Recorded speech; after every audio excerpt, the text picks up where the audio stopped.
Your Honor, calling People v. Jennifer Crumbley, case number 22-279990, Good morning. Good morning. Karen McDonald on behalf of the people. Thank you, Mark Keith, on behalf of people. Your Honor, David Williams on behalf of the people. And good morning, Shannon Smith on behalf of Jennifer Crumbley. All right, you may be seated. As seems to be the theme, issues came up at the end of the day yesterday at the close of the defendant's direct examination, at which point I invited both sides to submit anything that needed to be dealt with in the morning or that you wanted me to consider for purposes of going forward with the cross-examination, correct? Yes, Yes, Your Honor. Okay. And so, in the early morning hours, as is our habit in this case, I received a filing by the people. So I want to let the people make a record of that. Thank you, Your Honor. You can move the podium if you like. That's right, Judge. Thank you. Judge, as the court is aware, the issue of flight has been important from the start of this case. It was part of the bond motion. The allegation has always been about a prosecution that the defendant was fleeing from prosecution, that in contrast to the public statements by her attorney that she was not returning, that she was not turning herself in. We recognize that that made her attorney possibly a witness in her defense regarding flight. We pointed that out. We pointed out repeatedly. We asked the court to include that as part of a waiver. She consistently waived her right to have her attorney act as a witness on her behalf. Yesterday, she testified that essentially her defense to flight is, I was in touch with my attorney, I was taking the advice that we were going to turn ourselves in, and I was just waiting on direction from you, speaking about Ms. Smith. Judge, under the case law in Michigan, and particularly I think how is helpful, she's waived the privilege. She cannot use that as a sword to present in her case as a defense to flight and then say, you can't see those messages. We're entitled to see if those messages are in fact consistent with her attorney's public statements and her testimony. What we've done is had the officer in charge have another member of his team pull out those messages, put them in a sealed envelope, and bring them to court today. And we'd like, they're short, Judge. I think there's a total of 23 messages. And what we'd like the court to do is review those and determine whether the court believes that they are relevant to the issue of flight and whether the defendants were turning themselves in. Okay, well, there's been a number of phones with a number of extractions. I think I'd like Mr. Williams to go even further back because there was this people's notice about assertion of privilege, correct? Yes, Your Honor. Okay, so can you describe that for the record? Judge, so what happened was we had a total of This was before the trial. Yes, Your Honor. Okay. I raised it with the court on January 12th, I believe. It might have been the evening of the 11th when, frankly, I personally was reviewing files in preparation for trial. What we have is 6 cell phones. They were all extracted, downloaded into a program called Cellbrite so that we could review the evidence on those phones. Okay, 4 of those were in the possession of the defendants and 1 was the shooter's. Is Yes, that right? Judge, what we have is we have their 2 phones that were seized from them right after the shooting. Correct. And they were found with 4 phones, that's 6, and there's also the shooter's phone. Okay. So the total of 7, 6 associated with the defendant. We were, and so in reviewing those, when we determined that there were potentially communications between counsel and the defendant back at the beginning of the case, those were stripped out by the sheriff's office. So we would not see those, would not have access to them, would not come across them. Okay. When I was reviewing photos that day, I was looking for a particular photo. I came across what appeared to be a screenshot of a message, and even from the screenshot, there were a couple of words that stood out to me. It was clearly relevant. I could not see who it was to and from. I opened it. As soon as I did, I could see Shannon Marielle at the top, and I closed it. Okay. That was inadvertent, but because I saw the timestamp on that communication, it was clear to me it was potentially relevant. So I brought that to the court's attention, to the defense's attention, and said, do they want to assert the privilege? And they said, yes, you can't see that. Okay. We did no further investigation. Right. And so Now, the defendant has testified and she has waived the privilege. She's now relying on her attorney's advice and testifying that that's the basis for her claim that she did not flee. All right, May I respond? yeah. Your Honor, I have not seen what the prosecution has uncovered. Well, they haven't seen it either. Okay. I don't even remember, honestly, what texts there were. I have no memory of this. But what I will say is when I had my client on the stand and I was asking her what her intentions were, I was asking her what her plan was, and I thought her testimony was going to be, I planned to go to Novi on this day at this time. I didn't plan for her to say, my attorney told me to do this. That was the plan we had. That was what I was in touch with Ms. McDonald about, but she wouldn't call me back. Okay, I don't know why you keep telling us that. Well, I'm just saying, I didn't mean to open the door. So I would ask, I didn't mean for my client to open the door. I would ask the jury just be instructed that whatever was discussed with the attorney be struck from the record and move forward. Wait a minute, struck from the record, what she already testified to? Yeah. That is not happening. Okay, then I object, Your Honor. I don't think that my client opened the door to all privilege being waived. And to be honest, I don't even know what they're talking about. So until everybody sees it, Okay, well, you want everybody to see it? no, I don't. I'm objecting to anyone Okay, what do you opening mean it. everybody's seeing it? Though, he's specifically saying that there are potential texts between you and your client. So an investigator may have extracted this information, but presumably the prosecution has not seen it. But if it's a communication between you and your client, presumably you have seen it at one time. I don't know that it's between me and my client. It says Shannon Marielle on there. I don't know which of the phone numbers they saved. I don't know. Okay, I don't have know no either. text on my phone, so I don't know. I went through to look through my own phone. I don't have anything. I don't know what they're talking about. Even the screenshot he sent, I don't know where that came from. Well, Judge, then Do you know obviously, which phone it's from? yes, it's from the defendant's burner phone. And we can tell that because of the context of the other messages on the phone. Okay, so it's her phone. That's, Her phone, but I don't know who. At that time, Marielle and I were both in touch with Mrs. Crumbley, and well, it doesn't matter who it is. yeah. I'm just saying I don't know. I don't know if Marielle sent texts. I don't know if they were. I don't know who the phone number is that's called Shannon Marielle. Okay, but I guess the thing we're grappling with here is whether or not your client, obviously the privilege belongs to her. The privilege is like the theme of this trial, right? So the privilege belonged to her. So really the question is whether or not she waived the privilege. I would have to say that this would be a dangerous precedent. To be honest, Mr. Williams, when we ended the day, as we do every day, with upheaval, I assumed that your concerns were the fact that she testified that she went to bed at 11 o'clock, took 4 Xanax, and then was later asked when the police came into the room, were you, this is an exact quote, were you aware there was anything going on? No, we were not. And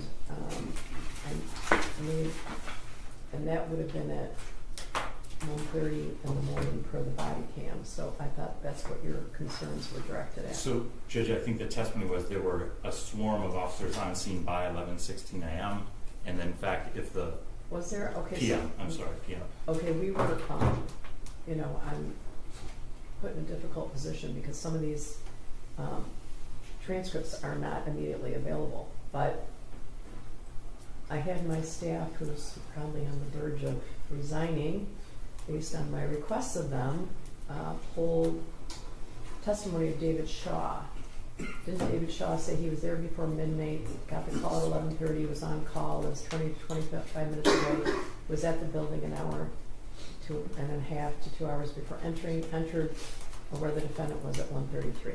So, Judge, Mr. Kirtley testified that he called 911, that was at 10:43 p.m., that there were officers on the scene within 5 to 10 minutes, and then as soon as they found the license plate, there were swarms of officers. That is what happened. I'm not sure about the other testimony. What time was the first officer on the scene? was It was before some- 11. It was someone before Mr. Shaw. Yes. Oh, okay, so I pulled the wrong officer. What's his name? Kirkley? May I just, so Corporal Shaw was a member of the Detroit SWAT team, so he Oh, was he was a recalled. SWAT, okay. That's right, Judge.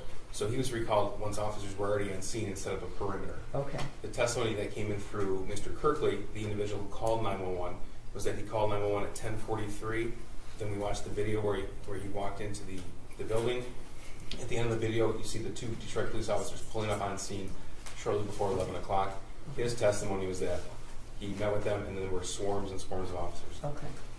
And so, Judge, it's relevant just in the fact that the defendant is texting anyone at 11:16 p.m., but it's especially relevant that she's commenting on her status and now saying, the reason I didn't give myself up was because my attorney told me not to. Well, I already agreed with Mr. Keast last night that he would, I guess the theme is you can't use your shield as a sword. Yes. So I already agreed with Mr. Keast yesterday that he could ask the defendant, you said that you were asleep by 11 o'clock. Yeah. Isn't it true that you were texting your lawyer as of 11:16? So that's already a ruling of this court. The question now is whether or not I'm willing to go farther than that based on the privilege and the dangerous precedent. Judge, I think the case law is clear. The defendant didn't have to testify and she did not have to rely on her attorney. I also think Ms. Smith's argument that she was just going to say she was going to know by, well, she would not have known that on her own. That was clearly information she got from her attorney. So what she wants to say is, Judge, I didn't know what to do. I was relying on my attorney. I wasn't fleeing. And the question is that in fact what she had been told, or was she doing that on her own? We'll only know that if the court reviews these messages in camera. It doesn't mean they're admissible. What it means is the court will determine if they're possibly relevant, let us see them, and then of course we'd have a discussion or a ruling on whether or not they're actually admissible. Okay, what did you say? I've seen some of the extractions, piles of extractions from here, so I guess I don't know what you'd be referring to. I don't know that I'm willing to do that. That sets a dangerous precedent. Judge, I don't think it does to do it in camera. Privileges can be waived. I And know this defendant privileges has... can be waived. It's the theme of the trial. But the problem is then I'm making a determination about what's in and what's out in the middle of the trial, right? And No. and potentially invading her privileged communication with her lawyer. Judge, I'm not asking the court to make a call whether it's in or it's out. I'm asking the court to simply look at it and see if it goes to the issue of flight, then allow us to see it, and then there would obviously be an argument of whether it's relevant and admissible. Okay, you're asking me to review it and see if it goes to the issue of flight. Yes, Your Honor. Okay, because that's another thing that I was thinking about. What if she makes some admissions to her lawyer about this case? Those then, Judge, if they're just about the case, we would not be entitled to see those. Okay. All right, what else, Ms. Smith? What else? I have nothing further, Your Honor. My client does not waive privilege. That's the position she's taking. So whatever the court says. The question is whether she waived it on the stand. What were her exact words? Judge, she said, the question was, Ms. Smith, all right, so what, okay, so you know you're charged, which by the way, Judge, they knew they were charged. They suspected they were being charged on December 1st. There are text messages not to their attorney on December 3rd at 11:30 a.m. saying we have been charged. So she knew she'd been charged. Ms. Smith said, so you know you're charged and you know they want you. What was your plan at that point?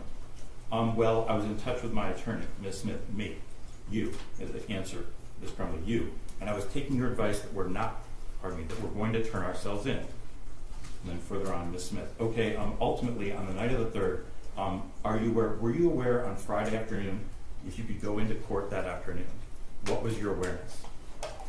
Defendant, I was not aware that we could go into court that afternoon. I was just waiting on direction from you. All right, I'm going to take a brief recess. All rise.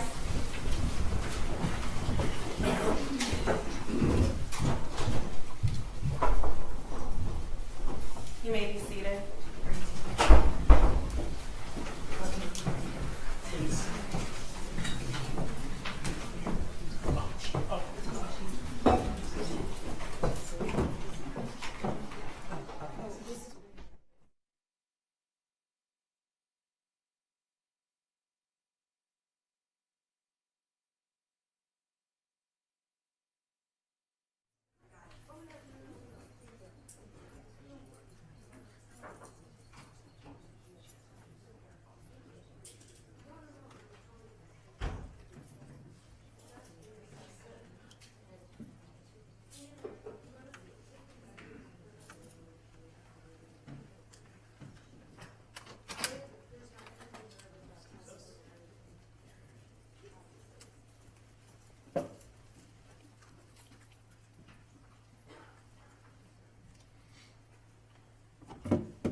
Your Honor, calling People versus Jennifer Crumbley, case number 222799990 FH. Good morning again. I want to indicate that I've done some research on this matter.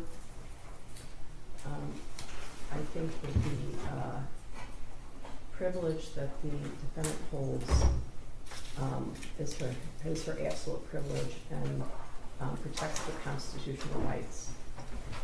So I think this is a very serious issue, and reviewing these records could set a very dangerous precedent.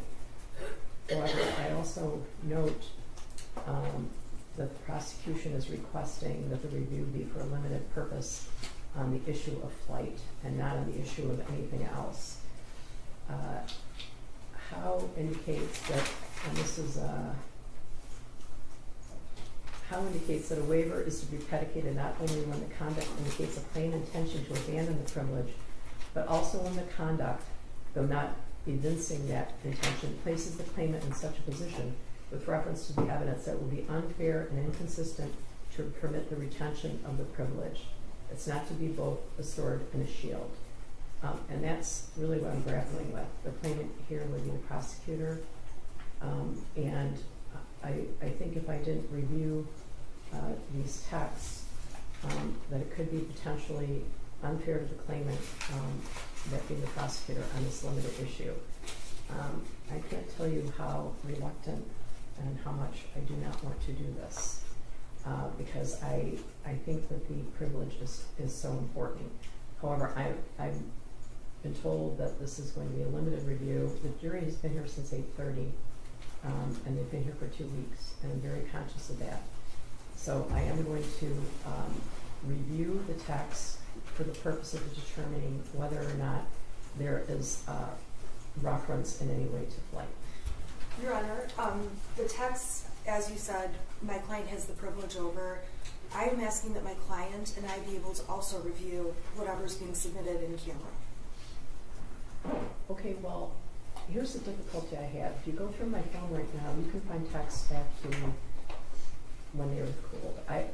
It's really hard to believe that you don't have texts from 2021 between you and your client. Your Honor, I don't. After a year, all of my texts delete it automatically, and I have it set to that because otherwise I get so many. I use my phone for personal and business, so Okay, they delete after a what's your year. position on her receiving an unredacted copy of these texts? The other thing is, I don't know if those were even sent to my phone. It says Shannon Muriel. I don't know whose phone it went to. Okay, here's the problem. Her testimony is, I was waiting for instructions from you. Okay, She but said at the time, both of us were representing Mrs. Crumbley. So, Judge, if I may, if they're not to counsel, then they're definitely not privileged. So that's one of the reasons. I have a screenshot, one screenshot I saw. If that's a fake for some other person, a friend, boyfriend, whatever it is, then absolutely it's not privileged. well, at that time, If my it is phone with was counsel, here. I don't it know. needs to be reviewed. One other issue, Judge, this is a very narrow time frame. This is after noon on December 3rd, up to the point when they're taken into custody at 1:30 a.m. on December 4th. I haven't seen these, but I know it's a total of 23 messages, and I know how thick this is. So this is a very, very limited number of messages. What is your position on Ms. Smith receiving an unredacted copy? I have no problem with that. I think, Judge, she probably got it in the Cellbrite reports before they were stripped out for us, yeah. but I don't know for sure. I have no problem with her getting a copy But in the court. that's a good point. Even though they extracted any privileged communication between the defendants and their counsel from these texts, you and Ms. Lehman did receive an extraction that included attorney-client communication. So I believe you are in receipt of these and have been for 2 years. I don't believe that's true. I've never seen these, but I don't believe that's true. I believe I received the Cellbrite data that the prosecution has been using throughout this case. I don't believe I received a copy that included my communications. I believe they were stripped out before I got them. Judge, it is possible that they were stripped out before they were provided. I want to be careful that I don't misrepresent. Okay. I do know that the screenshot would have been in there because that's what we saw in our version. Okay, so at a minimum, the screenshot Yes. would have been provided. Okay, to me, the screenshot is now on the table for sure. Yeah. Because I guess I should say that because of what happened the week before the trial, they're aware that the prosecution is aware of that communication. So at a minimum, the 2-word Thank you, Judge. text is coming in. Okay, so I'm going to have a copy made from Mrs. Smith of these texts. You don't have any objection to I that? don't, Judge. All right, and I'm going to review them and determine whether or not any of those texts are relevant on the issue of flight alone. Thank you, Judge. May I approach your clerk? Yes, all right. Okay, and if you're correct with your brief, I will be brief. The jury's waiting for us, okay? All right.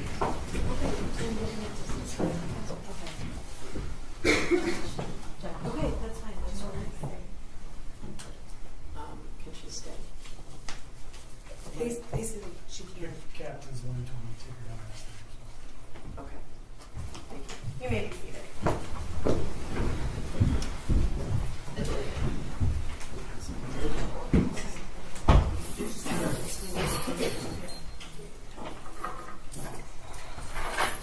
I have no memory of it, and I do delete everything after a year. Well, it doesn't automatically on my. It started deleting like my photos after a year and it flipped out. I'm going to fix it because I take photos of my kids on it.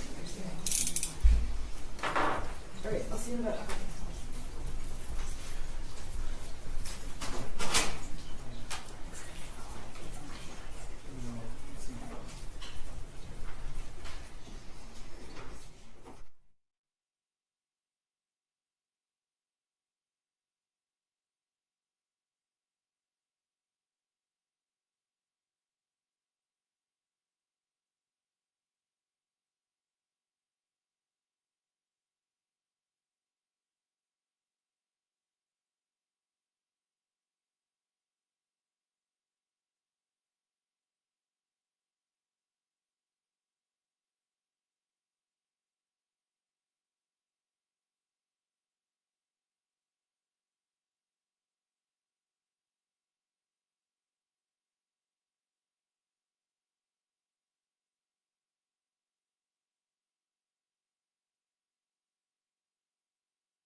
Your new nickname is Worldwide.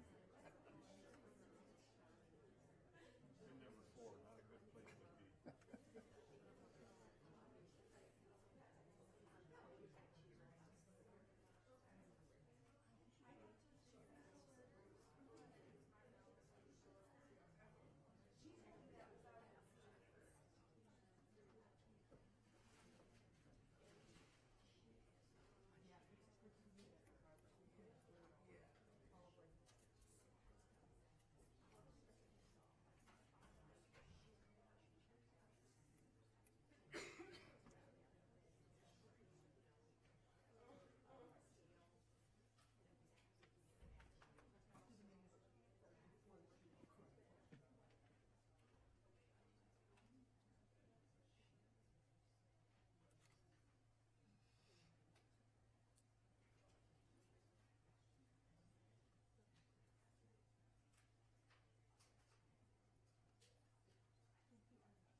Throw it away.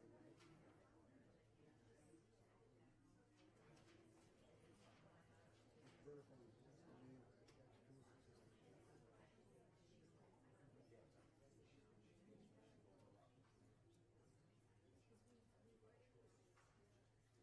Exactly here when you said a pager, you said a paper.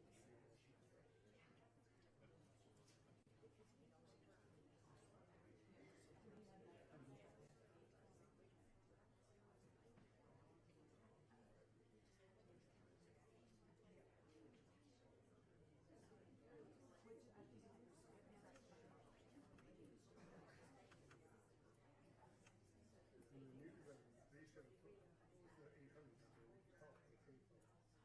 And the 642, no, that AP maybe. 678, 600. Yeah.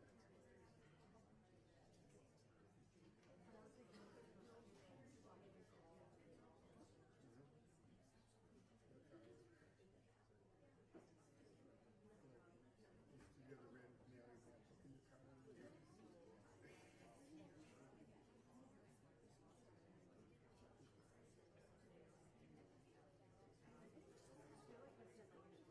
But you can go to, you can still go to AAA. They still do that. Where they used to have old ladies used to like, they get the thing where you want to go. Like here, like, oh, don't go to this place, go to here, then circle across out. And it's really beautiful shit. Before you buy it.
Your Honor, calling people over Jennifer Crumbley, case number 222799990 F8. Morning again. Morning. Good morning. I have reviewed the extraction provided by the Yoga County Sheriff's Department and the sealed envelope to the prosecutor. I reviewed all the text. I made a copy for Ms. Smith, and Ms. Smith, do you have an objection to anything in the text chain? No, I don't. I would ask that if the text chain is used, that it just be admitted as well. Yeah, okay, so I am going to maintain a copy of the text chain in my own personal file, all right? And I'm handing a copy over to the prosecution. Okay. All right? So, Thank you, Judge. can we continue the trial? What do you think? Absolutely. Can we have just a minute to look at it? Okay, yeah, it won't take you more than a minute, but Okay. yes.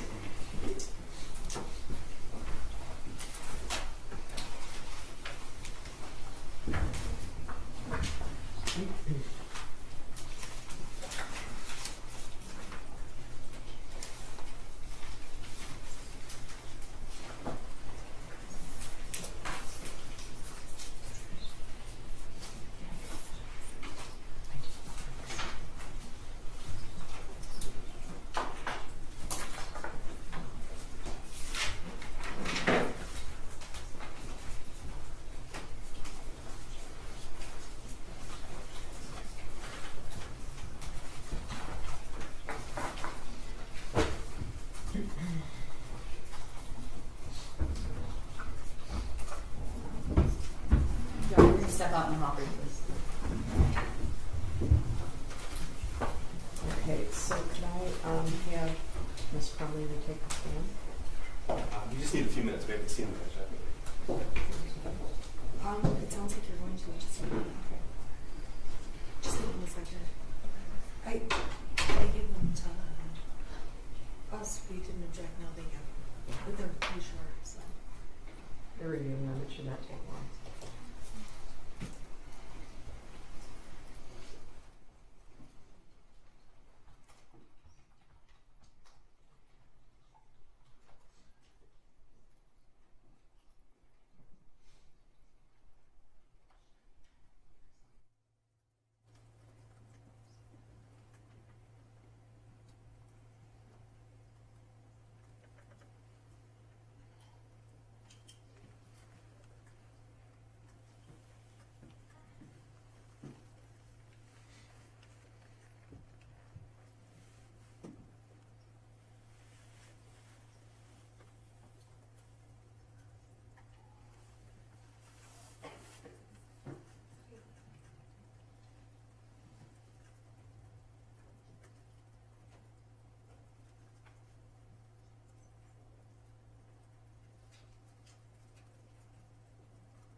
All rise for the jury.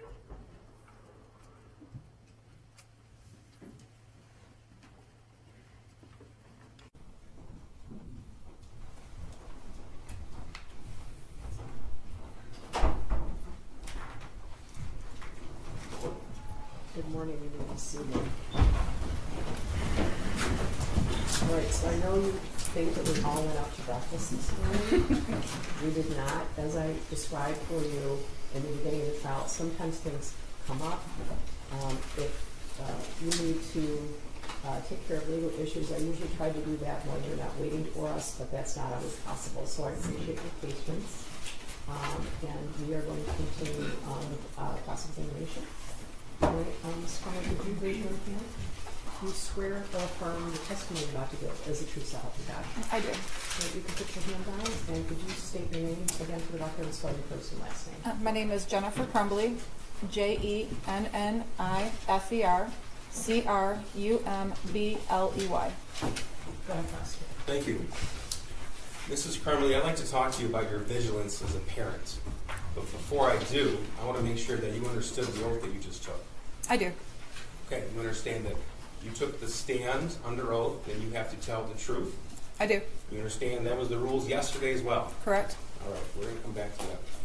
Now, you have been described by your attorney as a hyper-vigilant parent.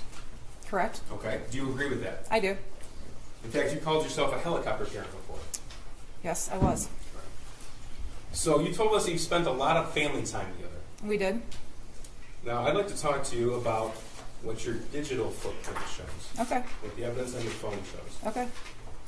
Now, it's true, you agree with me that having horses is quite a time-consuming hobby, It can be. okay? It was for you, It can be. and that's what you said yesterday, Yes. okay? And you were at the barn for between 3 and 5 times a week?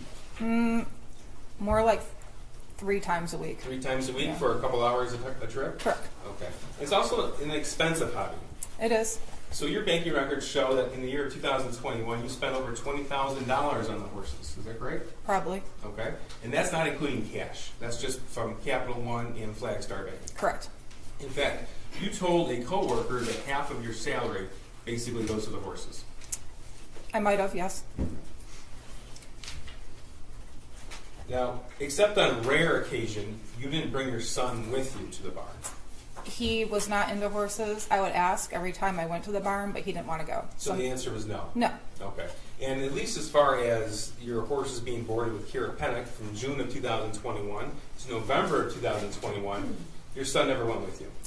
Is that correct? I think he went once when my in-laws were in town and we met them at the barn. Okay. But there was nothing stopping you from taking them. No, he just didn't want to go. Okay. It's a family atmosphere. It can be. Okay. Like the Halloween party that she had. That was for families. Yeah, most of the kids there are young. Okay. In the winters, you were on ski patrol as well. Correct. Okay. And that can be a bit of a time-consuming hobby. It can be. All right. And you would be on ski patrol between 1 and 2 times a week? It's a total of 10 hours a week. 10 hours a week. Okay. So how many days? I did doubles on Saturdays, so 1 day a week for me. Okay. So you told this jury yesterday, you depicted your affair with Mr. Malash as a one time a week meet up at a Costco parking lot. Is that your testimony? Correct. Okay. But it wasn't just that, was it? Nope. Okay. In fact, there are numerous photographs sent to Mr. Malash. Okay. Yes or no? I'm sure there was. Okay. Numerous messages exchanged with him. Correct. And it wasn't just during the week, Monday through Friday, was it? No. No. In fact, that's what you said yesterday. But in fact, it included trips. There were actual business trips that he met me on. Okay. And it included other individuals. Yes. What's Adult Friend Finder? So where you can go on and meet people who meet certain tastes that you're looking for. This is 429. And you had the app Adult Friend Finder on your phone. I do not believe I had the app on my Okay. phone. It was found on your phone. Okay, well, I guess it was on my phone. Okay. And there were messages from you to other individuals. Correct. Your Honor, I would object that this is going outside of the scope of the affair with Brian, but I don't think the court's ruling on opening the door was confined to just her extramarital affair with Brian Walsh. Well, I guess, with regard to Mr. Malash, I determined that the defense opened the door. I don't know that I determined that the defense opened the door as to other individuals. She depicted herself as having one extramarital affair for about a 6-month period of time, where she met with him 1 time a week. That was her testimony yesterday. We have evidence to the contrary, and I think it's important. this is going to get exciting. All right, It is what it is. all right, well, go ahead, but I won't delve too far okay, yeah, into it, Judge. really, this jury has been here a long time, and I respect their time, Judge. I'll be brief. You might have blushed. So, Mrs. Crumbley, I'm sorry, this is not a laughing matter. Mrs. Crumbley, on Adult Friend Finder, we see messages from you in at least of August of 2021, August the 4th, 2021. Okay. Okay, and you don't dispute August the 10th of 2021, No. August the 11th of 2021, No. and more importantly, November 21st, 2021. No. Okay, and more important than that, November the 28th, 2021. No. Okay, you don't dispute that evidence was found on your phone. I don't dispute it. Okay. And you don't dispute that it wasn't just you and Mr. Malash meeting after work hours. It was with you and Mr. Malash arranging with other individuals to meet after work as well. No, I only met with Brian during work hours. The times that we were at the hotel, I was on business. We did arrange for other people to meet us there. So Sunday, November the 28th. You remember that day? It was the day after you took your son to the shooting range. I don't remember it. You don't remember that day? No. 2 days before the high school attack? No, I don't remember what I did that day. Okay. Well, you were pretty specific in what you did on November the 27th with the firearm. You remember that. Correct. All right. Now, November the 28th, 2021, you spent your time arranging a meetup with somebody an adult friend finder? I never met anybody with an adult friend finder that day. Arranging a meetup. Oh, okay. I'm not just talking about the time that you spent physically with somebody. I'm talking about the time that you spent and devoted your energy to setting that up. Okay. And you'll agree with me, it's not just the time period at the Costco parking lot or the time period at the hotel or the time period on the trip, correct? That's the only time I met with people. Right. But that's not the only time that you devoted your own personal time and energy and focus to that, is it? I guess I don't understand what you're asking. Okay. Well, these meetups didn't just happen by themselves. You had to set them up. Correct. You weren't driven there. You weren't dropped off there. You set them up with somebody else. Correct. And that took your time and your energy and your focus to do so. I don't believe it took too much time and energy, no.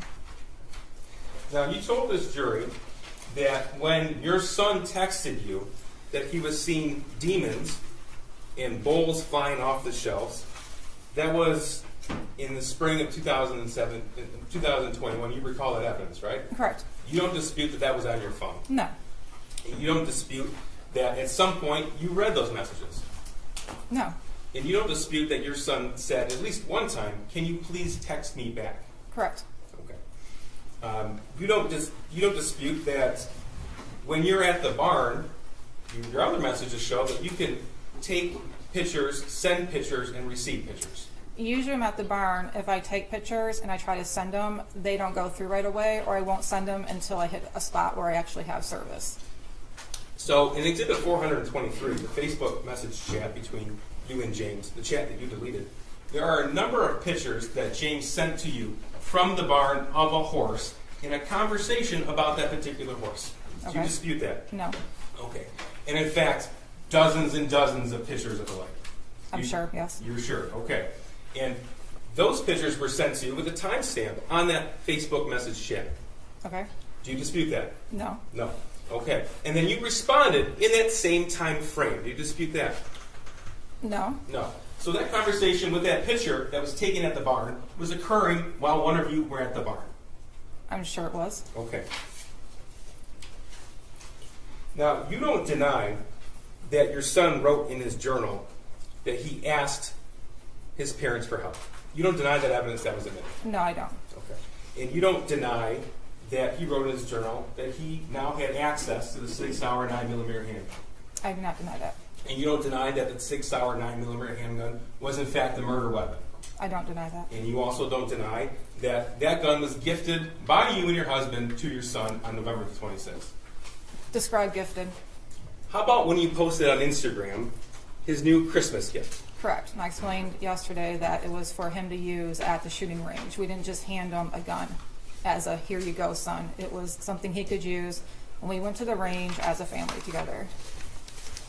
You don't deny that in April of 2021, you described your son as being depressed.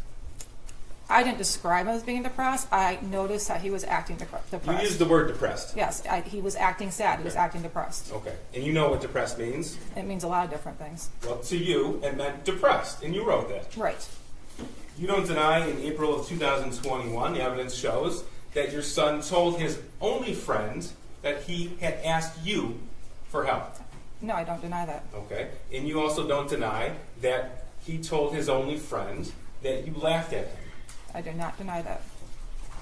Now, yesterday you told us that you took those messages in the spring of 2021, which, by the way, is at the same time you started your affair with Mr. Malash? Around that time. Okay. So in the spring of 2021, when you sent those messages, or when you received those messages, you indicated it was messing around. It was. It was messing around. In your mind, messing around. That's what your testimony was. Yes. Okay. Even when he said, "Can you please text me back?"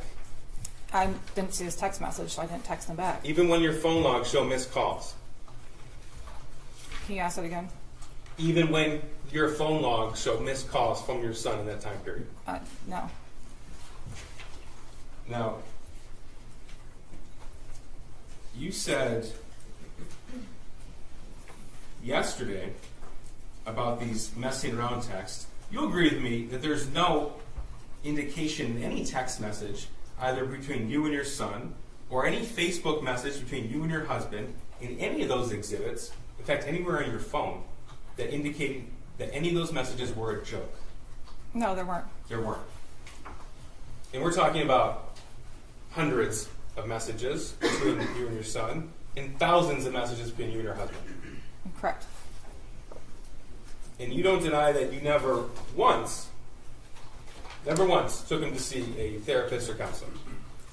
No, I did not. You did not.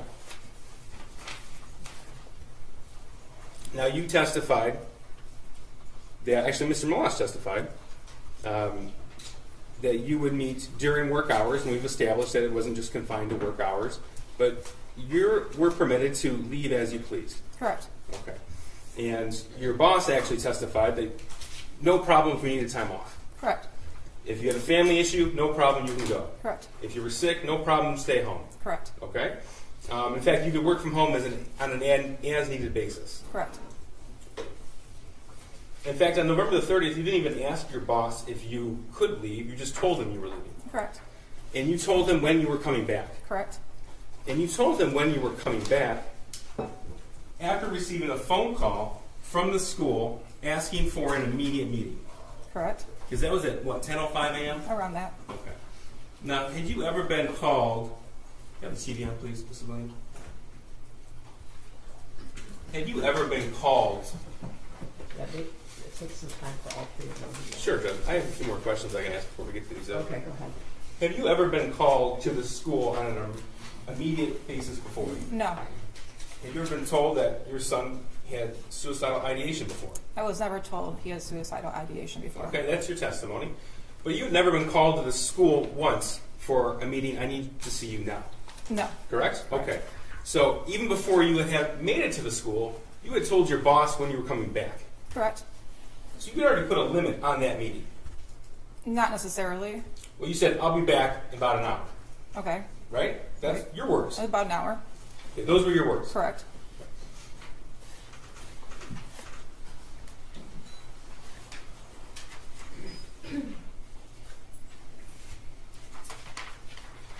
This is Exhibit 74. Do you see it? No, she doesn't. Oh. It's not on here. That's... Yeah, it takes a minute. Okay. Is it? Yeah. Can you see it? Yeah. Okay.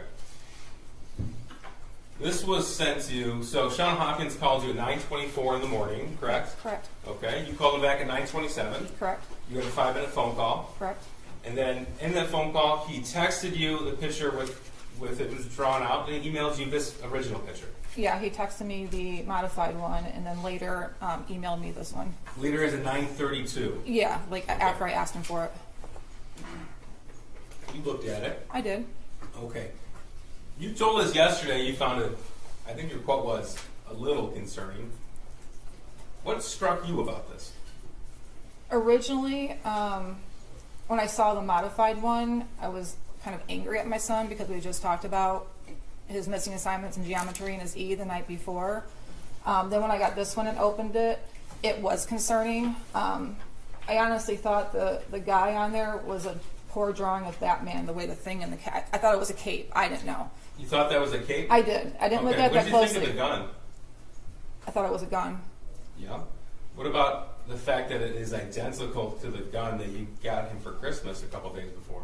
I mean, honestly, it looks like a gun to me. I didn't even notice. Well, you took a picture of the gun. You posted it on Instagram. You know what it looks like. I do, but I didn't analyze it. You saw Special Agent Brandon's testimony. He described how it's identical. And you told us yesterday how your son was a good drawer. He's a very good drawer. Okay. What about the thoughts won't stop, help me? Did that ring out to you? Yes, that was what was concerning to me. Blood everywhere, and there's a bullet. And actually, you were the one who bought the bullets on November the 27th. Correct. You later came to learn that those bullets were used in the shooting. I did. Okay. So you said yesterday it was a little concerning, yet you told your husband emergency in all caps. Correct. That's why I left to go to the school, and I texted him. And he wrote back, my God, WTF. Correct. And then you told him he was distraught about last night.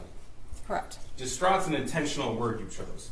Correct. Not sad. It's not a little anxious about school or his future. It's not talking about a video game. Distraught has a meaning. Correct. And you chose that word to send to him. Correct. So you went to that meeting. And this was November the 30th of 2021. And at that point, you'll agree with me that you knew prior to that day, the November 26th purchase day, that your son was wanting to get a 9mm. That's what you said yesterday. Yes, I knew that they were talking about getting one because they had Okay. rented it in the past. And you knew that he had shot one in the past. Yeah. Okay, and you knew that a 9mm is significantly more powerful than a 22. I did not know that until I actually shot it.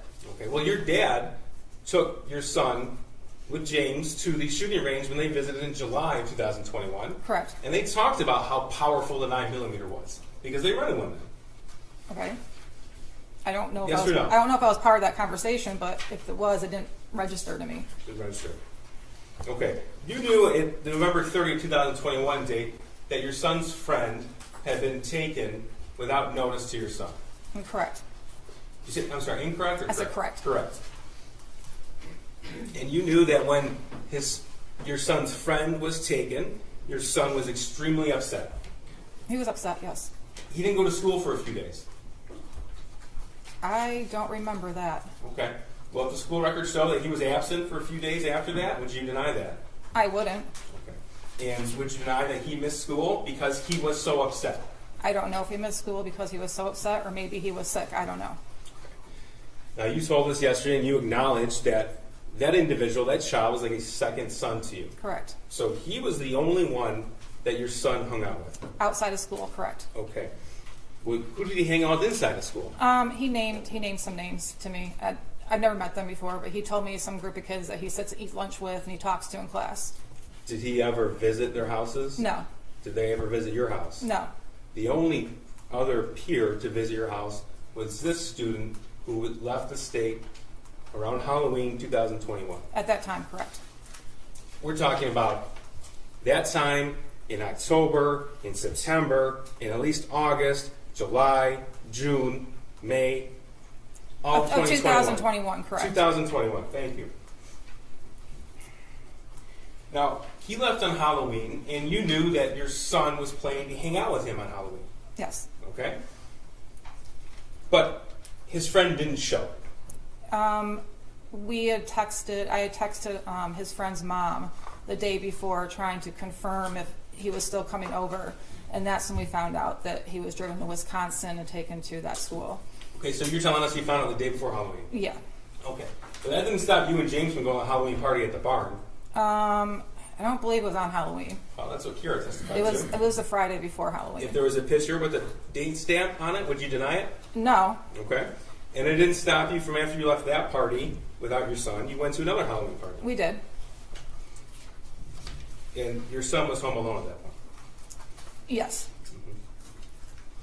So you talked to us a little bit about your son's hobbies in 2021. But in November of 2021, so we'll start with November the 1st, 2021. You know that those hobbies were non-existent. And I'll go one by one. Okay. So you told us about bowling. Correct. Bowling the team wasn't in session at that point in time, was it? No, I think actually at that time he decided he didn't want to do bowling that year. Okay, so he stopped bowling the He sophomore did. year. He did. And it wouldn't have been bowling season anyway. I guess not, no. So one hobby you talked about yesterday, that was not in existence in November 2021. Correct, but we did still go to the bowling alley with him. Okay. And you said that he worked, but would you be surprised to learn that he only worked a few shifts post-COVID? No, not surprised at all. Okay. So he wasn't at work every day?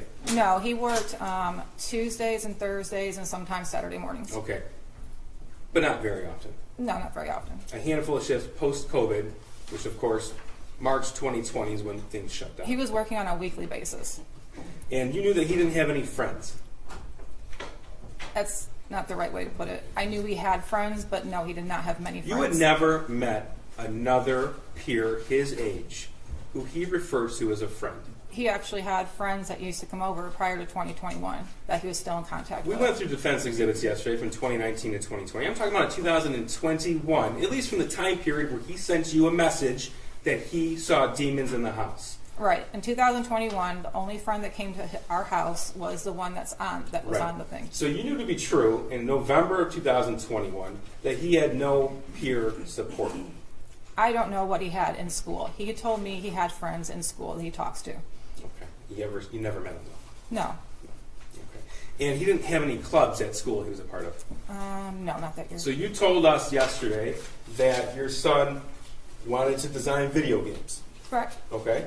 He wasn't in a robotics club or a coding club at the high school. He did take a coding class prior to 2021, and he was in a robotics after-school activity in middle school. Talking about in 2021. I'm just telling you, he's been in that before. Yeah.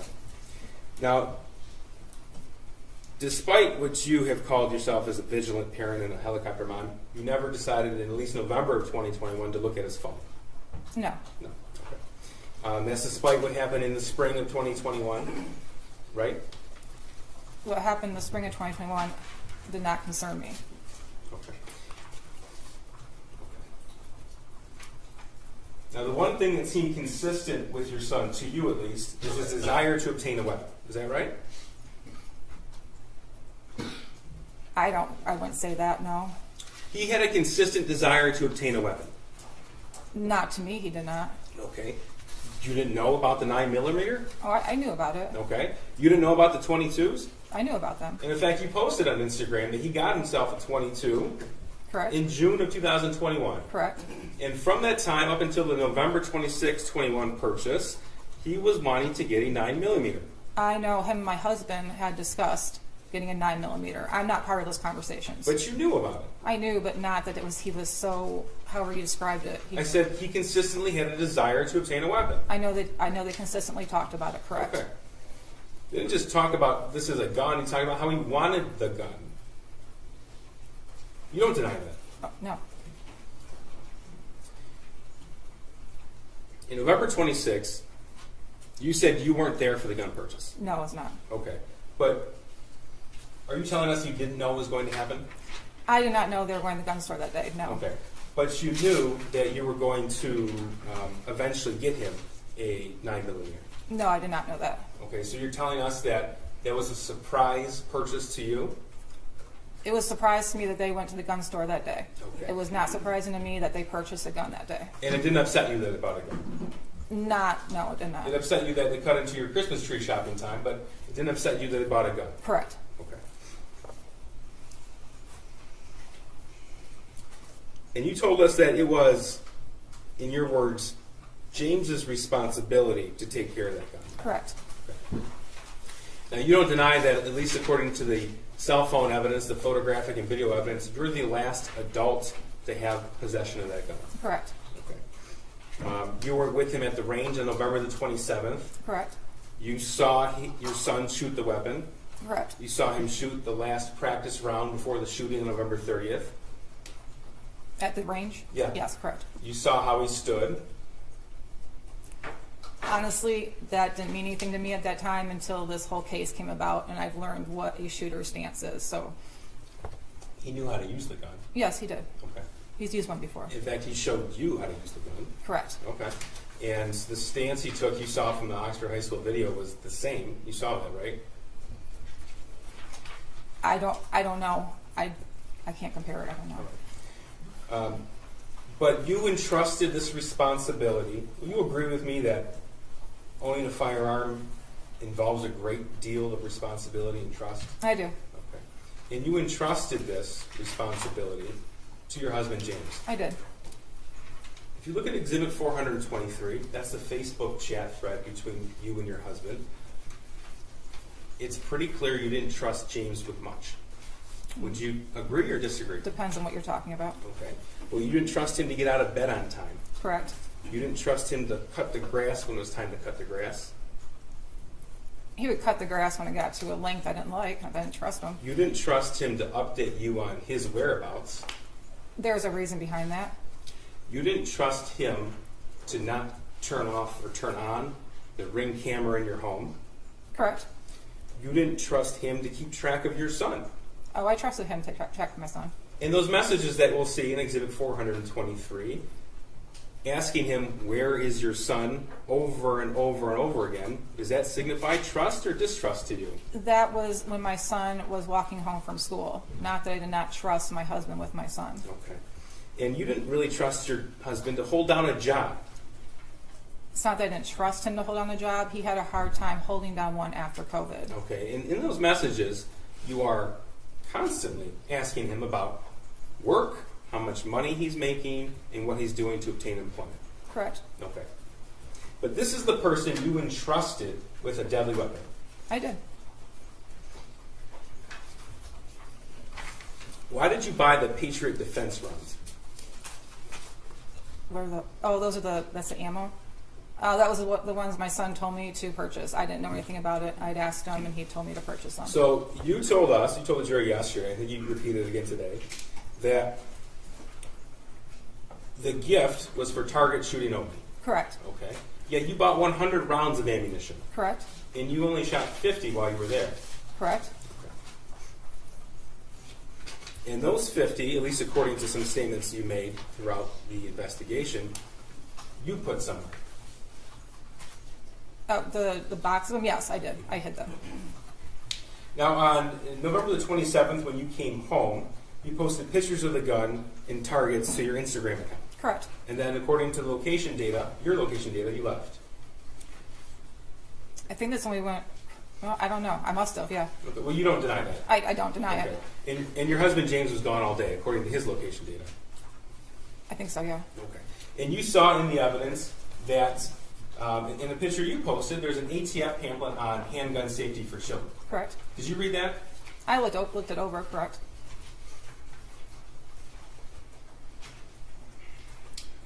Now, on Exhibit 74, I'm going to get back to this meeting right now. Exhibit 74, you don't deny that you could have left work for the day. No, I don't deny that. Okay. And you don't deny that you didn't tell the school officials, Mr. Hopkins and EJAC, about the gun purchase on the 26th. No, we had stated that we went to the shooting range I went to the shooting range with my son on Saturday. You didn't tell them that you had gotten him that Christmas gift. I didn't think it was relevant. No. You acknowledge that you never told Mr. Hopkins and EJAC that it wasn't just a friend, but it was the only peer that you had ever met that left. I probably said his best friend.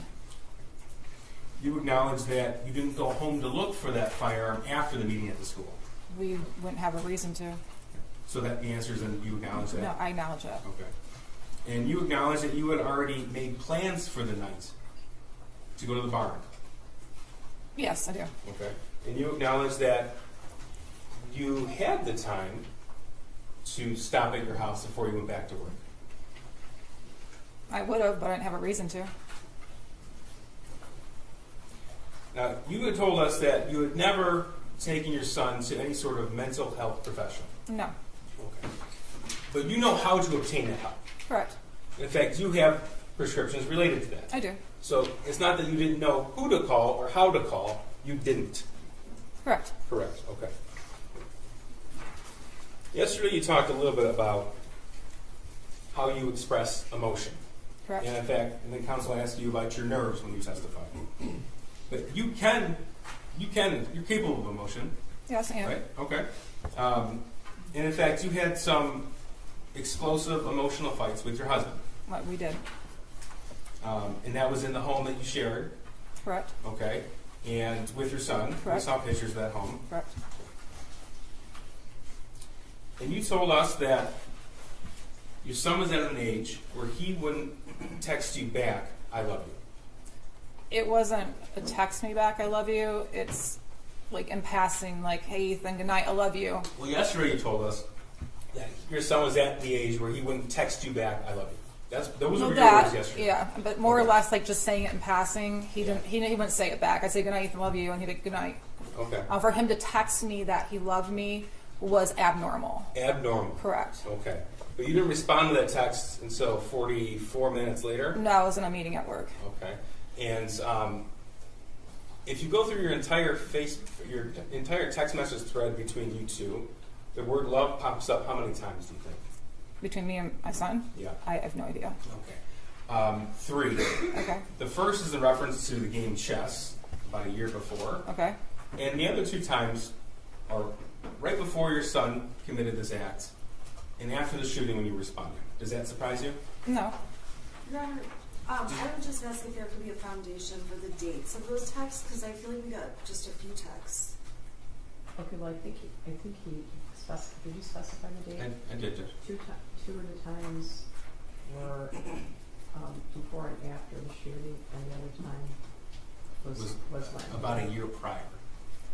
I could pull the data if council would like it. And I'm also wondering if what the data he's relying on is coming from Jennifer's phone where she deletes all their texts, or if it's coming from the shooter's phone. Because the prosecution's asking questions, I just want to know the foundation. Oh, sure. Let me clear that one up. It's from your son's phone, so all the messages would be contained there. You don't deny that information would be accurate. No, I don't deny it. Okay. Now, What time you period? told us that He asked if the test one was a year earlier, and the other two were close in time to the shooting. the day of the shooting. Yeah, I know. I'm asking, Those have been admitted in evidence. do we know? Wait, what's the question? Okay, but he's asking about the texts overall, which have not been admitted into evidence, and I don't know that the text chain has all the texts. There is no foundation that what Mr. Heese is looking Judge, at. in cross-examination, All the texts. if the He's wit- asked if that, Thank is you. that wrong? Would you argue with that? That's what he's asking. I mean, there are people. I know she just doesn't know what. Hold on, yeah. counsel can't testify. Yeah, she can't testify. Well, there are people that end every conversation with all of you. Yeah, Right? I'm with that. Okay, so, and there are people who don't, right? So he is asking what's normal for them, and would she be surprised that how many times they've cared? Yeah, I'm She's just a kid. asking. I get that, and I get that it's not common. I'm just asking. what Judge, this is period- argument. I'm just Counsel can asking argue what whatever she wants to. period of What's your- text this is What from. you have redirect. Okay, well, Right. she doesn't know what he's even basing his questions on. It's How, her point. okay, Well, it is inappropriate for counsel to Okay, she suggest to the said, court I what don't she know. or does not know. She can say I don't know, or Okay. she can also say I don't understand the question. She Okay. can say that too. Mrs. Crumbley, if you don't understand the question, ask Mr. Peace to clarify it. Okay. All right? All right, thank you, Judge. Now, yesterday, Mrs. Crumbley, you talked about going into planning mode. Yes. Okay. And that was in reference to counsel asking you about emotions and how you express emotions. Correct. All right. So, I want to talk to you about your planning mode and your priorities from the time that you were arrested. Okay. Now, your phone calls were recorded from the time that you were arrested until now. Do you Correct. know that? You Yeah, know that, right? I knew that. You know that, okay. And your priority on your first phone call, December the 4th of 2021, was on your animals and the cash recovered from the art studio. Do you deny that? I don't deny it. Do you deny that it wasn't until 10 days later and 14 calls later that you even mentioned your son? Do you deny it or not? I don't, but I was under the impression that I couldn't mention him because I could get flagged at the jail. Well, you mentioned him in later conversations, I did. okay? And in fact, in one, a year later, March 25th of 2023, you said he just needs to man up. Do you recall that? I do not. Okay, do you deny that you said it? It sounds like something I would say. In December of 2021, your concern was about a GoFundMe. Do you remember that? No, I do not. I'm going to play this for you. Ms. Williams, can you have the volume up, please? Is this submitted as an exhibit? This is impeachment, Judge. You're not asking for change.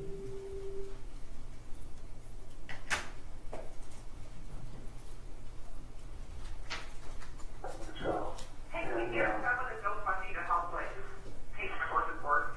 Well, there's no, Jennifer, that's, I just feel like you don't put for speaker face, but I know there's a lot of people that call the lawyer ask what the welfare of my horses.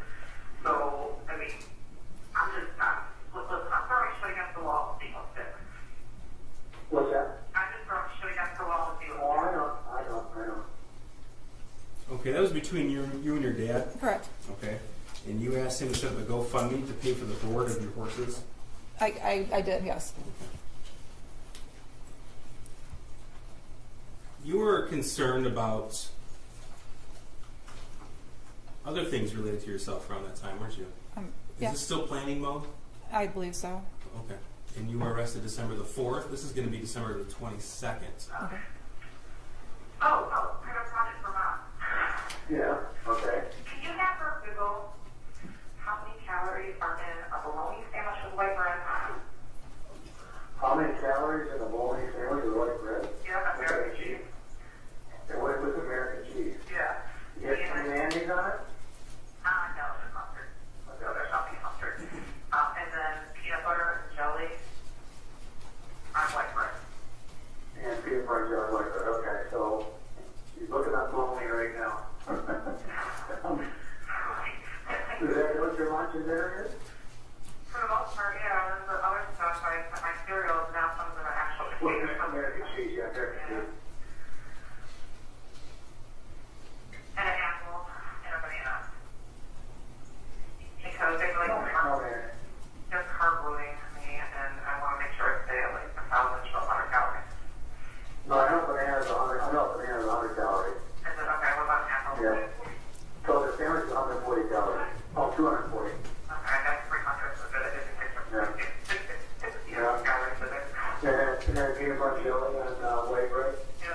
Still planning mode?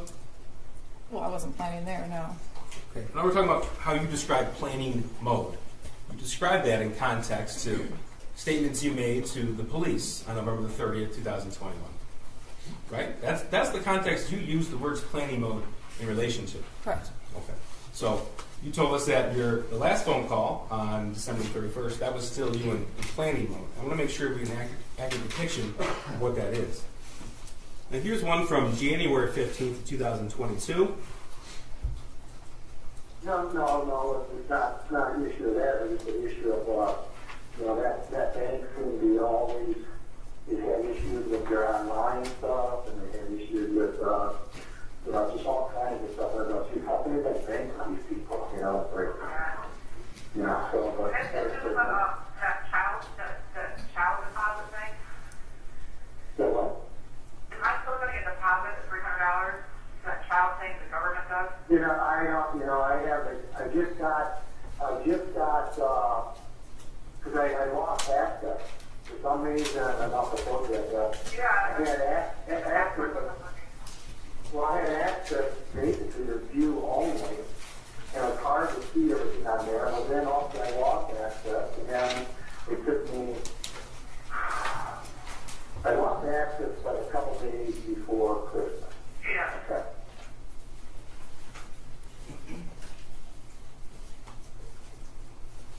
Okay. Is that still planning mode? We were talking about filing my taxes if you played the whole thing. You were asking about your child tax credit. If you're still going to get that $300. My dad was doing my income taxes for me.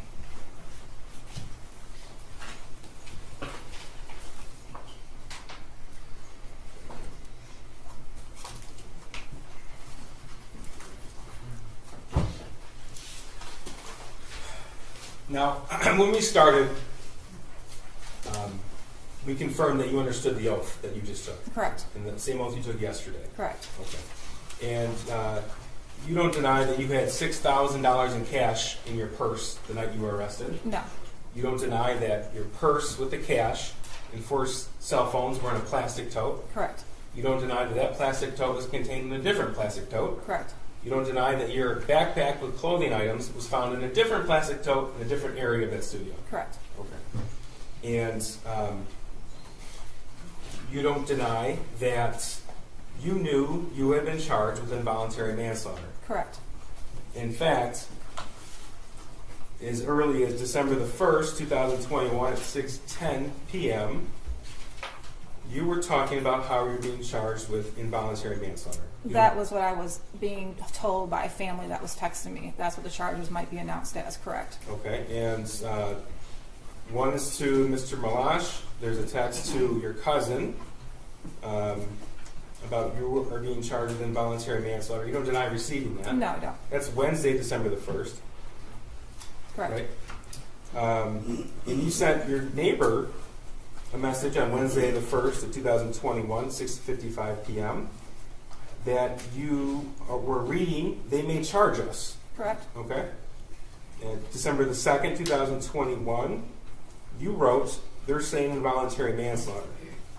Correct. You don't deny that? No. And of course, you looked at different news articles about that the next day Yeah. and later on that day. And then you texted, after all of these messages and news articles, on December the 2nd, 2021 at 2 p.m., "We're fucked." You wrote that to Mr. Malash. Correct. Okay. And then you wrote announcing charges at noon on December the 3rd, 2021 at 8:17 a.m. Correct. And you wrote that to Mr. Malash, you wrote that to Kira, you wrote that to your dad, right? Correct. Okay. So you don't deny any of that? No. Okay. Now you told us yesterday that you popped 4 Xanax? I did. Okay. And your husband popped 4 Xanax? Correct. You said you went to bed about 11 o'clock? It was around that time. Okay. And the evidence that we have admitted show that you set your alarm for 6:30 a.m. and 6:45 a.m. I don't know if it was me who set it, but it was set for that time. Okay. And from the evidence, it shows when it was set, too. Correct. Okay. And it was set a little after 11 p.m. Okay, correct. Yes? Okay. So, yesterday you said, I want to say it was after 11 about going to bed. I want to say it was after 11, maybe around 11 o'clock when we finally went to bed. We both, I prescribed Xanax for anxiety, and we each took 4 because we knew we were going to turn ourselves in the next day, and we hadn't slept in 4 days, and we just wanted to sleep. The question was, okay, so you each took 4? Your answer, we did. And the next question was, okay, so the next thing, the next piece of evidence we saw that was coming in that art studio, do you recall that? Your answer? I recall my husband screaming, "There's people with guns against interface officers." Question, what were you doing prior to hearing your husband screaming? Answer, we were sleeping. Question, okay, were you aware that there was anything going on? Answer, I was not. Correct. That's your testimony? Correct. Okay. And you know when you say something that isn't true, that's called a lie? Correct. Okay.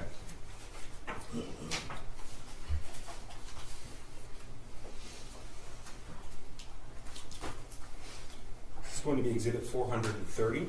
Council does have a copy. Is it The entire thread. perfect? No There you objection. go. Oh, thank you. Judges of the court have a copy? Is this today's? Yes, Judge. Okay. Any objection? No. Okay. Mrs. Crumbley, you knew the police were there. 4:30 is admitted. Thank you, Judge. Not until I woke up, no. Not until you woke up. Correct. Okay.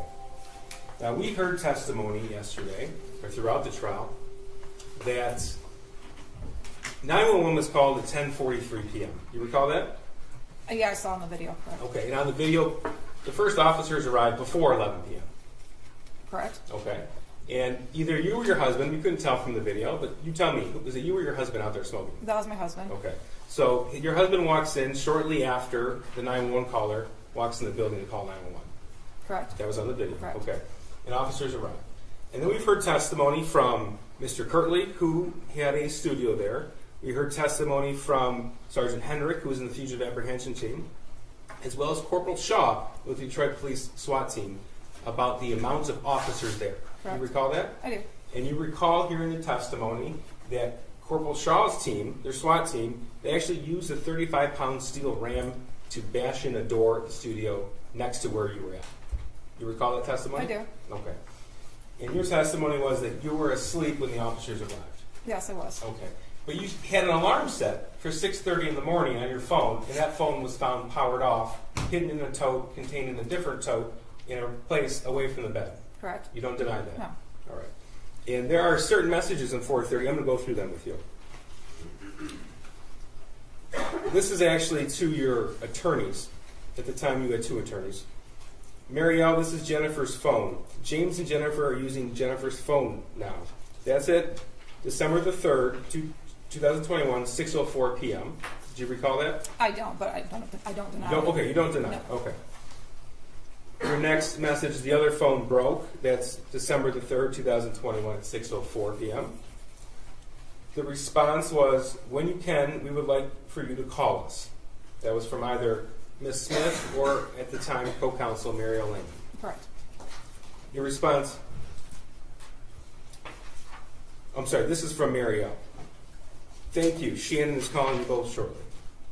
At the top it says to and from.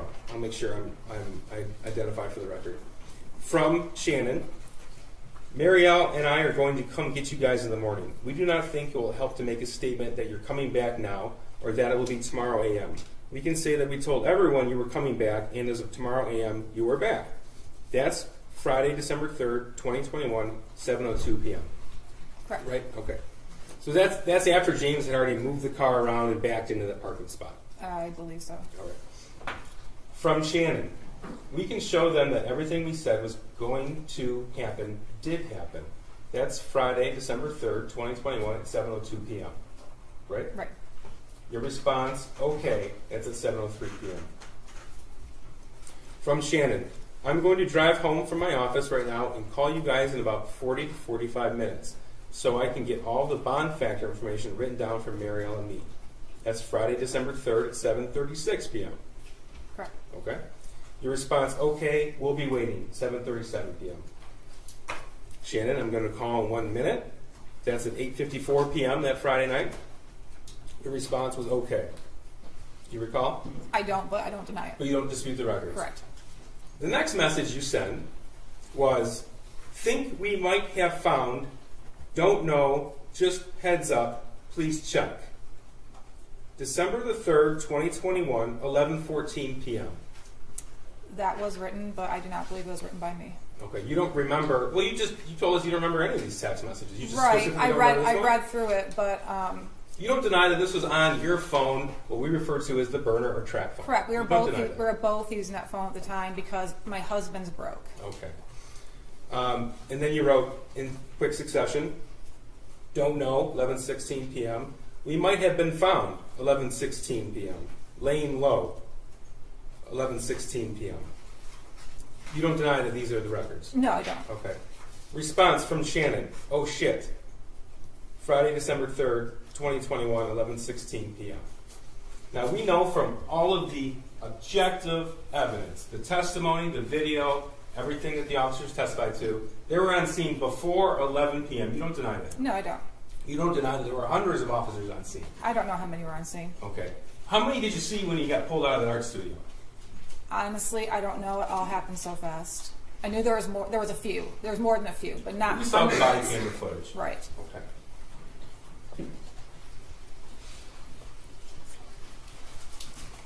I do want to make a point so everyone's aware. This exhibit was just made admissible this morning. Correct. Okay. So we actually just received it this morning, and when you testified yesterday, you didn't know this exhibit was going to come into evidence. Correct. Okay. I want to talk to you now about the night before the shooting. Okay. November the 29th, 2021.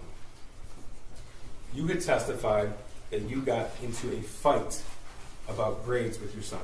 Correct. Okay. Is that because you checked Power School? Yes. Okay.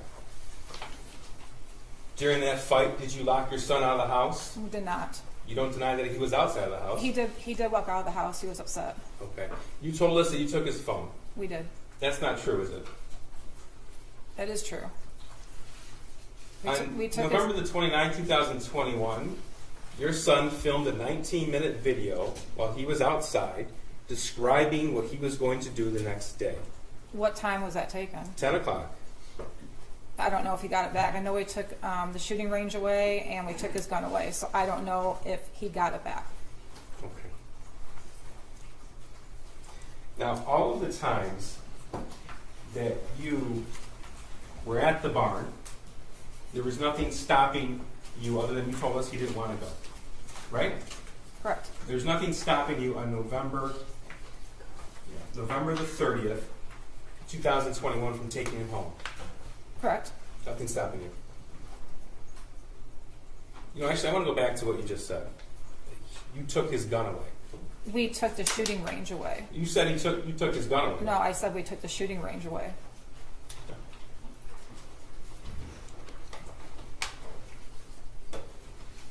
Your son could have been with you those 3, 4, 5 times a week when you were at the bar. He could have, yes. Your son could have been with you on those times when you were with either Mr. Malash or somebody else. No. In the weeknights, he could have been with you after school, after work. I wasn't with Mr. Malash at those times. Okay, the other individuals then. I wasn't with them either at those times. According to the I friend finder, might have messaged people at those times, but I was not with anybody at those times. he could have been with you on the Halloween party. He did not want to go. It was a bunch of little kids. And on November the 30th of 2021 at 12:51 p.m., you could have been with him, I could have, yes. and you didn't. Nope. Nothing further. Read that. Thank you. Mrs. Crumbley, I just have two areas of questions for you. Mr. Keast played some recordings. Who were you on the phone with in those recordings? And my dad. Okay, so you asked a couple of questions about calories, and then what was the other one? The child tax credit. Okay. How often did you speak with your dad? During the summer, it was every day. They went back to work. It was just on the weekends. They're both teachers. And how how many hours a day do you spend with other people? Sometimes it's none. Sometimes it's when they walk by my cell, I'll talk to them, but I'm locked down 23 hours a day. I get 1 hour out by myself. I talk to my clergy lady weekly, so I see her. Sometimes I talk to the church priest, or I'll talk to my attorney, but it's about the most human contact I get. So I guess one of my questions is, when you do talk to people, you talk about, are there more conversations than just those? Right, there are. Okay. And then that night on December 3rd, going into the 4th, after 11, there was one phone being used, is that right? Correct. Whose phone was being used? It was my burner phone. Who was using the phone? My husband was using the phone. Okay, were you also using it? No, I was using my other phone. So he started using my burner phone. I used the one with our regular phone number to do anything on. Okay, so these messages are from the burner phone. Correct. To myself and Mario. Correct. So the ones after 11 o'clock, so at 11:17 or whenever these texts came in, what were you doing? When I saw the video of my husband going to the car and having a cigarette, I knew I was probably sleeping at that time, because I did not like us not being together after what happened to us on the 30th when the police came to our house. So if he went out to have a cigarette, it was without me, it was most likely because I was asleep. Okay, when guns were in your face and we saw that on the video, before that, had you been asleep? Yes. Are you absolutely sure about that? I'm positive. Okay, I have no further questions. Thank you. I'm going to excuse you for about 10 minutes, and we'll see where we're headed. Okay? All rise for the jury.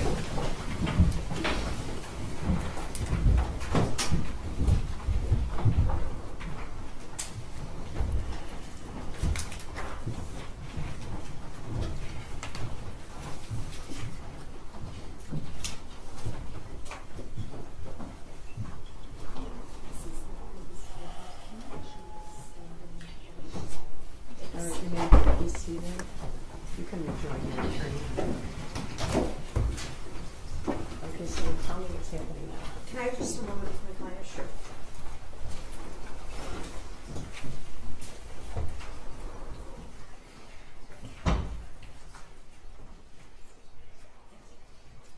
Your Honor, at this time the defense rests, and we're ready for closings. Great. We are not at this point. We would need at least a 30-minute. Counsel said she had 2 other witnesses today, but we can be ready in 30 minutes. It was Mrs. Crumbley's parents. Those were very short witnesses, so. Well, that's fine. But I wouldn't know how long they are. I just. Okay. She said there were 2 more other witnesses. I don't have an objection to them having 30 minutes. I'm just saying we're ready to go to closing, which is good news. I'm not surprised because she was planning on resting, but she didn't tell us that, which is fine. But her client just testified to some things that we really do want to incorporate into our closing. So. Okay, well, that raises a couple of questions. One, okay, so you rest. Are you calling anyone in your middle? that's what I want to speak with the prosecutor about. One moment. In light of, Hold on. sorry. Okay. I'm so sorry. This is 11. Okay, well, do you guys want to break to just? If Yes, we could, we Okay, do. so we have a right to rebuttal, so I'm going to. Okay, things are changing a lot. Sorry. Okay, so I'm going to allow them to have that discussion. Okay. But as I indicated yesterday, I think that we've been back and forth on jury instructions, and I submitted to, I don't know, about 5 days before the trial, what I believe would be the final instructions after consultation with you. And there might be some fill-ins, there might be some things, so I need to know what those are. I make the attorneys sign in law that they agree with before closing, so. Your Honor, just so I can make sure I have the absolutely most updated copy, Ashley, would you email it to me? Okay, yeah, we can email it to you a week and a half ago, but I we have have so it. many fiils. We I have just it. want to make sure that I'm looking at the right one. We And I think do have it. I think we're actually good on those. So. I thought before we started we agreed upon the instructions. I recall that. Oh, we first did, day. but sometimes. I just need to double check we pull out, like defendant not testifying, Right. like the simple things. Yeah, some small things can change. Okay, so Did you get it?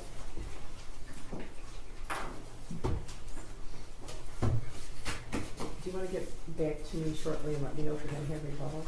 Yes. Yes, sir. Okay, because that will determine what we do next. Sounds good. Thanks, Ron. All right. All Thank you. rise.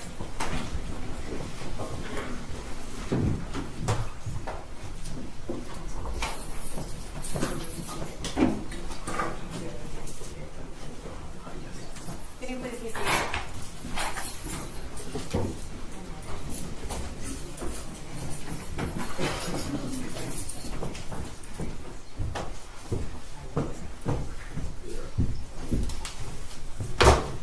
You guys have the jury instructions, right? Yes. Oh, sorry. I thought you were doing what I was talking about.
Your Honor, calling people over Jennifer Crumbley, case number T2279990FH.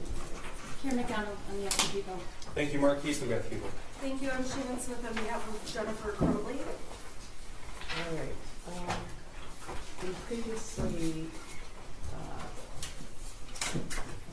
drafted jury instructions, and there was briefing and comment on the jury instructions. And I think it was about 2 weeks ago that I emailed a set of final jury instructions that I believe both sides agreed to. Yes. But I just want to briefly go over the instructions that we're giving, find out if there's any fill-ins, and then we'll have a final set of jury instructions. I'll provide these to the jury. Thank Okay? you, Judge. So we're going to give 3.1, 3.2. We're taking out 3.3. Yes, sir. All right. 3.5.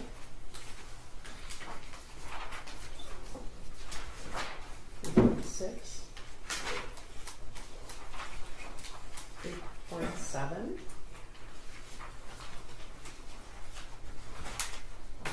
3.10. 4.1. 4.2.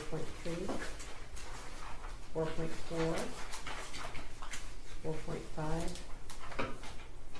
We don't need any fill-ins there, that's general. Yes, right? sir. Okay. 4.5, 4.7. We have not read the stipulations to the jury. Do I you don't guys- know if we plan to. On the keeper record stuff, do we need to? The things that were the subject of stipulations had been admitted. They've already been admitted, so I don't believe it's necessary, Judge. I didn't know if the court wanted them on the record or. It doesn't matter to me. Normally, it's advantageous for stipulations to be read into the record, for example, in civil cases with large amounts of exhibits. But if the exhibits that were the subject of the stipulation are admitted anyway, it's probably not necessary. Can you Yeah, give these us- are just keeper of records, chain of custody. I don't think we need to. If there's anything that was not admitted as an exhibit, there's no stipulation that doesn't involve an unadmitted exhibit, right? Correct. Let me Actually, I'm confirm. not sure about Okay. that. Okay, so anyway, 4.7, 5.2, 5.3, what about 5.8A? I don't think that was No. used Out? at all. Out, right? Oh, Yeah. Thank you, Judge. Okay, 5.8A is out. 5.10 needs to be amended. Oh, okay. Detective Wagrowski was an expert, but I don't believe there were any other experts admitted, were there? No, the two medical examiners did not testify. Sean and Brian, Packris and Brian are out. Yes, Judge. We stipulated to their autopsy Right. reports. So it's just Wagrowski, correct? Yes, Judge. All right. 5.11, 16.10. There's several of those. As to count one, 16.10 as to count two. That's the involuntary manslaughter instruction. 16.10 as to count three. 16.10 as to count four. There's a unanimity instruction that is based on and adapted from 20.30A non-standard civil jury instructions, and the parties agree to that instruction. Yes, Judge. Correct? Yes, Judge. Yes. Okay. 16.13 involuntary manslaughter, failure to perform legal duty. As to count one, 16.13 as to count two. 16.13 as to count three.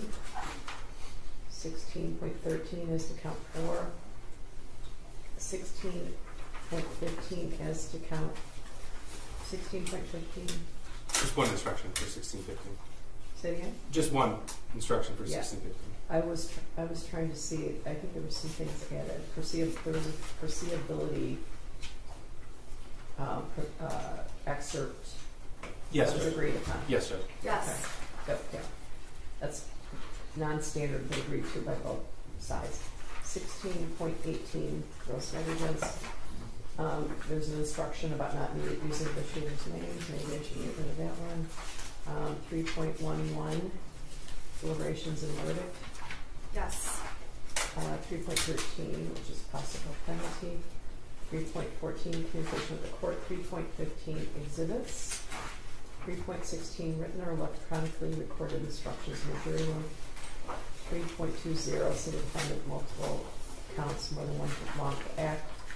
3.23 with regard to the verdict form, and then there's the verdict form that's standard, right? Yes, Judge.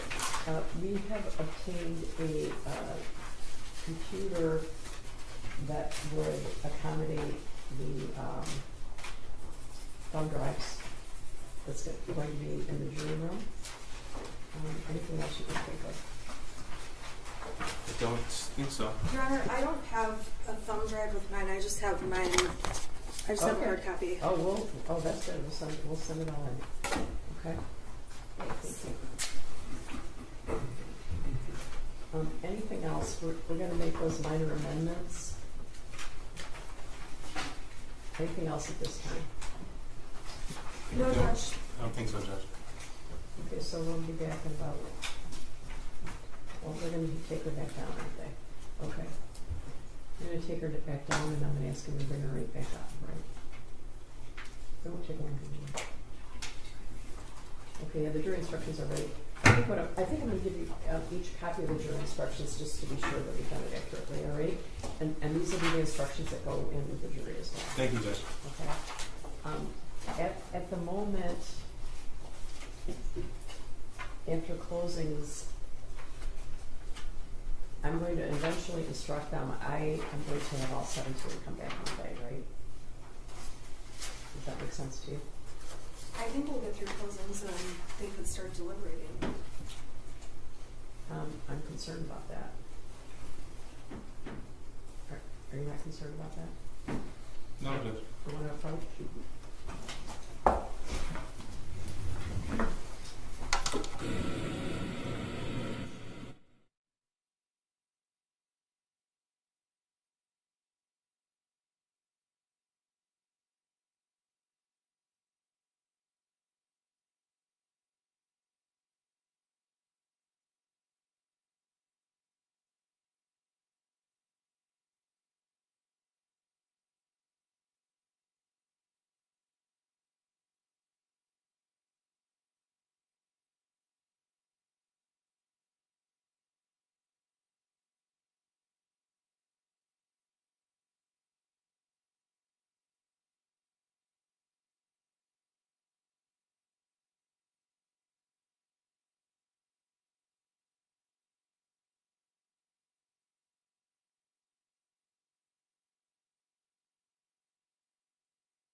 Well, you can. All right, do you want me to bring the jury in now? Sure. Yes, please. One moment. We're just waiting. Having some. Just take 1 second to set things up, Judge. Ms. Williams is going to print a copy of the jury instructions for you, just to be sure. Okay? What's that? We're going to print a set of the jury Oh, sure. instructions, and then we can review those just to be sure that they're accurate before I send them in. 5.88 comes out. 3.3 comes out. Yeah. And then the expert witness is only orthodoxy. The other two are not. Yeah.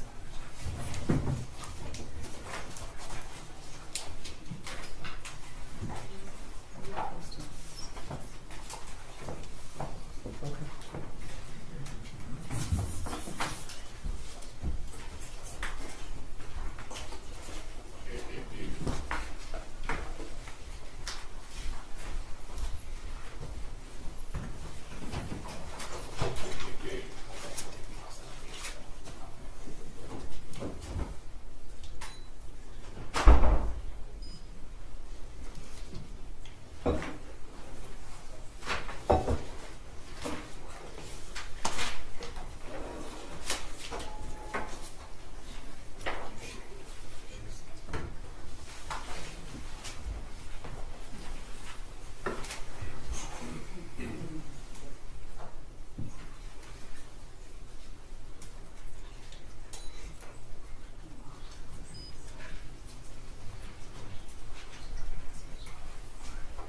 Just one moment, Your Honor.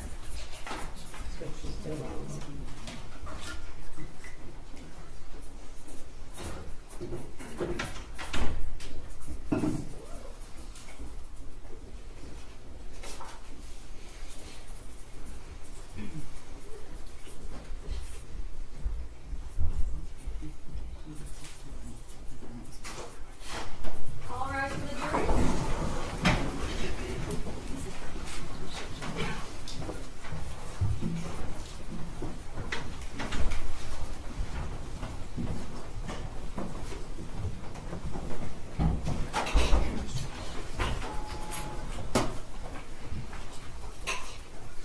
Ladies and gentlemen, you may be seated.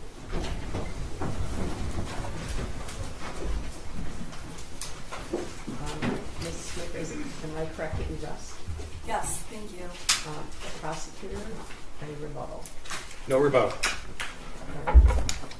Ladies and gentlemen, the evidence in this matter has been concluded, and now you're going to hear closings. I want to remind you that closing arguments are just that.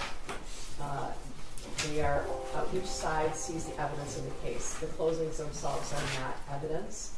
Because the prosecutor has a burden of proof, the prosecutor also has a right to rebuttal after the defendant's closing. All right? I think you're going to hear certain elements, again, of the crime charged, the crimes charged, and I'm going to be giving you written jury instructions that list those, just so you know. All right? Questions? Just 1 minute.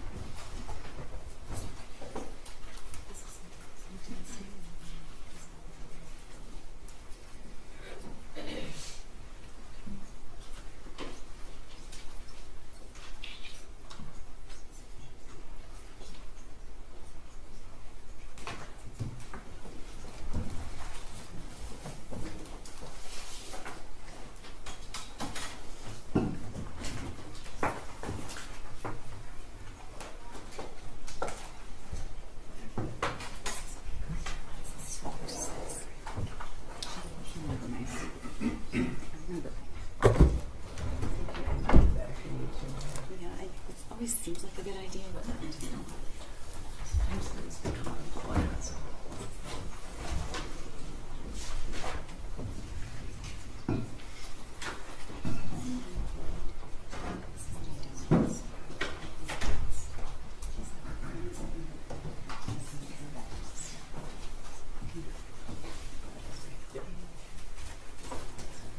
Sorry, can you do my mic? Just up right here. I think this will go forward pretty far.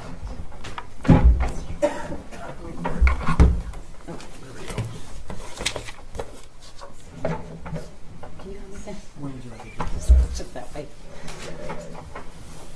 You want it still facing this way? I want it like almost in front of the witness box. Sorry about that. Okay. Thank you.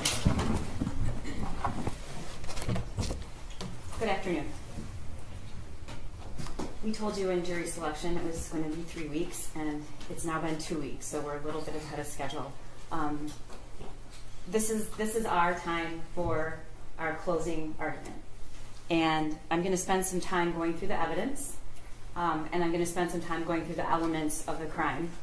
I want you to know that I have been watching you diligently, taking notes and listening. So what I'm not going to do is spend a lot of time repeating everything that was said from the witness stand, because I know that you all listened, and I also want you to know that I really appreciate that, and I know the court does too. I told you during jury selection that it wasn't going to be easy, and it was not easy. Listening and watching and thinking about 4 young kids being gunned down in their school is not easy. You listen to every witness, you examine the evidence, and I suspect that many of you feel the way that we do, that it's difficult. But we owe it to the victims and their families to say what really happened. And you've listened and you've done that. In our system of justice, we have different roles to play, and each role is different. There are people who think it's the prosecutor's job to convict people. I don't think that's the prosecutor's job. I think my job and our job is to present the evidence and the facts and tell you the truth. And telling the truth sometimes means showing you things none of us want to see, some of us don't agree with, some of us don't like. But I believe that that's my job. We don't pick or choose the very best things, because I believe that you should have the truth. And I believe that it's not my job, nor is it right, to sanitize what happened in that school that day. Because if we don't tell you exactly what happened, then you don't know all the facts, and you don't know what the truth is.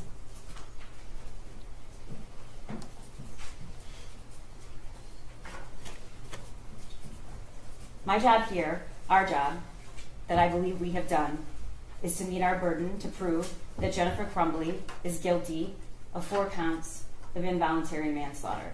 The burden is high. I told you that during jury selection, but we embrace it. and I believe that we have met that burden. It means that you had to sit and listen to a lot of very emotional things, a lot of emotional people who sometimes aren't emotional, but were emotional for this. Because what happened on that day, every single person in that building had never experienced anything like that in their entire lives. And I hope to God they never do again. So you did see a lot of people, including law enforcement, become overwhelmed with the emotion of it all. That's not a show. That's just how that was. That's how it felt that day and every day after. So I want you to know that there was no picking and choosing the very best evidence to give you. There was no filtering things out that didn't help our case. I showed you everything. And I called witnesses to the stand to say things I knew you probably wouldn't like. But my job is to give you all the facts. But my job is also to prove beyond a reasonable doubt that Jennifer Crumbley is guilty, and I believe we've done that. The defense also has an important job, to advocate and argue for their client, and they decide how they want to do that. And of course, the judge plays an important role. Her job is to call balls and strikes when two sides disagree to make a ruling, and then to tell you what the law is. And she's going to do that as soon as we conclude here. And then there's your job. Your job is to decide what the truth is, what really happened, what are the facts, and then take those facts and find the truth and apply the law. The judge is going to give you instructions about the law, but I want you to go over what you now know, and I want you to think about it. And we're going to go over some of the evidence. But I also want to remind you that you're allowed to use your own observations and your own insight. And if there's something that you notice from the witness stand that I didn't say, you should rely on that. We can't possibly tell you every single little thing. And sometimes, ladies and gentlemen, the most important things are the things that don't get said. The most important things are the way the victim or the witness spoke, the way they answered a question. And I encourage you to rely on your own perceptions of that. I want to start out by talking to you about the elements of the crime. Involuntary manslaughter, she is charged with. This case is based on two theories. You're going to have all this in their jury room, but hopefully I'm going to explain it so well you will have no questions. These are dependent on two specific theories. One is the gross negligence in the performance of a lawful act, and that gross negligence caused death, and in doing so, the act that caused death, defendant acted in a grossly negligent manner.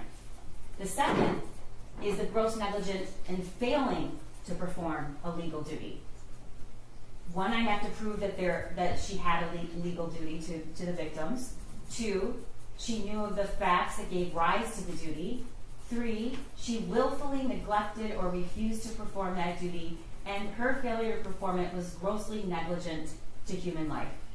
And then four, the death of the victims was directly caused by defendant's failure to perform this duty.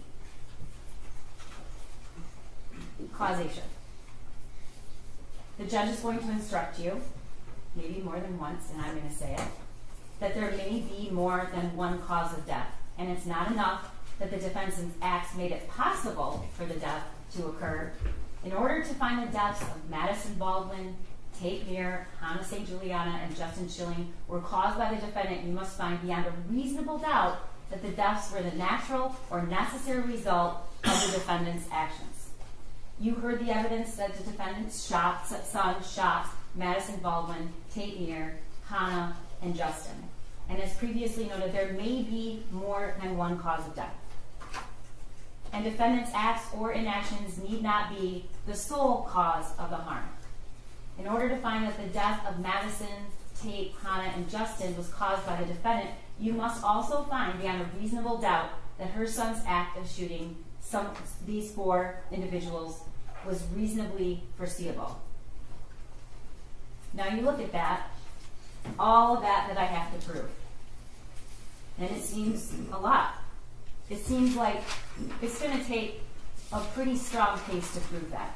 It's going to take some pretty egregious facts.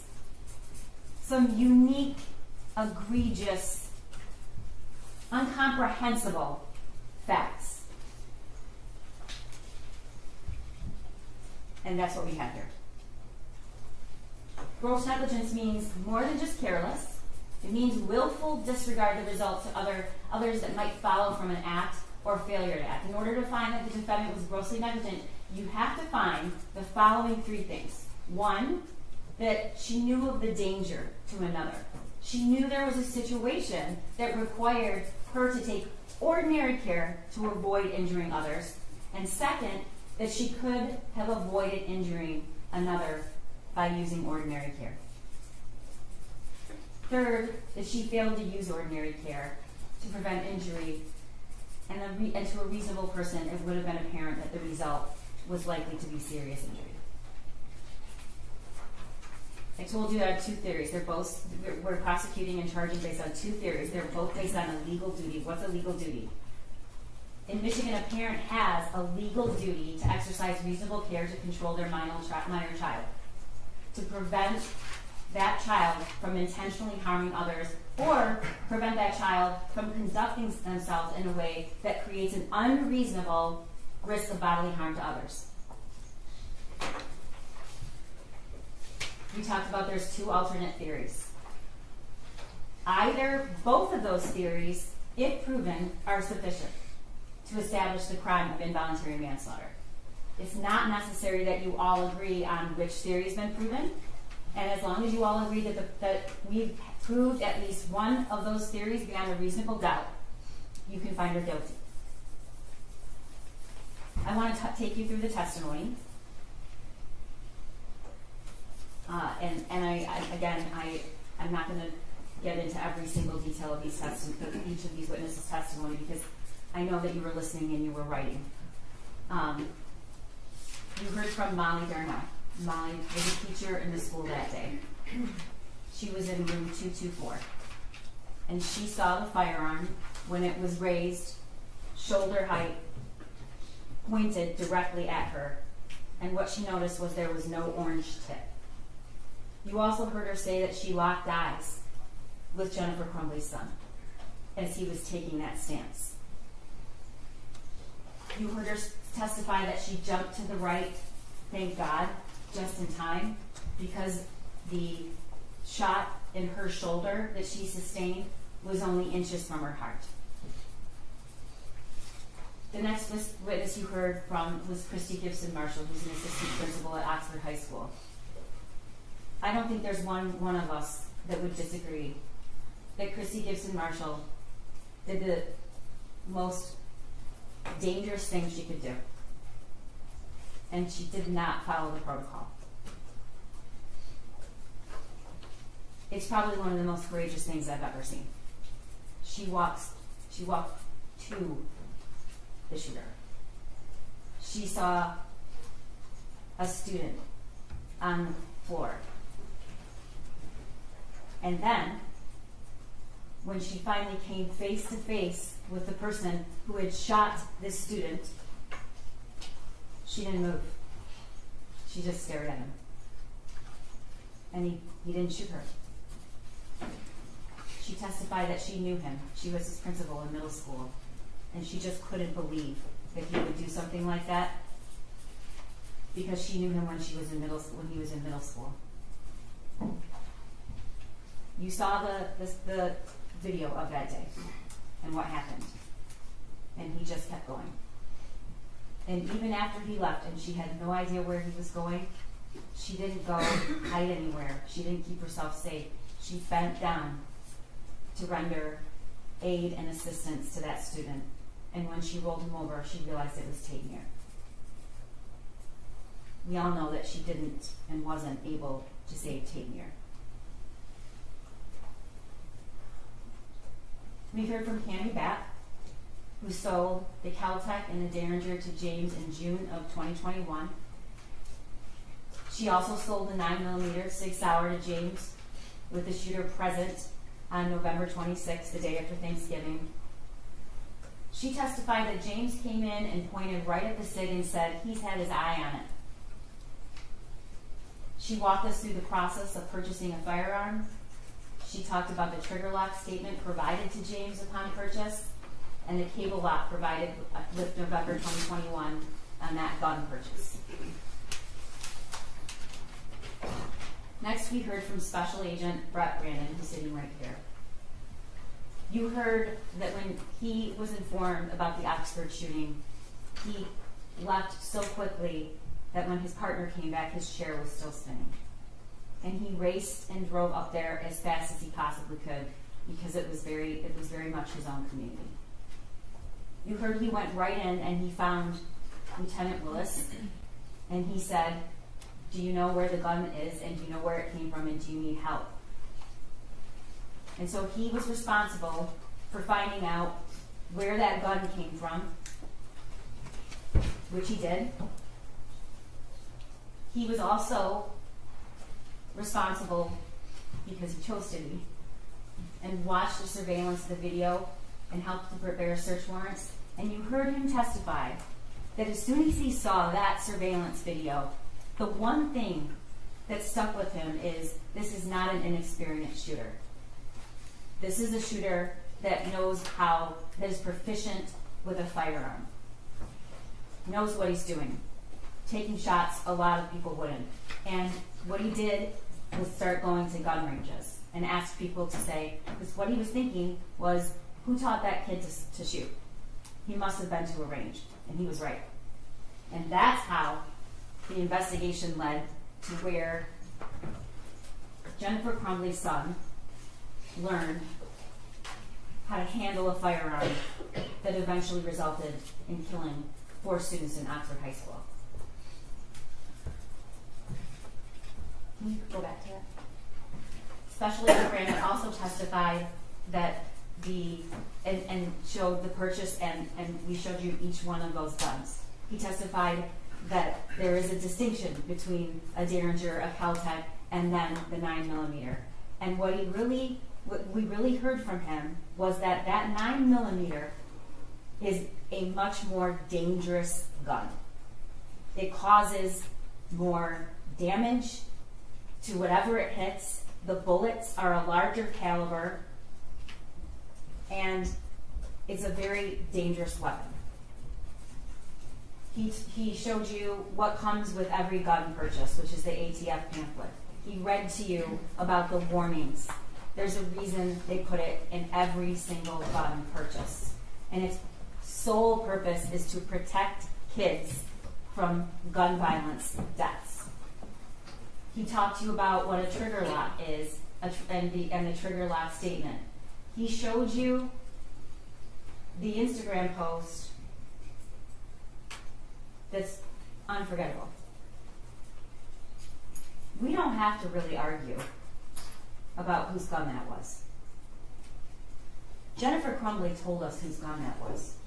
She told us when she posted on social media it was his Christmas present, and she told you in this trial. That weapon is not just that weapon.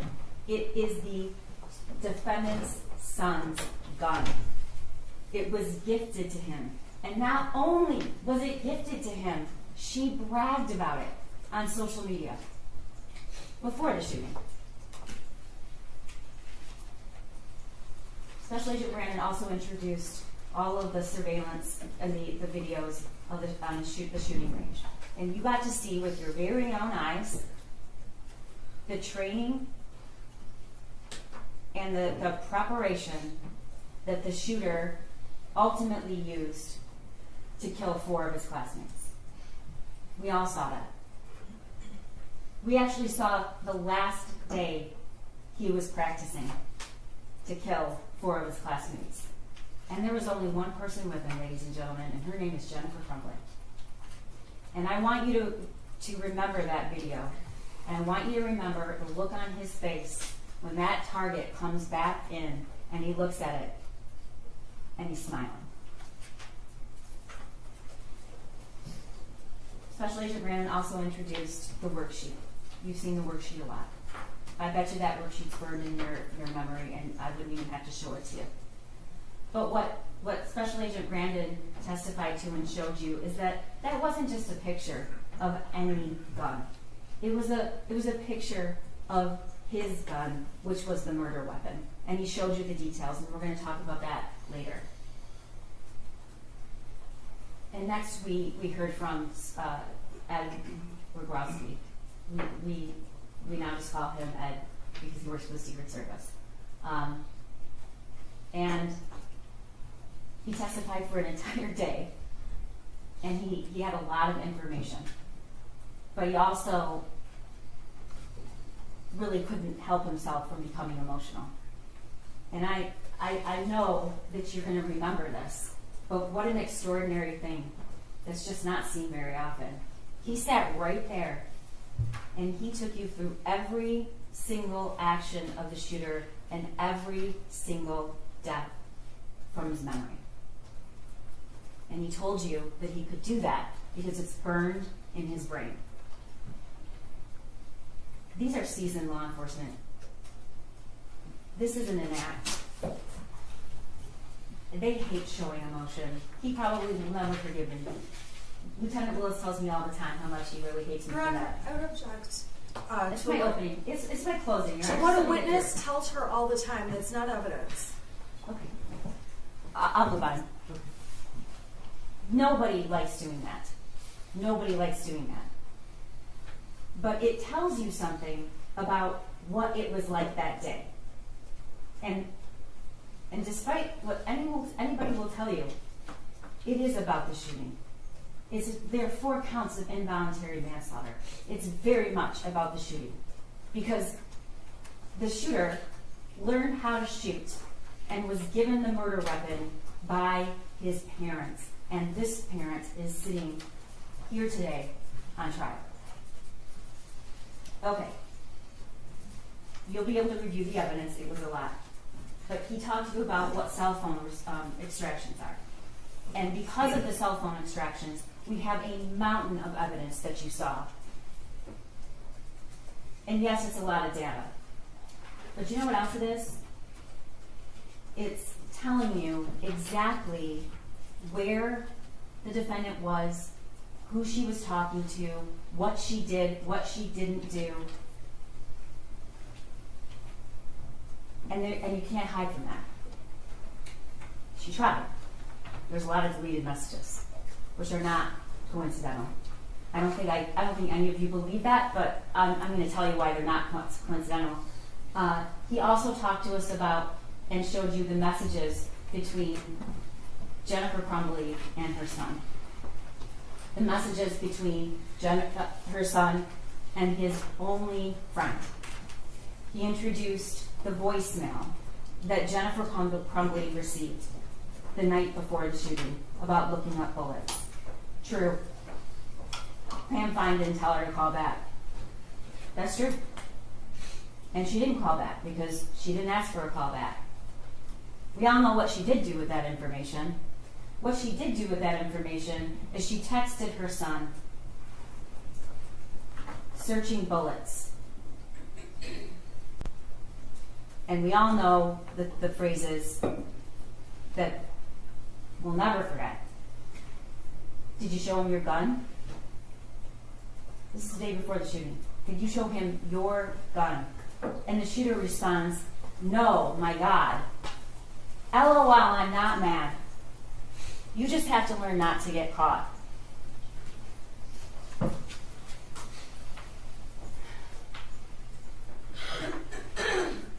Kira Pennant testified that she knew Jennifer Crumbley. She testified about the amount of time that Jennifer Crumbley and James Crumbley spent at the barn. She testified about all the money they spent at the barn. Why is this important, ladies and gentlemen? It's not to show you that somebody's a bad person for liking horses or spending a lot of money on horses. It isn't. And it's not to say that somebody should spend every waking hour that they're not at work at home with their teenager. That's not the purpose of this evidence. The purpose of this evidence is to show you what Jennifer Crumbley cared about the most and what she was doing and where she was when her son learned to be a killer. Kira will tell you that she referred to her son as an oopsie baby and said he was weird. She rarely saw him. And that even after the one friend was taken away abruptly with no notice, they still went to the barn, even at night, and left him by himself. Which is absolutely normal to leave teenagers at home by themselves. Unless that teenager is showing signs of mental crisis and that teenager has lost the only person in the world that he has. And then she told us that when she got the worksheet texted to her that day by Jennifer Crumbley, she was very concerned. She was alarmed. And in fact, she said, bring him to the barn.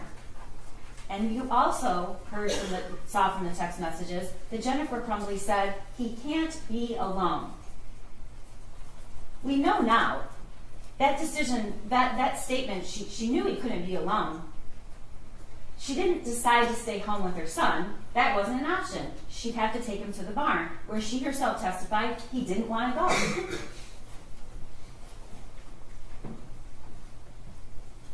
You heard from two people who were at that meeting that day, Sean Hopkins and Nick Ejak. I'm going to tell you right now that this is not an argument that the school did everything they should have done. I'm not going to say that to you. I'm not going to tell you that I like everything they testified to. I'm not going to tell you that I think it was okay they didn't look in the backpack. I don't think it was.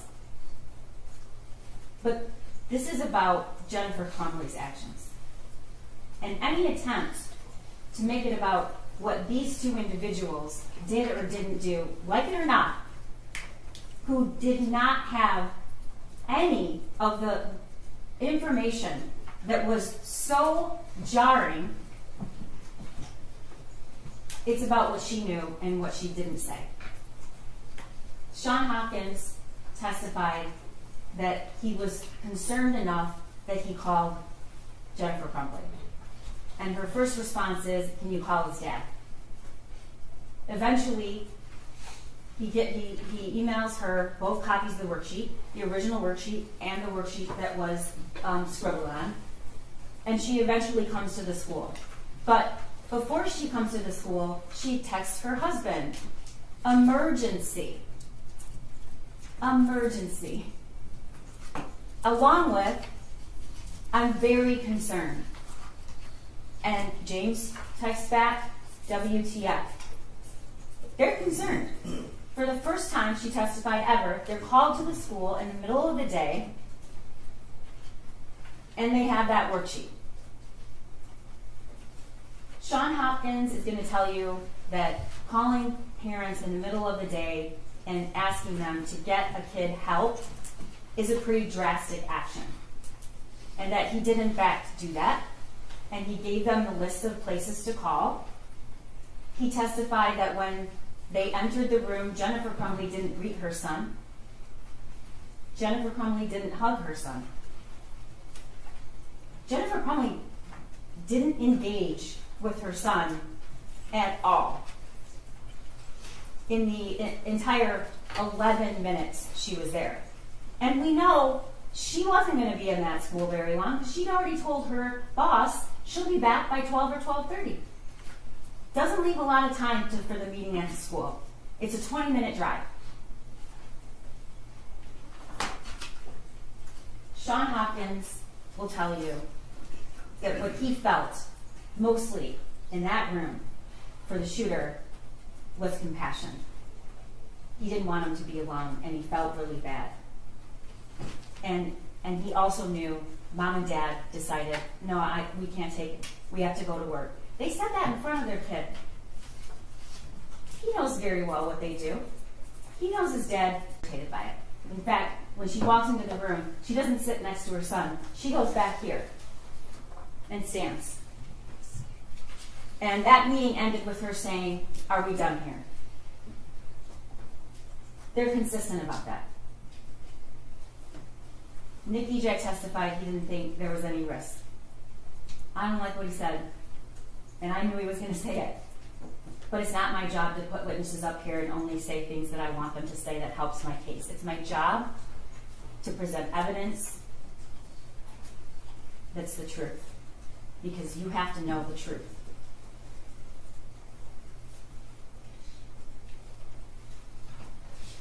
Sergeant Joseph Bryan is the first law enforcement that had contact with Jennifer Crumbley and her husband right after the shooting. And you saw the interview in the substation. And you saw the demeanor of the defendant. I want you to remember something. It wasn't even an hour. It was around an hour after the shooting took place. She's on her cell phone. She's looking to see if it's on the news, she said. We also know that there were deleted messages. We don't know when she deleted them, but we know there were messages deleted after the time of the shooting, from the time that the phones were seized later that night. He asked about the gun, and you heard what she said, what they both said. It was hidden. It was hidden. She read the text message. "Oh, he said he loved me." And she reads the text message. And then she said, "I texted him, 'I love you back.'" It was 49 minutes later that she texted, "I love you back." And it was after she already knew that he was the shooter. She doesn't say what the text after that is. She leaves that out. The text after that is, "Ethan, don't do it."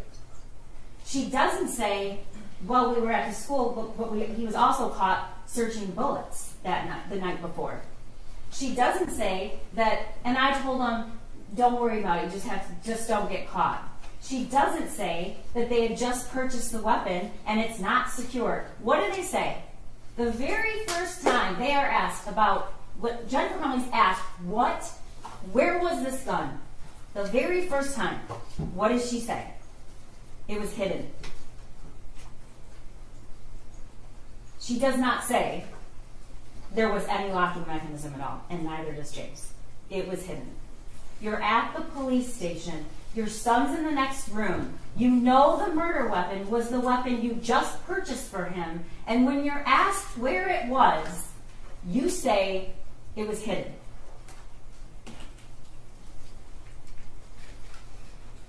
We also heard from Andy Smith, who was Jennifer's boss. He testified she could have absolutely gone home. She works from home, and there's flexibility, that they have kids that come to work, that the meeting that she wanted to get to was not in any way mandatory, and he testified about some very bizarre communications. He testified that as soon as she left, he got a text saying, "My son, the bullets are gone, the gun is gone, he must be the shooter." Oh my God. Those were deleted by Jennifer Crumbley. We don't know why. I think there's a lot of circumstantial evidence to suggest why, which is those are statements you don't want on your phone. And then, not 3 hours after her son shot and killed 4 people, and he's already in custody, and it's already clear that he is probably never, ever, ever going to be out of prison for the rest of his life, she's texting, "Don't judge me based on what he did. I need my job." Her explanation for that, she was in planning mode. The next witness is Amanda Holland, who testified that she came back to the work that day. She had the worksheet.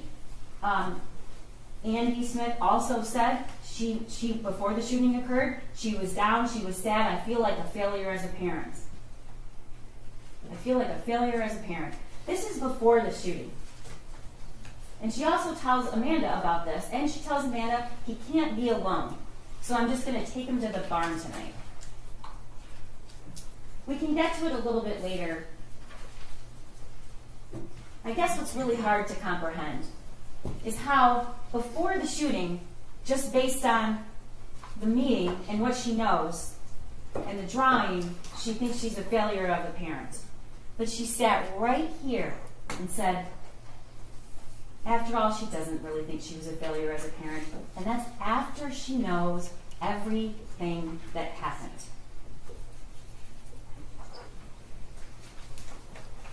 Detective Adam Stoyak executed the search warrant at the defendant's home. I want to make it really clear. Jennifer Crumbley's not being charged with involuntary manslaughter because she has a dirty house. That's absurd. And you can see pictures so we can prove that she didn't have her house cleaned. I don't care if her house is clean or not, and I don't think you do either. Those pictures are shown to you because that is where the shooter lived and it's where she lived. And you saw his 2 bedrooms. There was barely a place for him to sleep.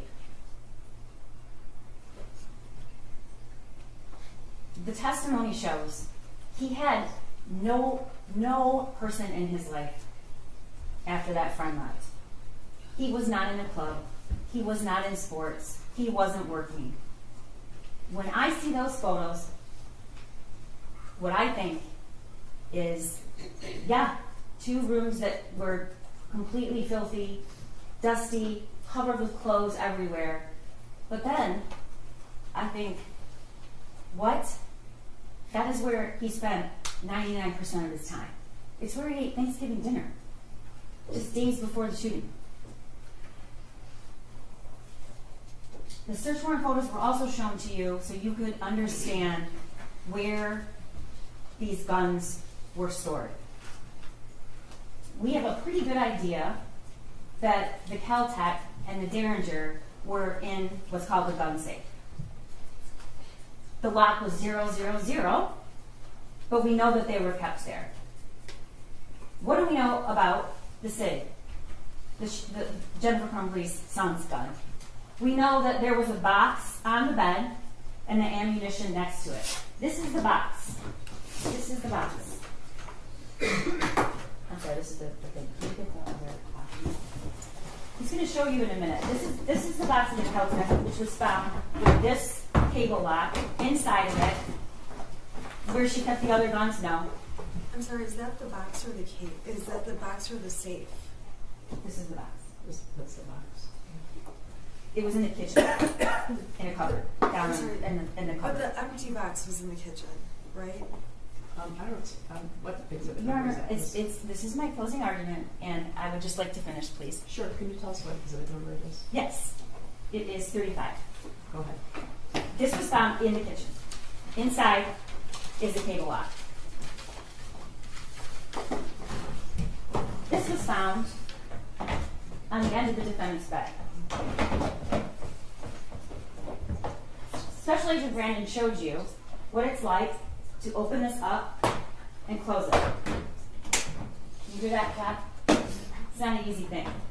So what this was laid out on the defendant's bed, and the bullets are right next, the box of the ammunition is right next to it, empty. The story, one of the stories that is told by Jennifer Crumbley is he must have come in there when they were sleeping, because she was in that bed all night long, and they left after her.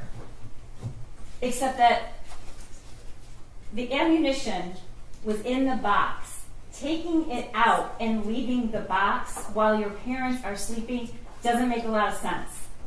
And it doesn't make a lot of sense that this was taken, the weapon was taken out of this case with no one hearing while they were sleeping.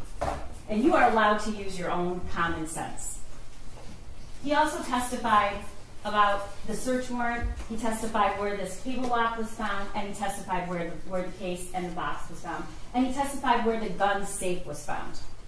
It was not, unlike what Jennifer Crumbley alleged, stored separately from the ammunition. It was actually right next to the ammunition. In a gun safe, the other 2 guns with a combination 000. Sergeant Peschke arrives at the scene, doesn't know anything about the Crumbleys, doesn't know that they've already been to the substation, doesn't know that they were at the school that day. He's there and was ordered to be there to keep the house safe while they are waiting for the search warrant. And in doing so, he needs to keep the defendant out of the house. She goes in the back of the car, and you saw the video. She now tells Sergeant Pesky she actually never really looked closely at that worksheet. Now that she looks at it, it might be disturbing. We know that's not the truth. The question is, why is she lying? She says that the .45 caliber gun used at the school, and he asks us it was, and tells him no, it was a 9mm. The other is a .22, I think. She said that they had a fight the night before with her son over grades. And she says, so we told him, no gun range, no phone. Those are his trigger points. Ladies and gentlemen, that phone was never taken away from her son. We know that.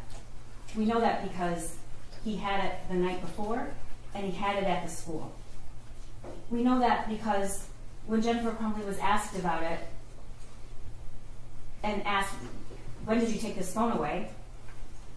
We know that he made that video in that shed about the school shooting with his phone at 10 o'clock. The phone was never taken away. Why is she saying that? I don't know. Then she says, my biggest fear was that he turned the gun on himself. And when he asked her, do you ever keep guns in your car? Here's what she did. Shook her head. It's not what she says here today. Next, we heard from Bob Patalis, who processed the scene. And you saw those pictures, and they were hard to see. He told you that there were 32 fired cartridge casings. He collected all that evidence, took all the photographs, and recovered the murder weapon. Lieutenant Marsvan was also at the school that day, and he testified that he picked up the phone and saw the screen and saw that the last text was, Ethan, don't do it, from Mom. He executes search warrants for all of the devices and the home and sends a team, including Officer Pesky, to secure the house before the search warrant is executed, which is what they do. He testified that when he went into the house, he finally got there and he needed their phones. And he testified that Jennifer Crumbley said, no, I don't want to give you my phone. I'm not giving you my phone. She finally relents because her husband says they're going to get it either way. And then she doesn't want to give the passcode up. She doesn't want to give the phone up.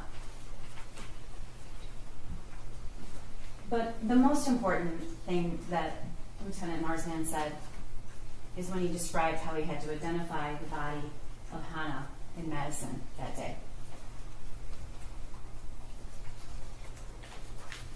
Dave Hendrick is retired, but he's the former sergeant in charge of the fugitive apprehension team we call FAT. And his job, his only job, when he was doing that, is to find people who have felony warrants and haven't turned up. He has a lot of ways to figure that out. But he was asked to find Jennifer and James Crumbley to make sure they turn themselves in. But one of the other primary goals he has is that they turn themselves in safely. And she was given every opportunity to do that, and she did not. I want to talk to you about something. The judge is going to instruct you that you can consider flight. It's not an element to the crime. I don't have to prove that they fled.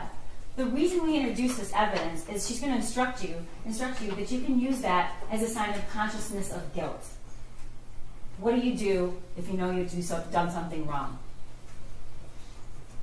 You can use that to show consciousness of guilt. And we're going to get to it, but I believe we have shown that beyond a reasonable doubt. He's going to tell you that the defendant, with her husband, immediately began to avoid detection because they're pulling cash out. They're pulling cash out of their son's bank account. They're pulling cash out of their bank account. Where's their son during this time? He's at Children's Village being arraigned with his court-appointed lawyer, where they had the opportunity to go see him, where they had the opportunity to go to that arraignment, and they did not. Because they never even went, they fled their house and went to a hotel, and then they ended up at an extended stay, and that is where they ultimately left one of the Kias, backed into a parking space. He's going to tell you that he eventually did apprehend the defendant. You've heard a lot about that. And he's going to tell you that there were hundreds of law enforcement officials on the scene when she was apprehended. Luke Kirtley, I know you will not forget him, coincidentally knew a lot about cars, and coincidentally pulled into that parking lot right about the time, and coincidentally had just seen the wanted poster, he called it, and with a description of the cars and a photo of the defendant. And coincidentally thought, maybe that's the car. And you watch the video where he goes around and he sees the license plate and he plays it cool and slowly walks into the building and then makes the call to 911. He describes to you how within minutes police officers arrived, and then swarms of law enforcement arrived. SWAT, the marshals, ATF, the sheriff's department, Detroit PD, all sorts of law enforcement show up immediately. He also testified that the unit where Jennifer Crumbley was actually found was very close to his, and it faced the parking lot, and the whole wall was windows, and it was on the first floor. And he's going to tell you that the whole parking lot was lit up with law enforcement, lights, sirens, all kinds of things. Next, we heard from Corporal David Shaw, and he testified that once he got there, they took a 35-pound ram to breach the door, which was right outside the unit where the defendant was found.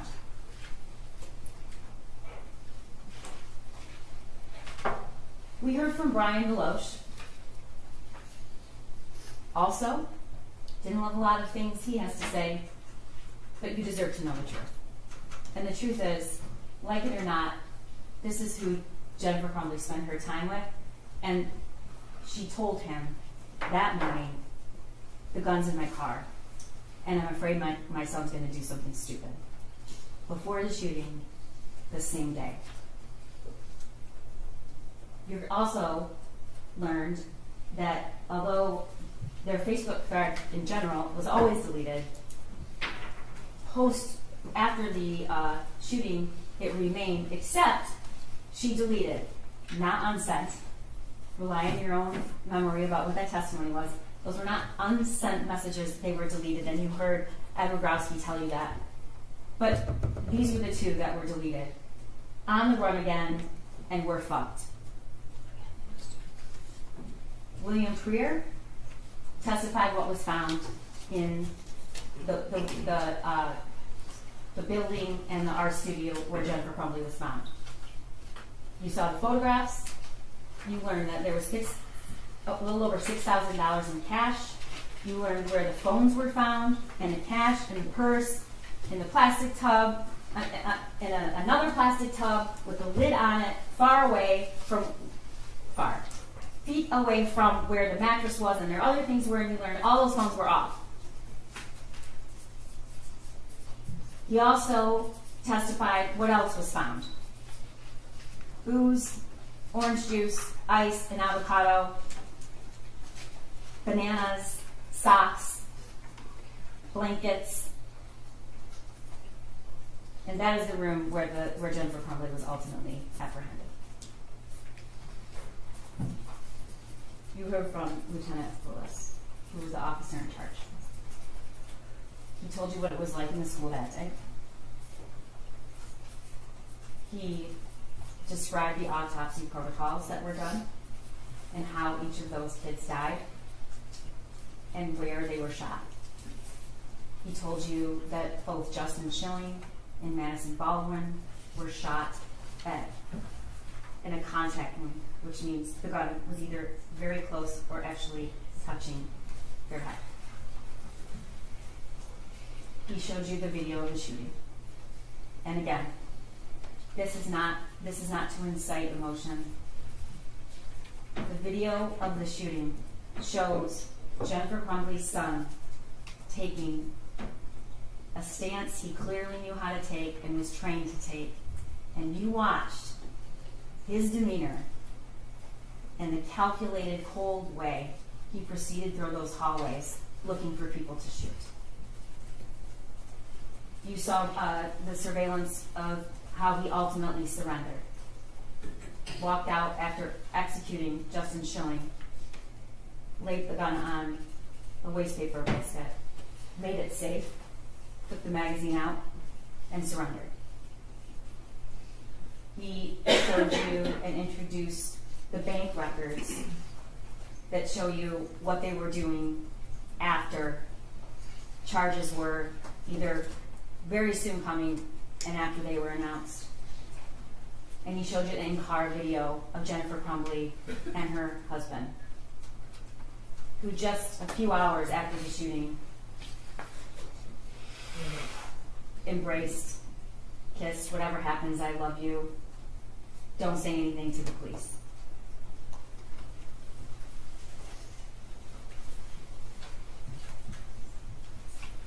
One of the elements we have to prove is what a person using ordinary care would have known about whether or not there was a situation that they needed to exercise ordinary care. So the defendant's knowledge about her son matters.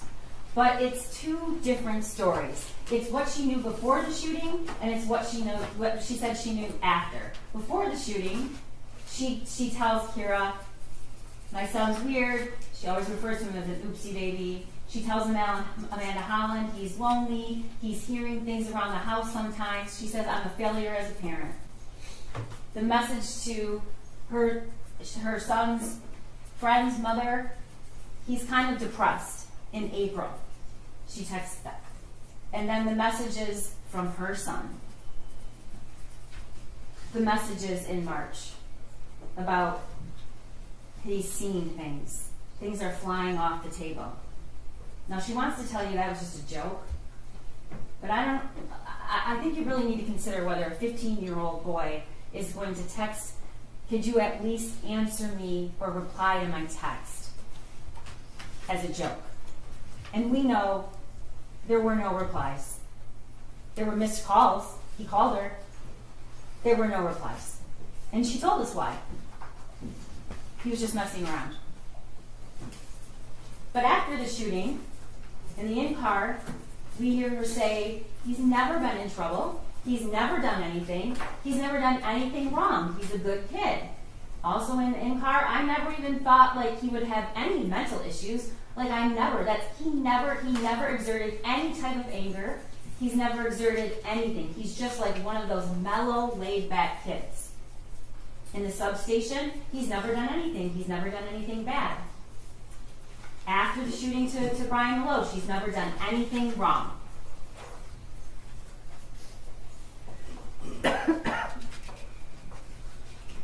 Jennifer Crumbley has said a lot of things about that drawing and that meeting at the school. She sent the drawing to James, and Kira and Andrew, as I said before, with the call now, emergency. She told Kira he couldn't be left alone. She tells Andy she needs to get him counseling, and she tells Amanda that the drawing was really scary. She agrees. After, this is what she says in the substation. Nobody didn't seem worried about it, and he said that my son's more than welcome to stay at the school, or he could go home. And I really wish we had taken him home. In the in-car, she said, I didn't even look at that closely. Now that I do, when I was at the substation, I looked at it closely, which we know is not true. I looked at them closely, and they're a little disturbing. Well, they're very disturbing, because look what he just fucking did. And then to Malo, she says, the school was very nonchalant, but the paper they showed me had all of the things scratched out. That's just not true. It's just not true. And you don't have to believe me because we have evidence it's not true. And you heard it.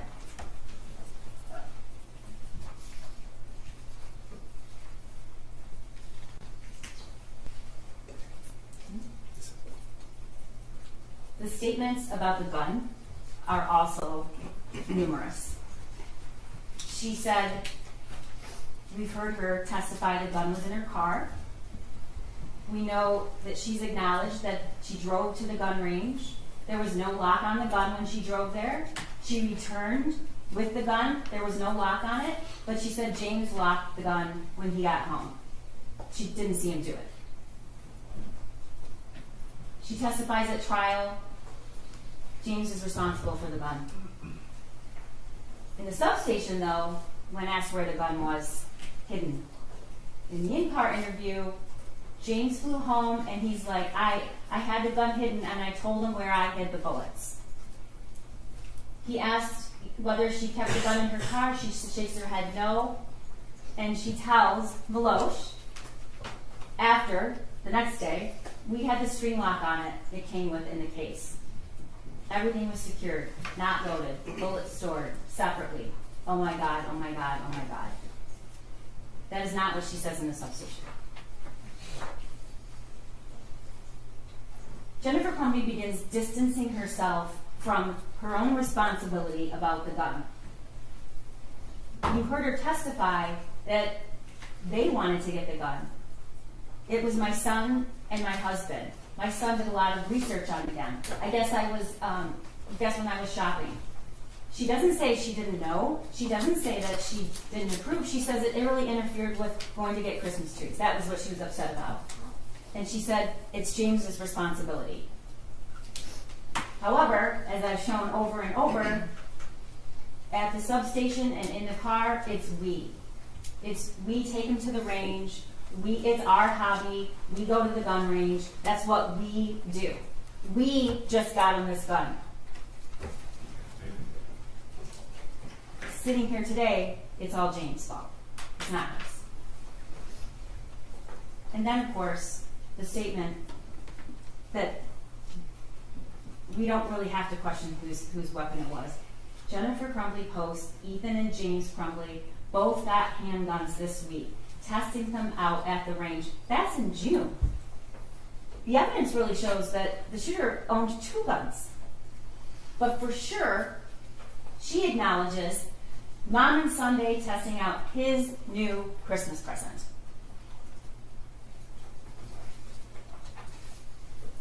You heard evidence that was presented to you about the journal that was found in the bathroom by the shooter's backpack, right before the bathroom that he exited and started shooting.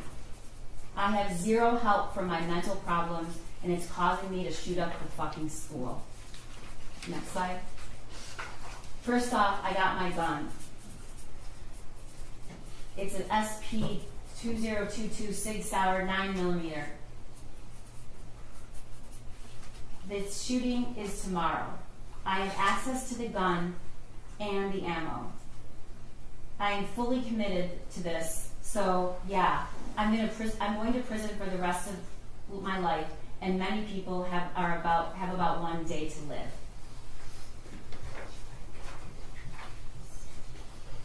One of the things I want you to ask yourself when you go back in that room is why, after hearing that there's an active shooter situation and knowing that your son is involved, you are taking the time to delete text messages. And look at the messages that were deleted. We're on the run again. Helicopters, not sure where to, I'll message you, and we're fucked. Deletes, the gun is gone and so are the bullets. Oh my God, Andy, he's going to kill himself, he must be the shooter. Ethan did it. Those were deleted from her phone. She deletes all the things she says about the drawing to Kira, including making sure that she still was going to get her lesson that night. This is the timeline from when in March, which you've heard a lot of testimony starting in about March, was where we first have evidence that he was struggling, he was hallucinating, he was seeing things, and he wanted her to text back and she didn't. We know that he had some incident, and he says it's a mental breakdown in April. You saw text messages between James and Jennifer saying, did he say anything about last night? He woke up in our bed, he didn't know where he was. We don't know what that was about, but we certainly know that that is not evidence of somebody who is completely fine and stable. In fact, lots of messages from Jennifer Crumbley saying, I'm worried. I'm worried he's going to do something stupid. In April, she texts her friend that she thinks he's depressed. The Caltech and the Derringer was purchased in June. They go to the shooting range in June. They go to the shooting range in August. They go to the shooting range in September. And then in November, they buy the Sig Sauer. And we see the shooting range that Jennifer Crumbley went to with her son, testing out his new Christmas present. Here's what we learned Jennifer Crumbley did after the shooting. As soon as they took her phone, they bought burner phones in Lapeer at 8 o'clock the night of the shooting. They checked into a Holiday Inn Express that night in Lapeer. They then left and went to an extended stay in Auburn Hills, which Lieutenant Willis testified was almost across the street from a police department. Upon learning that charges were possibly coming, and the same day charges were announced, they leave that hotel and drive to Detroit. They withdrew $2,000 from a Flagstar Bank on December 2nd. They drive to Owasso, an hour away, she says, because we just didn't want anyone to recognize us, to buy replacement phones. She texts that she's on the run again. Helicopters are not sure where, I'll message you to. At 7:31 a.m. on December 2nd. She texts on December 2nd, we're fucked at 2 o'clock. On December 3rd at 4:59 a.m. she texts, I'd rather die than go to jail.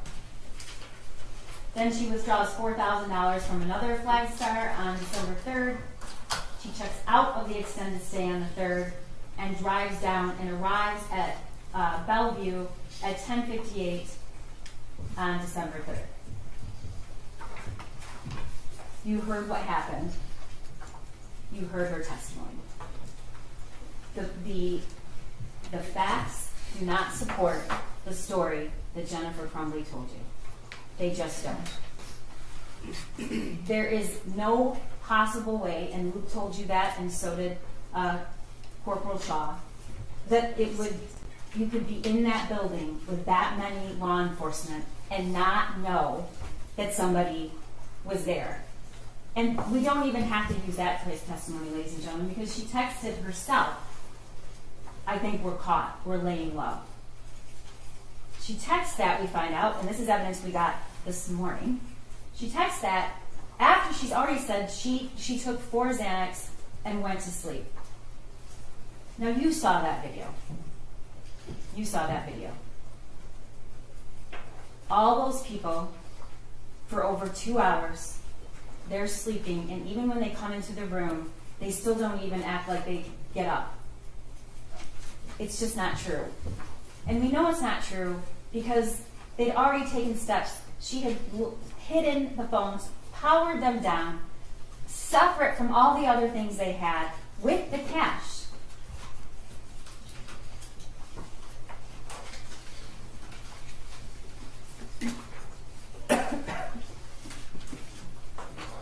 Jennifer Crumbley wants you to believe that if only the school had done something different, we wouldn't be here. If only the school. Well, let's talk about what she knew that no school employee knew. She knew about the text messages in March that he was about a demon, throwing bowls, clothes flying off the shelf. She knew about the March 18th incident of waking up in his parents' bedroom and like he had way too much to drink and asking why he was in their room. She knew he had previously asked for help and to go to the doctor, and she laughed at him. She knew there were multiple guns in the home. She knew her son had been gifted a gun just a few days before the shooting. She had posted it on Instagram. But apparently, it's absolutely fine for all your Instagram friends to know that you got him a Christmas present with a 9mm handgun, but it's not okay or relevant to the people sitting in that room with that drum. She knew that that gun looked identical to the one in the drawing. She knew that the gun was accessible to him. She knew it wasn't stored properly. She knew that he was proficient with the gun. She knew he had access to ammunition. And she knew that her son was upset the night before. Now, that says he was locked out. She told Amanda Holland he got locked out. She doesn't acknowledge that. She does acknowledge that he did leave the house that night because he was upset. And we all know what he did.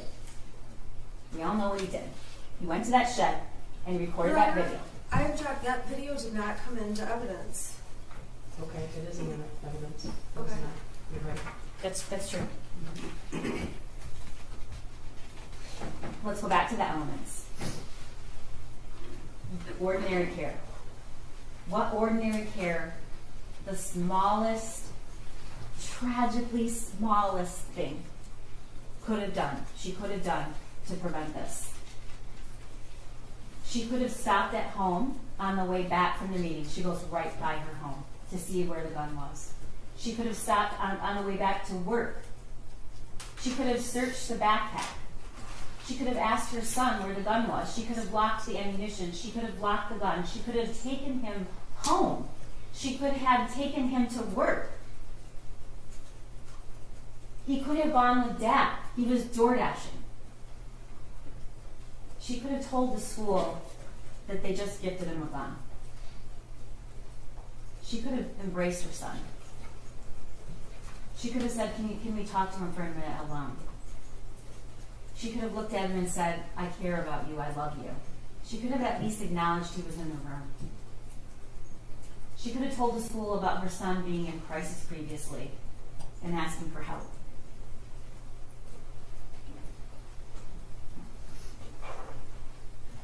Ordinary care would have included all of those things.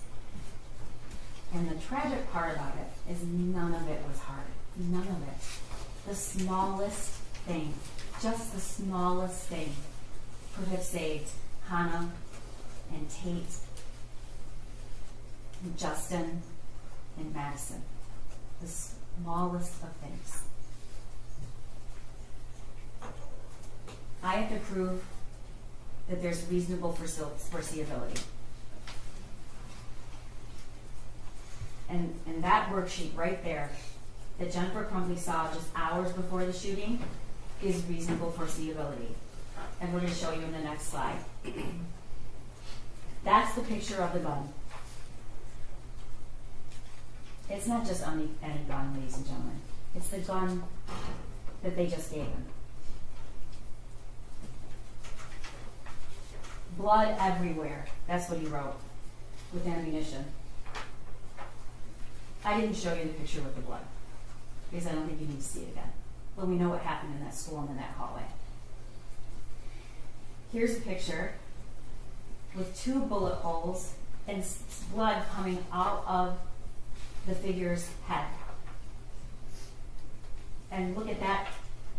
That is where those shots went. Those are from the shooter's gun. The thoughts won't stop. Help me. These are all of the things that were texted to Jennifer Crumbley. This was in March. But he's writing it on a piece of paper and he's showing it to her. That is foreseeability. He's telling in that drawing, this is the gun that was purchased for me. Help me. Blood everywhere.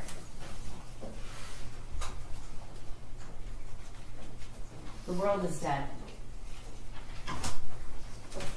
I know you won't ever forget the video, but if you look at the defendant's son and see that there was no emotion, none. He was only concerned in a very calm manner for finding as many people as he could to kill. and he did.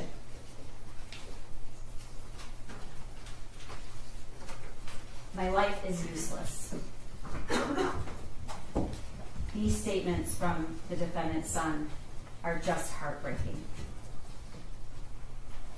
I actually asked my dad to take me to the doctor yesterday, but he said, just give me some pills and told me to suck it up.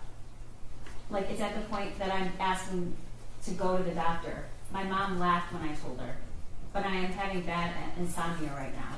I need help. I was thinking I could call 911 so I could go to the hospital, but then my parents would be really pissed. Like, I am mentally and physically dying.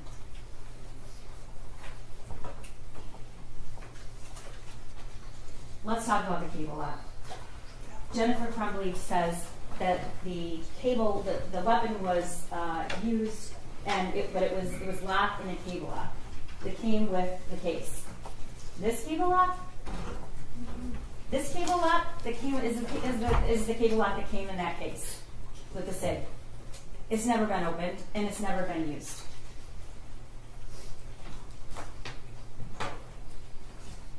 This is the last picture that we have of that gun until we see it murder 4 kids on November 30th. And the person holding it is Jennifer Crumbley. She's the last person that we see with that gun. She's the person that said it was in her car, then she said it was in her house, it was her husband's responsibility, it wasn't hers. That's what she told you.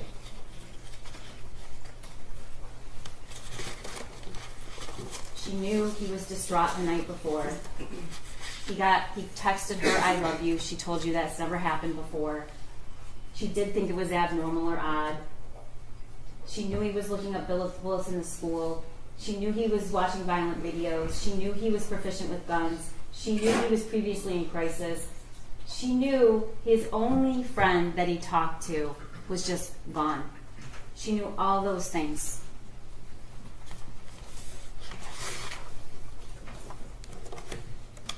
And then her own statements, ladies and gentlemen, when she took the stand.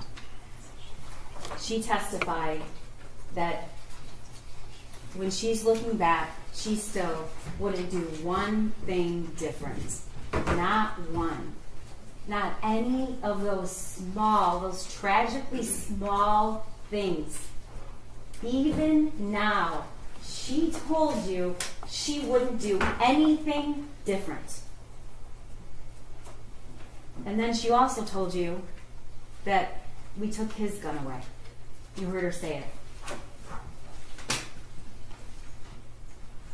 And then she said she doesn't think of herself a victim, but she has lost everything.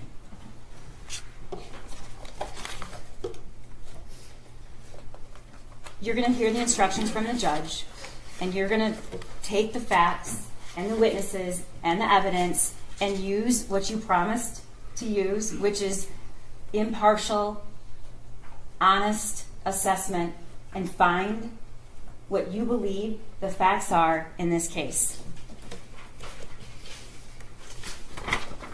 The flight, evidence of the flight and what they did after is not an element I have to prove. But what does it show? It shows the minute this shooting became public and ended up in the paper and the media, Jennifer Crumbley started telling a story, and then she ran. And she didn't run just because she was selfish, ladies and gentlemen. She ran, and she started deleting text messages, and she started telling a different story because she knew she had done something wrong. That's the only reason you start deleting text messages. It's the only reason that you start saying something that isn't true. It just isn't true. Jennifer Crumbley drove to Detroit with a bunch of cash and 6 cell phones powered off. You can consider that as consciousness of guilt.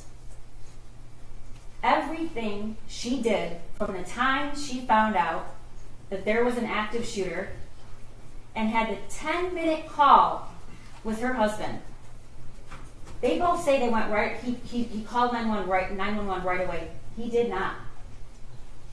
He talked to his wife for 10 minutes, over 10 minutes on the phone before he called 911. But the facts changed because it was the immediate attempt to misrepresent what actually happened. Why is a mother whose son just killed 4 people thinking about deleting her text messages? Why is she saying things that are not true about her son? Why does she care about her job? Why does she care about her horse lesson? Why does she care about any of these things? Because she knew she did something wrong. And she's deleting all of those things because she wants you to believe that she's somebody she's not. And you know what she's not? She is not somebody that used ordinary care to prevent what was foreseeable, reasonably foreseeable, that could have happened. Injury or death. And it did. It did. Those words on that paper helped me. She walked out of that school within 11 minutes, didn't so much even address her son. She did not give him the help that he wanted. And you can argue about the months before and the weeks before, but if you just even look at what happened that day, she walked out of that school and she knew something bad might happen. What does she do when she gets back to work? She all of a sudden texts her son, "Are you okay? You know, you can talk to us."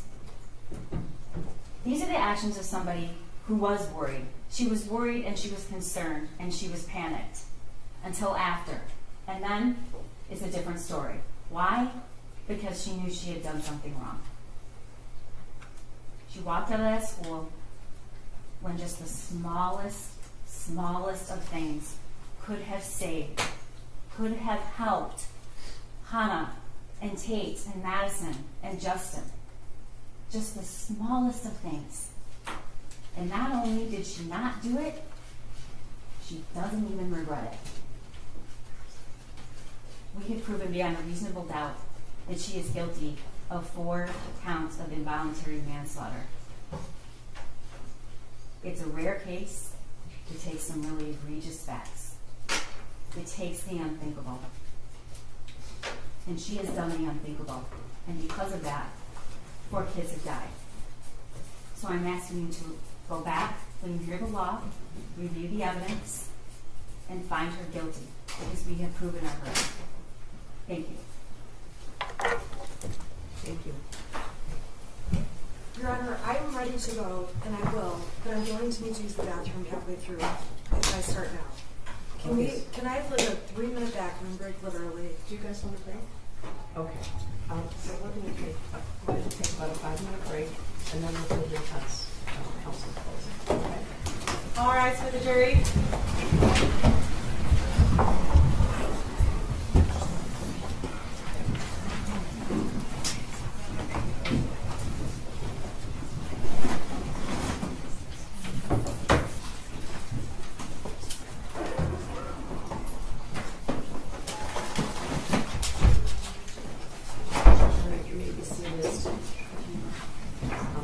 I don't want to pressure anyone to speed up their closing, but both sides have asked me for the jury delivery today.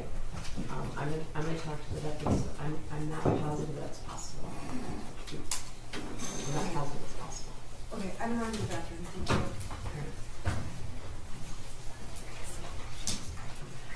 You have to take it next? Okay, you're going to take it out. Okay.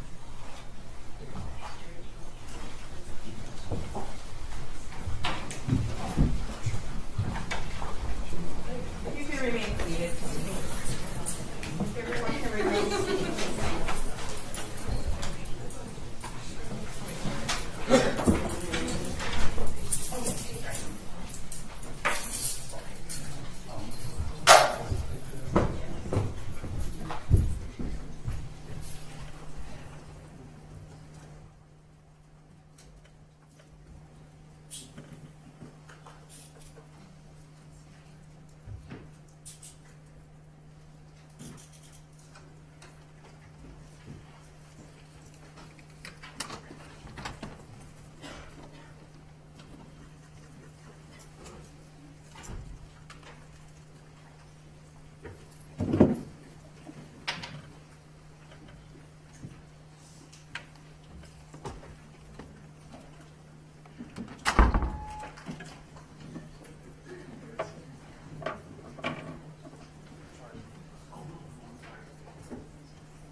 Calling People vs. Jennifer Crumbley, case number 222799990FH. All right, one thing I wanted to tell you, I've been using up all my brownie points with the captain who has told me that we can stay later than we need to, if that's what you want to do. I'm concerned about sequestration and all that.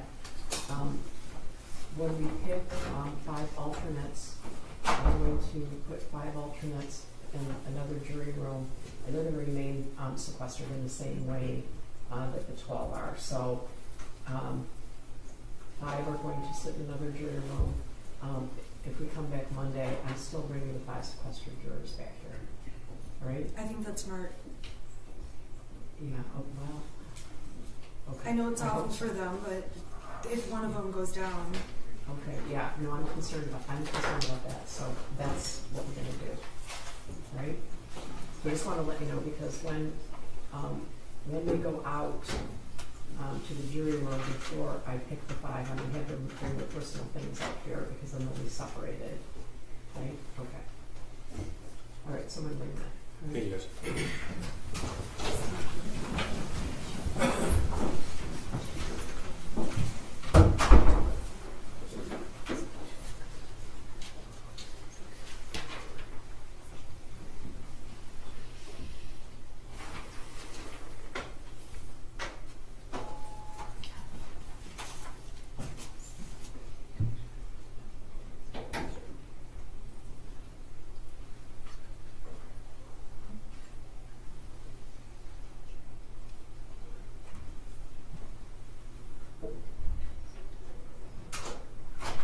All rise for the jury. All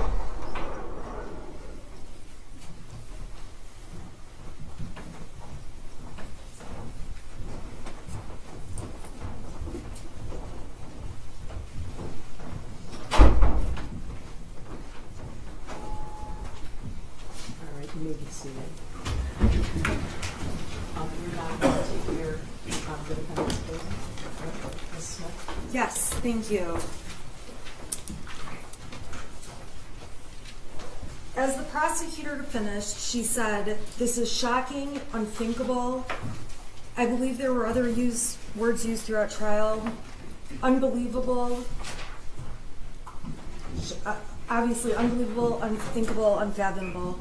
And the reason that's the case is because it was unforeseeable. No one expected this. No one could have expected this, including Mrs. Crumbley. Now, the first thing I want to do very quickly is talk to you about the burden of proof. In the state of Michigan, there are different burden of proofs depending on what kind of a case it is. When people sue for money and say, "I've been injured," or "I was failed by the school even," there will be civil lawsuits, and the burden of proof is a preponderance of evidence. That means it's about a 50-50 standard. And if you have 50% of the evidence, that's the burden of proof for civil. When the state thinks it's important to take away a person's children, the burden goes up. And the burden has to prove more evidence, and that specifically is clear and convincing evidence that it's correct for the state to be taking away a person's children. Now, the highest burden in this country is in a criminal case, and that is beyond a reasonable doubt. And the reason I'm telling you about the differences in the burdens is because in a criminal case, if you have just one reasonable doubt about the case, you must vote not guilty. And so this is my poster just showing beyond a reasonable doubt is guilty, but there's many, many other options. If you think it's likely, probable, possible, not likely, those are all not guilties. You have to be sure beyond a reasonable doubt. And later, as I go through my closing, I am going to tell you the reasonable doubts that the defense believes exist in this case for you to look at.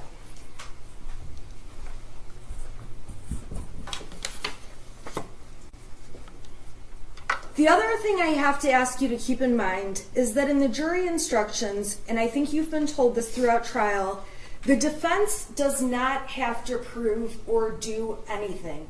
Like Judge Matthews said, we could sit at the table and play chess the whole time, call no witnesses, cross-examine no witnesses, provide no evidence, because we have no burden to prove a thing. However, in this case, you obviously saw the defense present Mrs. Crumbley, who took the stand, so that she could give you some context beyond parts of the evidence that were confusing when the prosecutor was introducing in bits and pieces. And the problem in this case is that we can all agree everything can be seen different in two ways. First of all, when you look back in hindsight with 20/20 vision, when you look back in hindsight, it is easy to say, this could have been different, that could have been different, this would have changed. And the other circumstance, the second one that makes a huge difference, is when you get full context around the evidence that is being used. And in this case, the prosecutor has cherry-picked little bits of evidence out of mountains of evidence to put in front of you with no context to explain what they're doing. And when you get cherry-picked bits of evidence, it's easy to reach wrong conclusions. Now, during jury selection, it felt like the prosecutor was asking you questions and giving more of a campaign speech than a jury selection proceeding. And I would suggest to you that at the end of the day, the only judge, although Ms. McDonald mentioned she's been a judge and was a judge several times during her jury selection, the only judge in this courtroom that matters is Judge Matthews. And the only other people whose judgment matters are the 12 of you who will collectively decide this case. The rest of us don't matter. My opinion doesn't matter. Ms. McDonald's doesn't matter. The opinions of everyone in this audience doesn't matter. The media and all of the people who think they know everything behind keyboards at home commenting about what they think the evidence in this case has shown.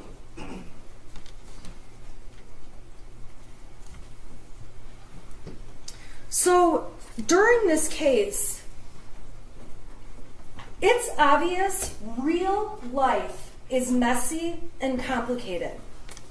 And during this trial, I will openly admit that I'm a lawyer who messes up. I get thrown off when I'm surprised by something. I feel like I get overwhelmed when information is coming at me quickly. I say I'm sorry a lot. Evidently, there's a TikTok channel of me saying I'm sorry through this whole trial. And all I'm saying is that I'm human. I am a human being, and so is Mrs. Crumbley. And that's what this case is about. She's not a perfect person or a perfect parent. I'm certainly not a perfect person or a perfect parent, and I'm certainly, beyond a reasonable doubt, bad with technology, which is why you're not going to see me touch that laptop.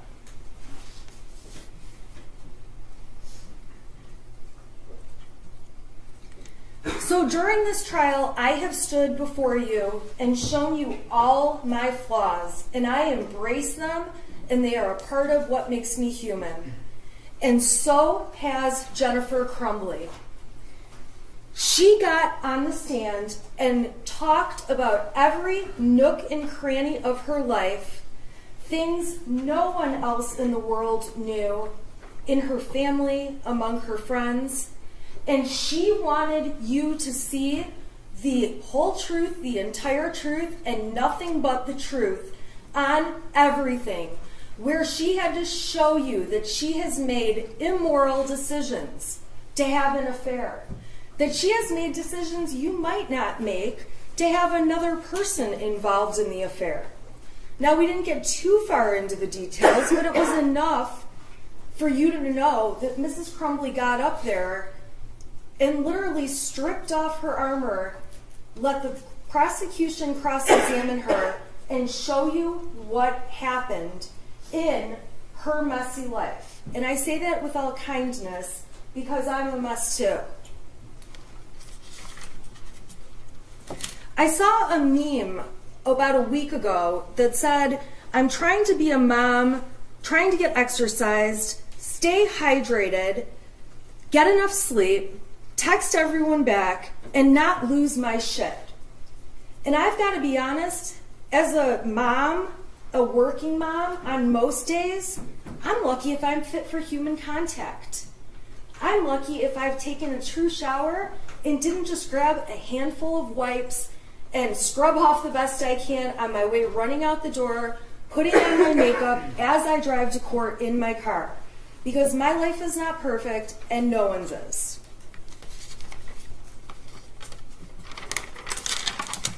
And during this trial, you may have concluded that you don't like me, that you hate me. That's fine. I am just asking that your opinions about me as a person, and if you're one of the people who plans to make a TikTok about me, that you won't hold those opinions against Jennifer Crumbley and will judge Jennifer Crumbley's case based on the evidence about her and her family. And if you hate her or don't like her or agree with things she's done, that's okay too. You don't have to like her. You are not expected to go hang out with her when this is all over. After trial, you don't have to decide if you want to go to her house. You don't have to have Thanksgiving with her.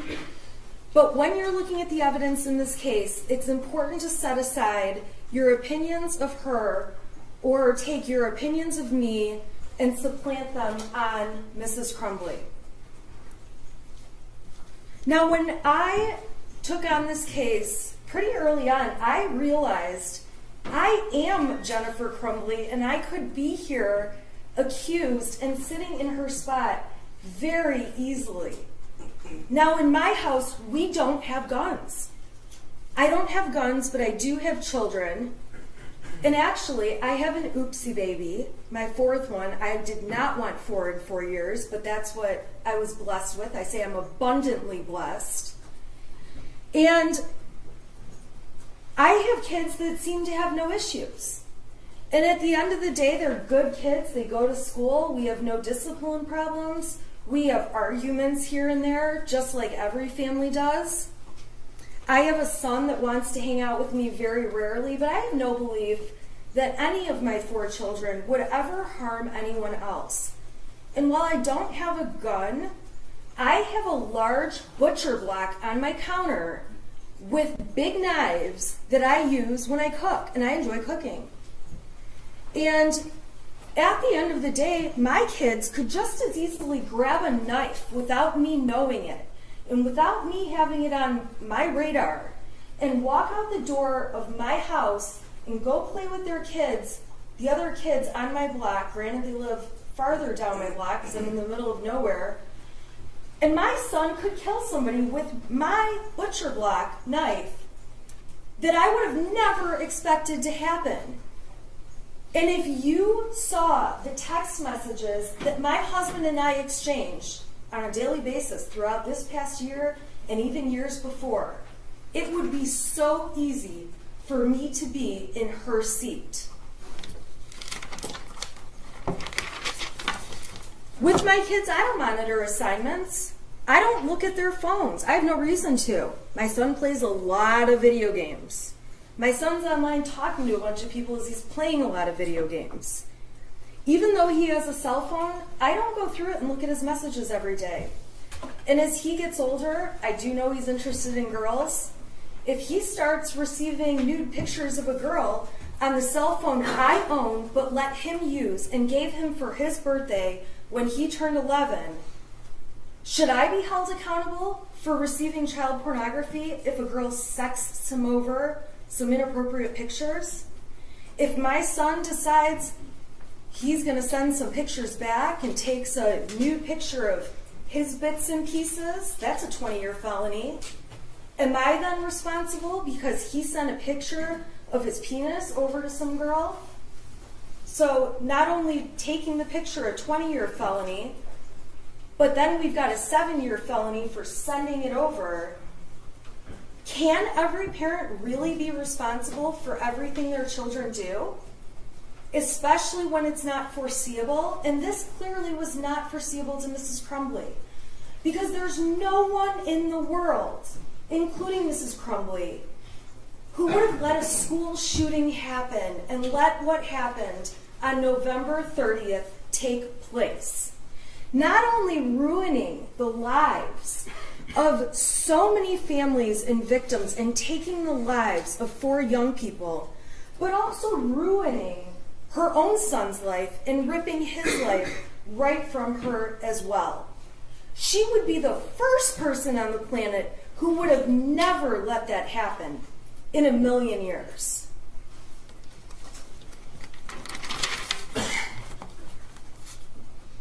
So this case is a very dangerous one for parents out there. It just is. And it is one of the first of its kind. Luckily, however, this is a case where the prosecution cannot meet its burden of proof.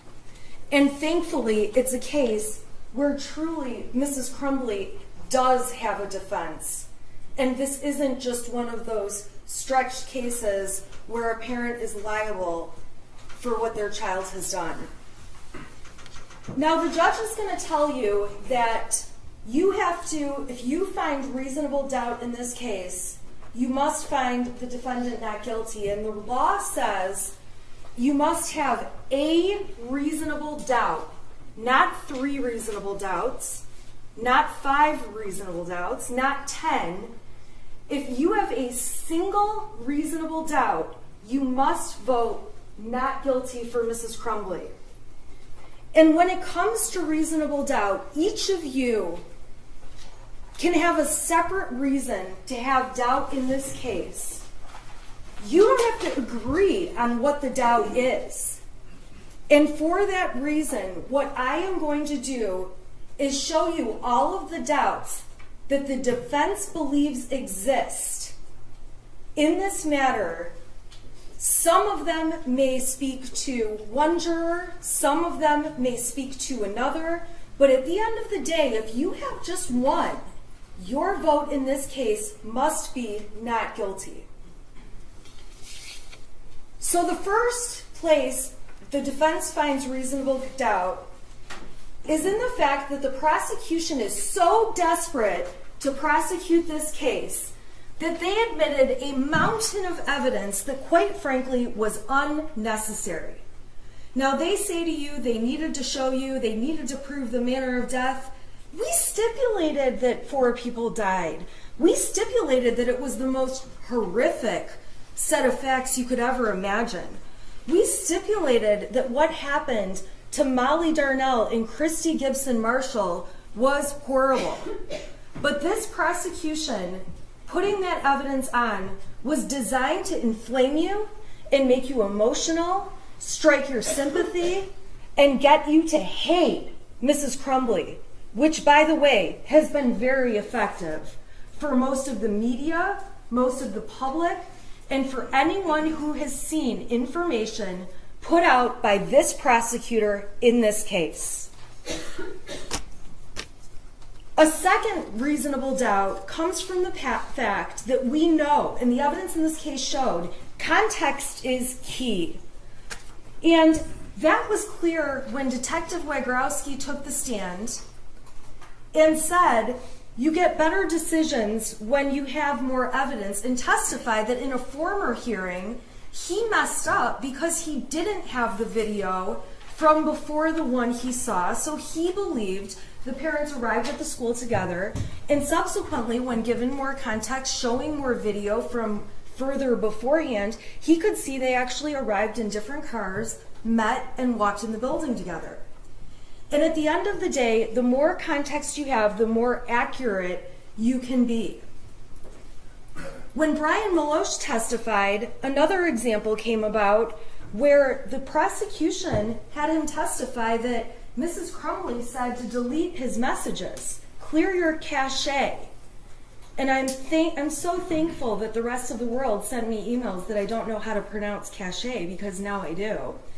And when Brian ended up seeing the messages before clear your cache and after clear your cache, he realized, oh, she wasn't asking me to delete messages. She wanted me to refresh my web browser to see if the Facebook had actually deactivated. And so that was proof again that when you have more context, you're more accurate. And the problem the prosecutor has in this case is they have very little context for the very little evidence they've submitted. There's also no context around some of this little bits and pieces of useless evidence, like Jennifer Crumbley saying that her son was an oopsie baby. I call my son that, so what? Does that mean I hate my son? Does that mean I would be okay if he went and killed a bunch of people and or if he committed suicide? No! Calling your child an oopsie baby was designed to try to make her look bad with no context. Having Amanda Holland come in, a coworker who's not a friend to Jennifer Crumbley and has been interviewed by law enforcement to tell you her advice on she should go have a mother-son day with her teenager, so irrelevant when she's faced with raising toddlers every day. When I heard her advice, I thought, yeah, right. I have 3 teenagers. I almost have a 4th. And personally, not only would they rather do anything else than spend a day with me, I'd rather do anything else. And we do spend time together, but that's not their first priority when they get to pick what they're going to be doing.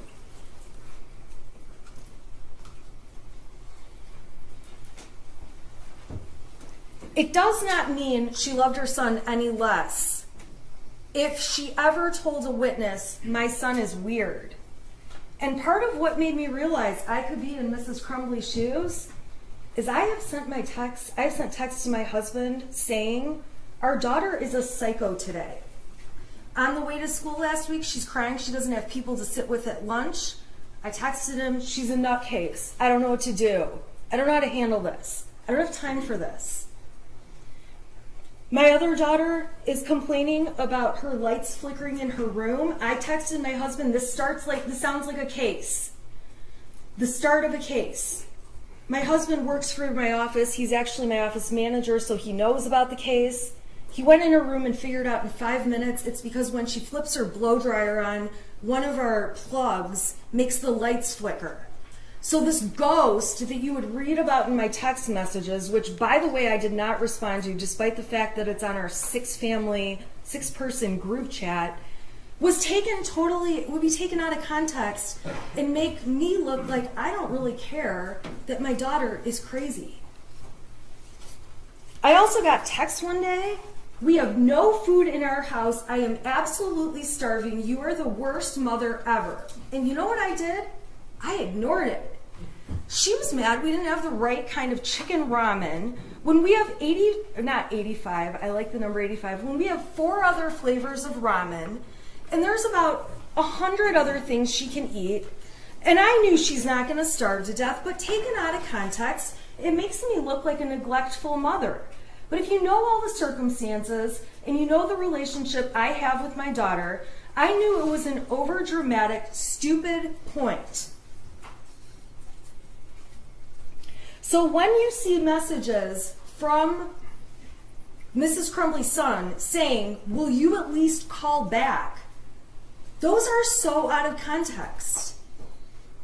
And when I'm driving home from court every day, I'm getting messages, will you at least call back? And I don't, because I know what they want is for me to run through the McDonald's drive-thru and bring everyone a Coke. I do stop and get myself a Coke, but I am not getting a round of drinks every day for everyone, and I've realized it's easier to not answer the phone. So you can find reasonable doubt from the context that the defense did actually provide. And when Mrs. Crumbley got on the stand and explained to you her understanding of ghosts and dishes flying and laundry flying. That is evidence, and that is something that can create reasonable doubt to hear what was really going on. Even if you believe the prosecution's dates about what was going on, it's not strong evidence, it's very misleading, and I'm going to go through what it does show. There are 3 sets of dates involving Mrs. Crumbley, all from March of 2021. The first time is March 8th and 9th. They introduced exhibits, including text messages on the 8th, where Mrs. Crumbley starts off asking, is he home yet? Is he home yet? I don't want him to do anything stupid. I'm sure you all remember those. Then they introduced evidence on March 9th that she went to the barn that day with her husband on the 9th. Then they introduced evidence, and I will give them credit, they put together quite a case, although it's really not important, that there was a picture of the horse taken at the barn that day, that the data supports there was a picture of the horse taken at the barn that day, and that there was GPS tracking information supporting that she was at the barn that day. Okay, fine. So on March 8th and 9th, there's concern that the shooter, Mrs. Crumbley's son, is making weird comments, and on the 9th, she goes to the barn and she takes some horse pictures. That's all that shows. Pretty minimal. Next, they went to March 16th through 19th, which was broken up into a million exhibits that, quite frankly, were out of order, threw me off my game, helped create these beautiful TikToks, and I'm going to tell you what they show. Now, these ended up all being admitted as exhibits, but I'm going to go in order of what they show. There was a text thread in Exhibit 85, which if you want to look at it, you can, where Jennifer Crumbley said, I'm going to get drunk and ride my horse. This was on March 17th, St. Patrick's Day. A lot of people have a cocktail on St. Patrick's Day. That does not make her a mother that would be negligent or grossly negligent to her child. There's text messages from the day before where Mrs. Crumbley's son is saying some things about, now the house is haunted. Some weird shit just happened, now I'm scared. I got some videos, a picture of a demon. It's throwing bowls. I'm not joking, it fucked up the kitchen. I'm going outside for a while. Can you at least text back? On that day, Mrs. Crumbley didn't text back, but their own exhibit, okay, which is Exhibit 83, so the numbers do bounce around, so we go from 85 to 86 to 83, show that within an hour of the shooter making these ghost comments, she did call him. Specifically, she called him back at 7:24, and they had a 19-second phone call. If it was 19 seconds, it most likely was, I'm on my way home, we'll talk when I get home. So then, the state, in order to make it seem like they've really, really got some proof here, they admitted Exhibits 87, which show on the 17th on St. Patrick's Day, James was on a horse. They showed People's Exhibit 88, confirming the metadata that James was on a horse. They showed a picture, 89, of Jennifer on a horse that day. Metadata to prove she's on the horse that day. Another picture, number 91, of James on the horse, a different picture. The metadata to prove James is on the horse. A picture of Jennifer with her horse in Exhibit 93. And again, the metadata to support the picture was taken out at the barn and sent, and that these people talked about these horses. Okay, so fine. That's on the 17th of March. You're going to have access to all this evidence if you want to see it. Then they introduced exhibit number 86, which is where Their son says the house is haunted. This is on the 17th. This is the day where he says, can you text back? This is the day where I already showed you the exhibit. She called him. She didn't text back, but she called him. And then they show a couple texts from a few days later on the 19th, where it's obvious from the messages the Crumbleys had had an argument with their son the night before. He was upset to have his phone and things taken away. That Jennifer Crumbley gave him a melatonin to go to sleep. She should have only given him a half. It's in the messages, but she gave him the whole thing. And it knocked him out, and he slept in their bed that night. And when he woke up the next morning, James described him in the text messages as he woke up looking like he had way too much to drink last night, complaining about a headache. Jennifer says, well, he was really worked up and out of control, so I can see why, talking about his behavior during the fight. All I know, Jennifer says, he needs to eat, go to work hard, not complain, and he can get his stuff back. She testified that getting his stuff taken away is his trigger. It's what makes him get upset. She says, you respond and I didn't get it. James says, Jesus, yes. He said, let me ask you a question. Why am I in your room? That's when they talk about the melatonin. She says, oh my God. James says, I really thought you were giving him a Xanax last night. Jennifer says, does he seem better? No, melatonin. James says, I know. So obviously he's joking. Jennifer writes, but he hasn't had one before, so I should have only given him half. James writes, well, he's doing his school, says his head's hurt, so he took Tylenol. Jennifer asks, is he okay to work? James says, yeah. Does he remember what he did? James finally says, dude, I'm working. I'm on a demo right now. I haven't talked to him. He's doing school. And that's really the extent of the conversation. So fine. So one day, they get in an argument. And I'll tell you what, those kind of arguments in a heartbeat could have me sitting in her chair. The final date that the state claims Mrs. Crumbley had knowledge about back from March of 2021 are exhibits 96 through 100. And 96 starts off with their son saying, I'm picking up the room. I cleaned until the clothes started flying off the wall. This stuff only happens when I'm home alone. I pick the clothes back up, though. And that's the important part of those texts on the 20th. We know on that date, because the people proved it, no pun intended, but they beat a dead horse, that at 97, it's a picture of Jennifer at the barn. We've got the metadata showing Jennifer was at the barn. We've got another picture on 99 showing Jennifer was at the barn. And exhibit 100, Jennifer was at the barn. Big deal. Jennifer's at the barn.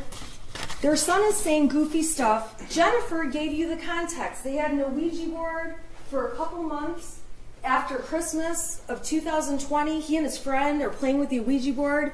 They ultimately lost interest. They stopped doing it. Jennifer admitted to you one day to mess with them. She turned the power off in the house, turned the circuit off to mess with them. She mentioned a time where James pretended he was getting electrocuted. She didn't know what to do. She's screaming, trying to kick him, see if he's electrocuted. Ethan is laughing, taking a video of the whole thing. This family played together. They had fun. They did what families do. The prosecution just had zero context because they had tunnel vision that she was doing something wrong and was grossly negligent, and they were hell-bent on convincing you that was the case.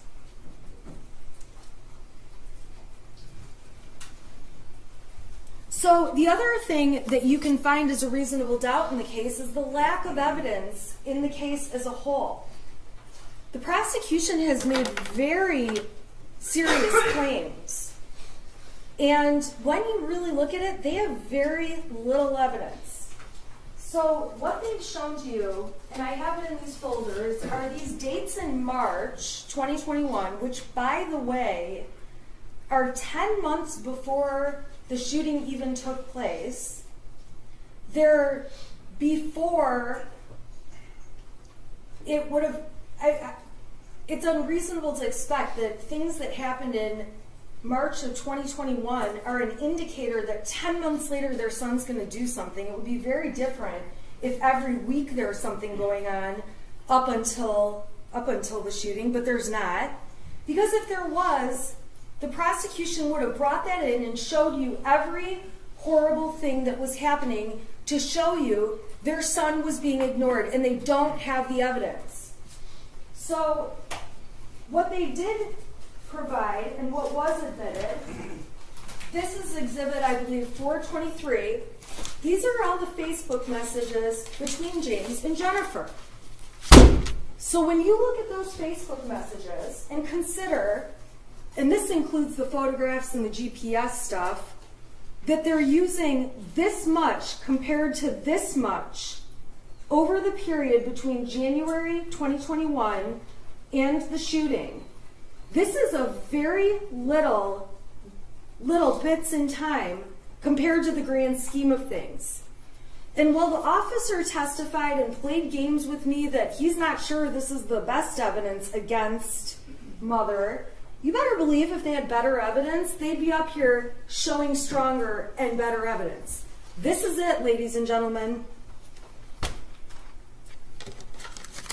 It's obvious from the evidence in trial, and you may find it to be a reasonable doubt, that the Crumbley son was a skilled manipulator, and they didn't realize it. He's not sick. He doesn't have a mental illness. He's had no history of hallucinations. He has never shown his parents signs of mental illness. He certainly never showed signs of mental illness wanting to get a gun. No parent would purchase a weapon if they believed their child had mental illnesses. And these are people that had 2 other guns in the house for months where nothing ever happened with those guns. They had no reason to believe that somehow this third gun was the thing that was going to make the difference. The texts that the prosecution admitted as Exhibit 101 were texts between the shooter and his friend that we have not named. The extent of these text messages saying goofy things like, I told my dad to take me to the doctor, he gave me pills to suck it up, it's at the point I'm asking to go to the doctor, I'm having insomnia and paranoia, I'm calling 911, I thought about calling 911, but my parents would be pissed. I don't disagree with the prosecution that these are alarming messages, but clearly the shooter's friend isn't that alarmed because he's not texting back. The shooter's friend knows there must be more going on because he doesn't tell Mrs. Crumbley, who is like, and he's like a second child to her. And we have no other context about these messages, and if anything, the evidence does not show that Mrs. Crumbley ever saw these messages. Now, when she sees them now, she thinks, that's crazy. She'd like to know more context. But you also have to know, and another reasonable doubt you may find in this case, is created when you compare these text messages that were sent that have alarming things between Ethan and his friend to all of the messages between them, which are over 20,000. And what you would have to believe, and what I would believe, is that if the state had stronger evidence, they would have paraded it up and we would have been seeing a lot more of these. But instead, they were admitted, and you haven't heard the friend testify, you haven't heard any context about these, And all you can see, and really all the evidence shows, is that there's no reason to believe Mrs. Crumbley ever saw that.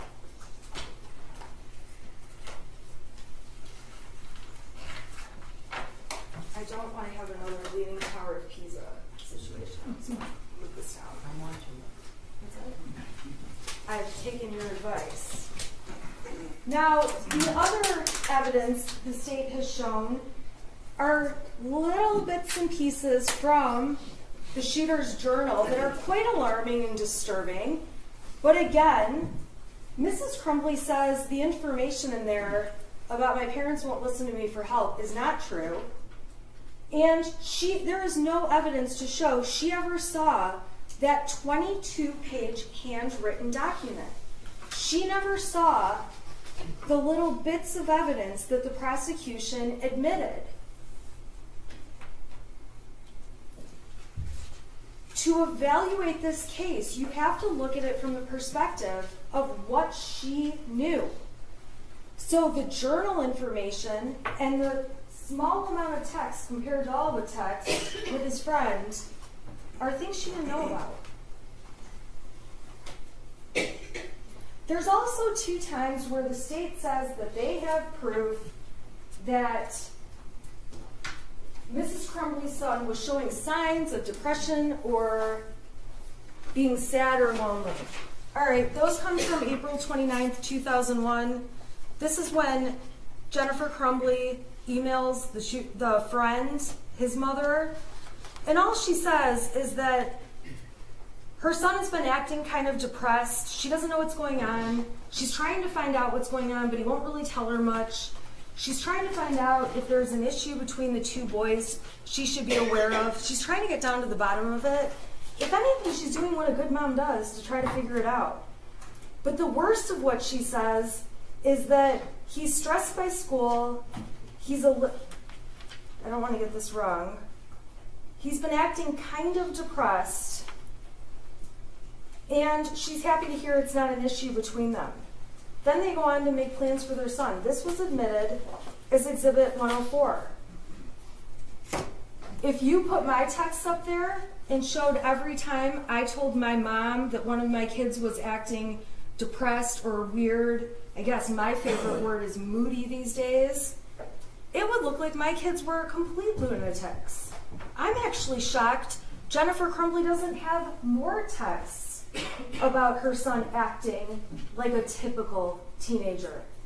And Jennifer Crumbley testified that although she said that, she didn't think it was anything she needed to run to a doctor about or anything she needed to do anything more with. And this moment passed, because if it didn't, the prosecution would have brought in all the texts that went beyond this, and there would be more evidence.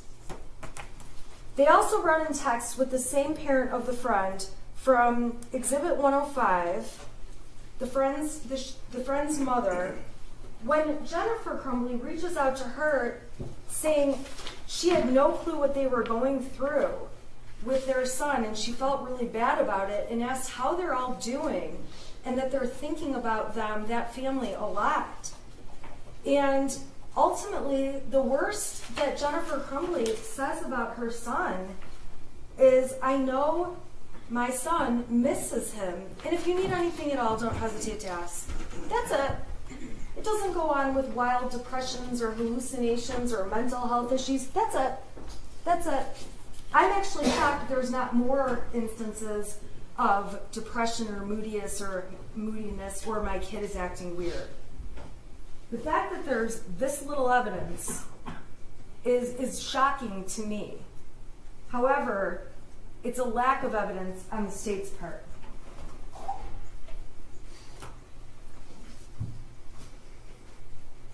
There's also a lack of evidence in Mrs. Crumbley saying he's depressed to really anyone else. Even after the shooting, when she's talking to her friend Kira, to other people, to Brian, all she keeps saying over and over is, I wish there had been signs. I wish there had been something. He's a normal kid. There's a complete lack of evidence of mental health concerns specifically.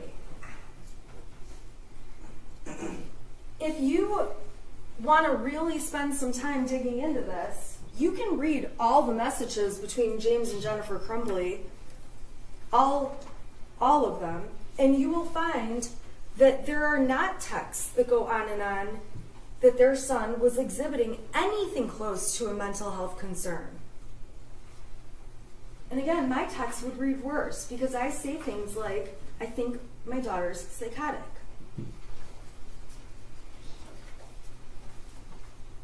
When Mrs. Crumbley did have to evaluate what's going on with her son and there was something alarming happening, she relied on people who spend day in and day out with kids, people she considers to have more expertise in kids than she does, including Pam Fine, who left her a very nonchalant voicemail that you've heard, that was Exhibit 115 if you want to hear it again, saying Ethan was looking up bullets in school today.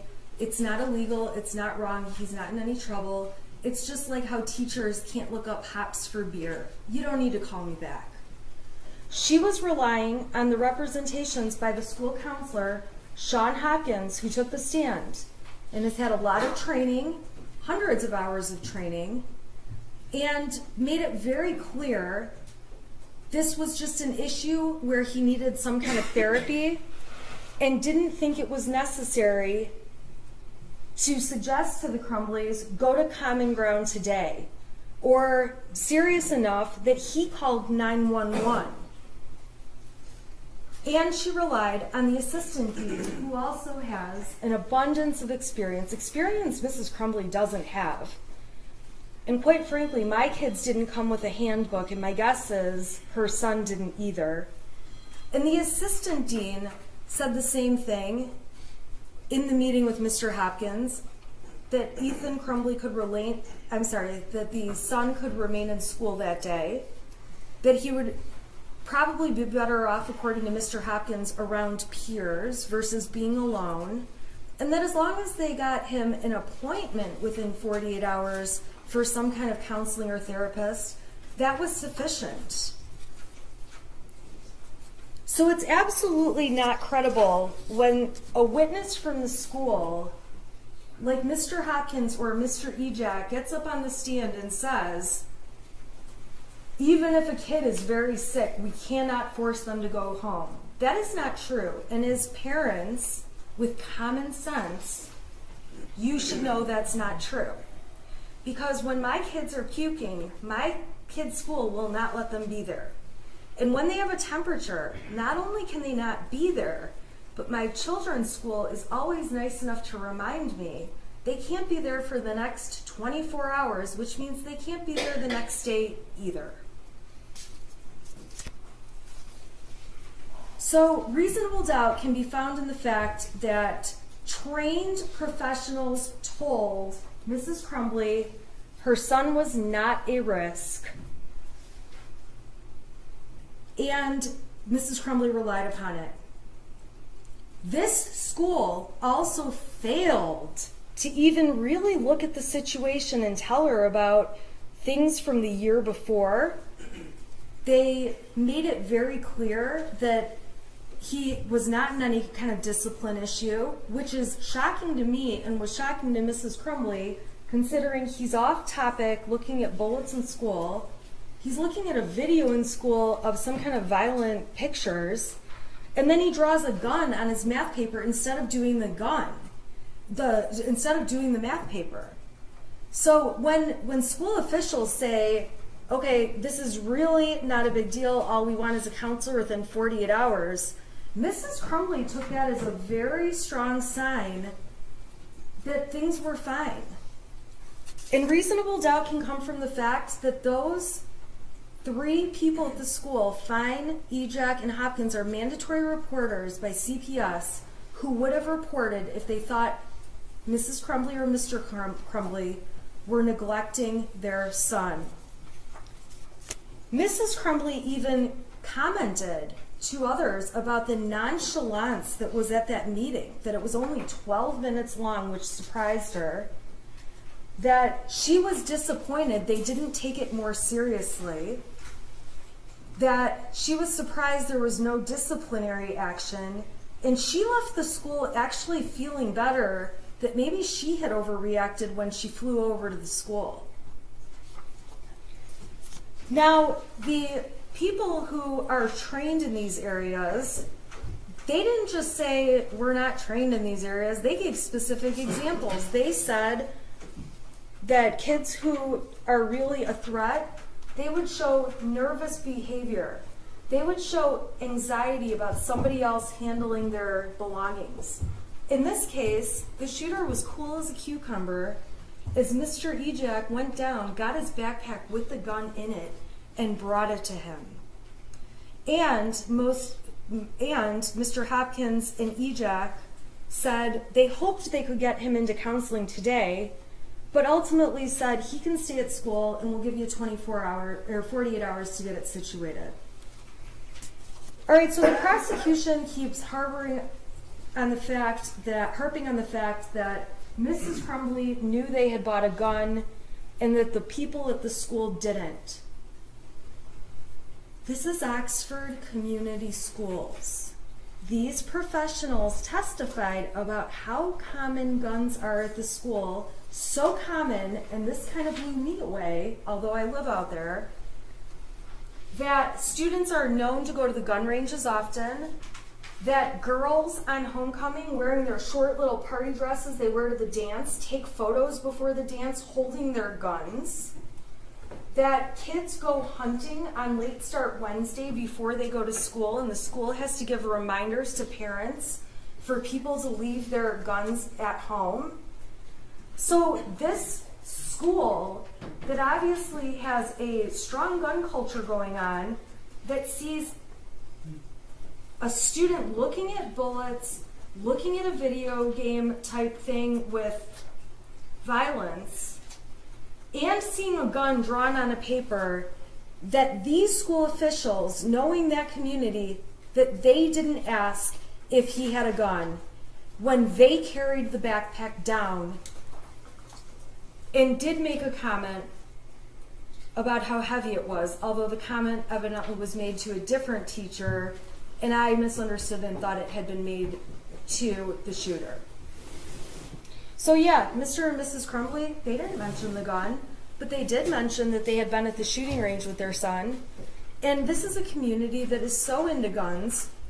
I can't even believe that these girls, I always look at those pictures on Facebook and think, oh my God, how short are those dresses? And these are girls showing their dresses with their guns in their hand. They know this is a gun community. Reasonable doubt can be found from the fact that the biggest concern at the time was suicide and not homicide. The worst case scenario that was presented would lead a reasonable person to believe there was a possibility of suicide, not homicide.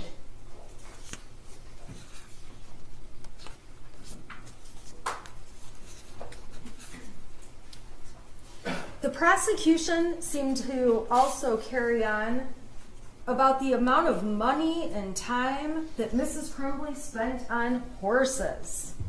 Just because she spends money and time on horses doesn't mean she doesn't love her son. And the fact that they have to stretch so much can create reasonable doubt. And if you actually look at the exhibits the defense submitted, you'll see that Mrs. Crumbley said she has to get a second job to pay for the braces, which are very expensive to put on her child's teeth. She paid for her son to be a part of a bowling team. She paid for him to do other sports. She cared about her son. Just because she cared about horses and bought medication from them and had a horse hobby, that's not any different than a dad who likes golf and buys new golf clubs and has a membership to a country club and spends time there and spends money at the bar there on days they go golfing. It's not any different. To try to suggest that it shows the priorities were on horses and not their son is just garbage. This is a son who had everything he needed and all kinds of opportunities in life. A son they take camping and on vacation to Cedar Point. Not only do they take him, they take a friend with them. These are parents that clearly love their child. They're sitting there playing board games with him, spending time doing that. That's all in the Facebook pictures that were admitted. Those are submitted to you as exhibits, and you can take a look at them if you want to. Brian's testimony in this case absolutely creates reasonable doubt. When Brian Meloche testified, there's no question he was inconsistent. And I would submit to you that there was no reason law enforcement needed to interview him for 2 hours, 1 hour, and then 3 hours. But over time, the police certainly caught on to the fact that the more you ask Brian the same question over and over and he realizes he's not giving the answer you like, he changes it.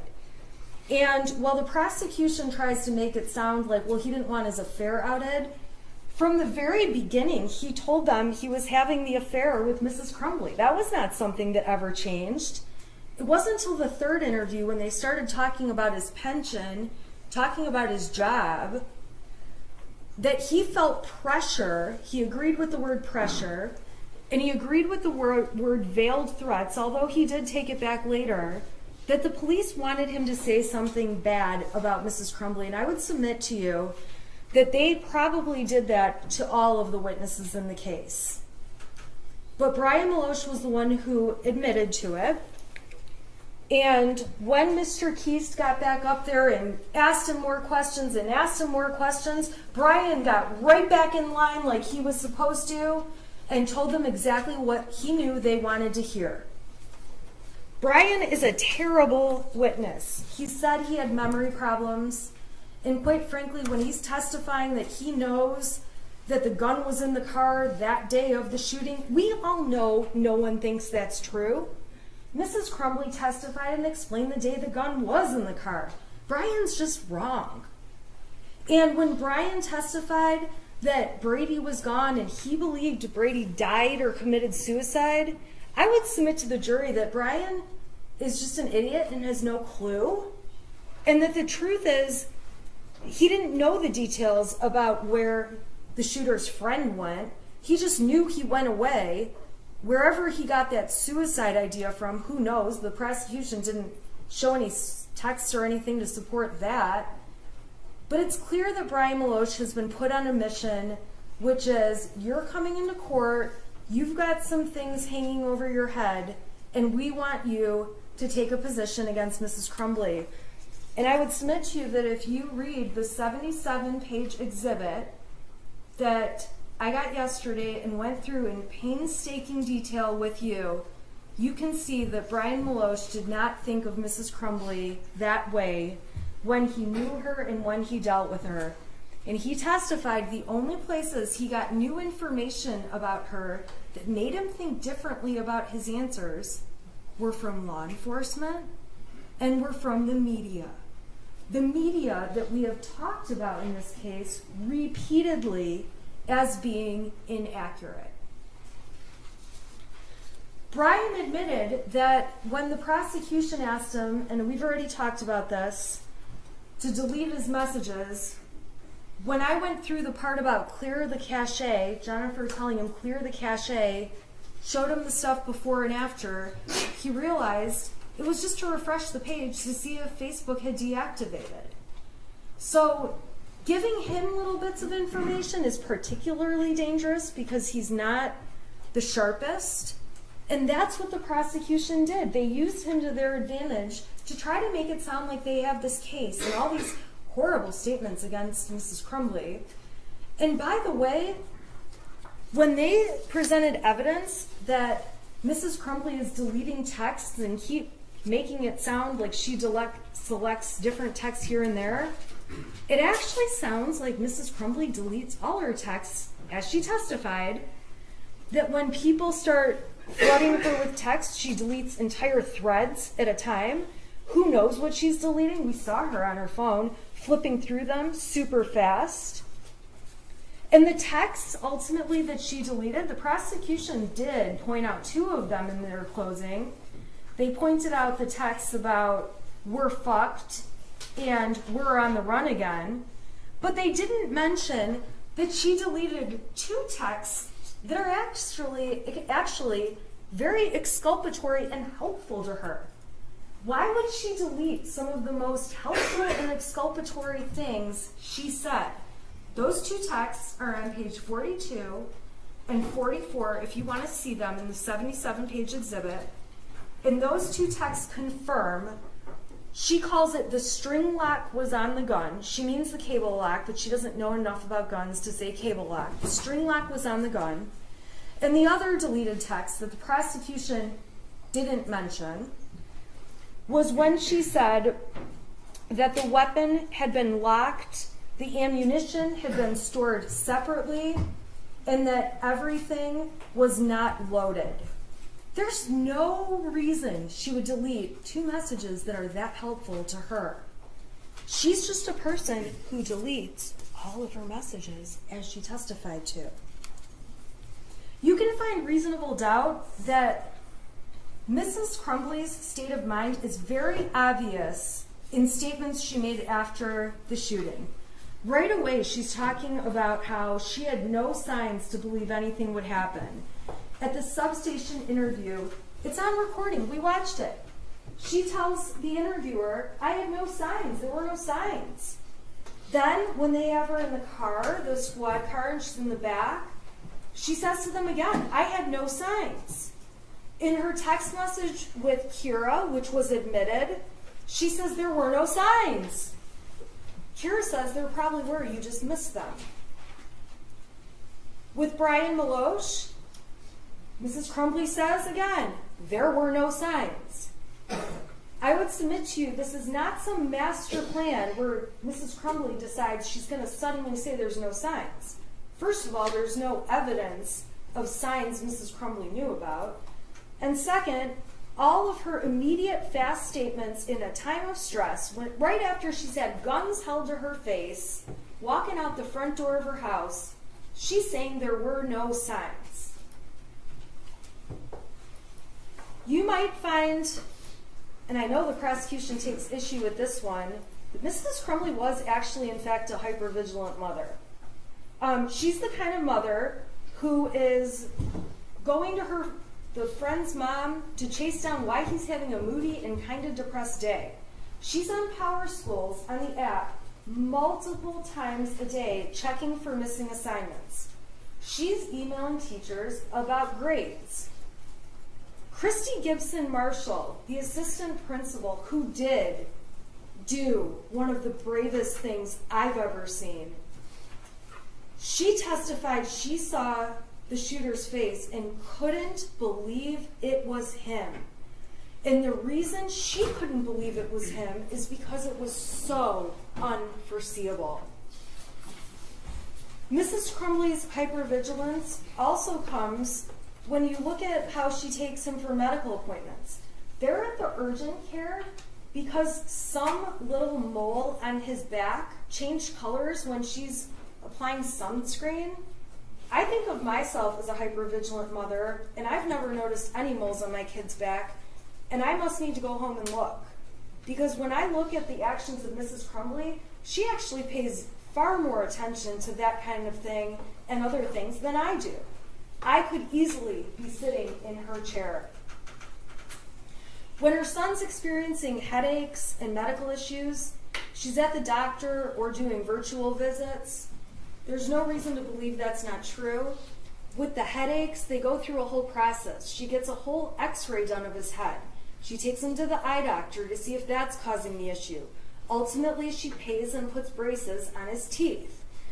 Then, he's a bad brusher, so she's going to the extent of getting the braces off his teeth so he can get the cavities fixed, 13 cavities. I would go crazy on my kid. And she's just doing each thing she needs to do as a hypervigilant mother. And yes, a hypervigilant mother can have a drink once in a while. I'm a hypervigilant mother, and I not only have a drink once in a while, but sometimes I've been known to have 2 or 3 or maybe a bottle.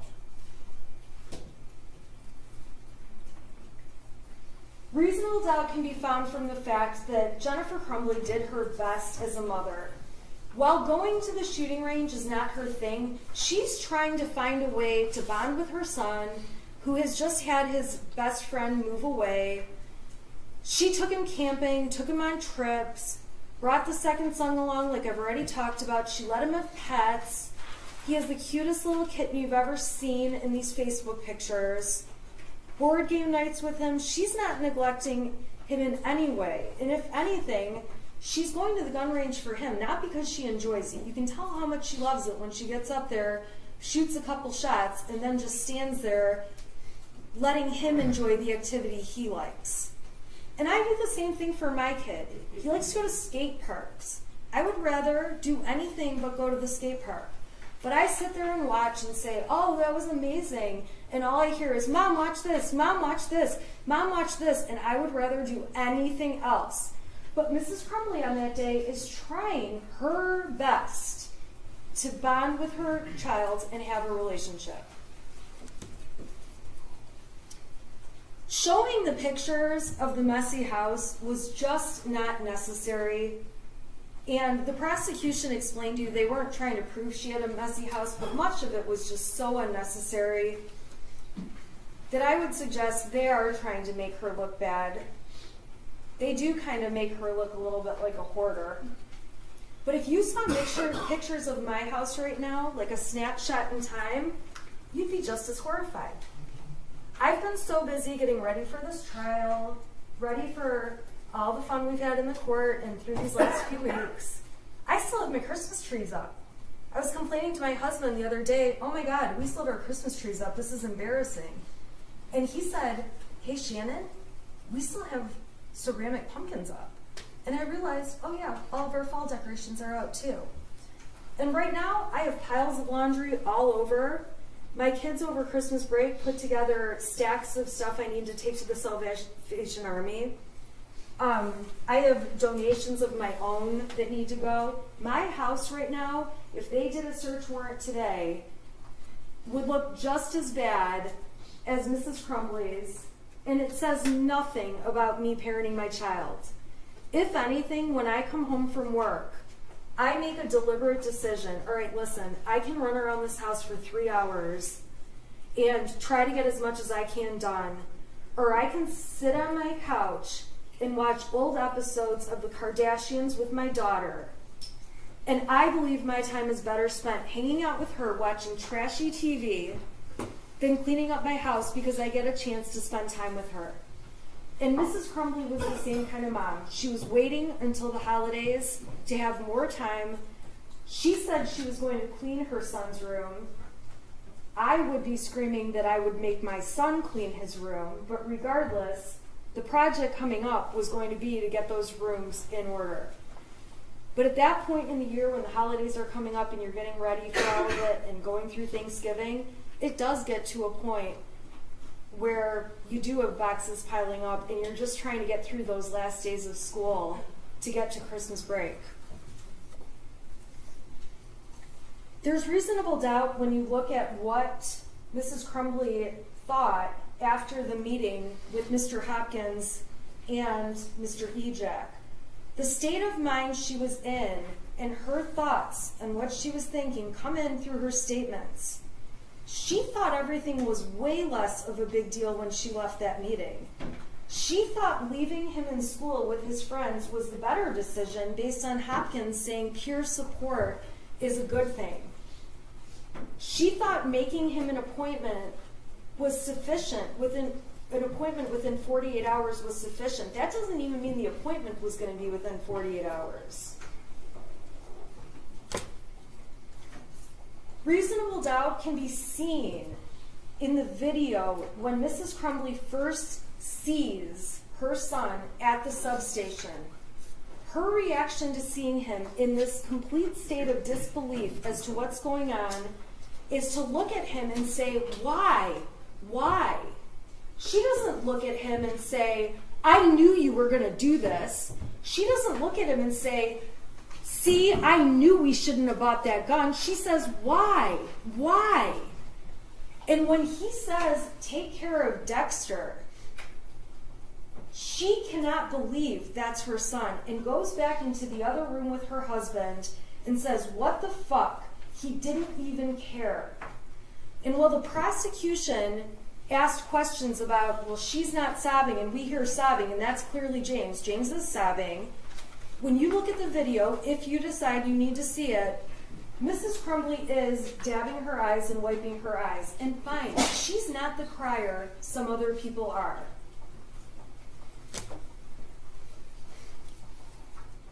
Reasonable doubts can come from the statements in the heat of the moment at the substation when Jennifer Crumbley is in a state of shock trying to answer their questions. She says, "He's never done anything bad." This is after she already has somebody saying, "You really should have a lawyer there."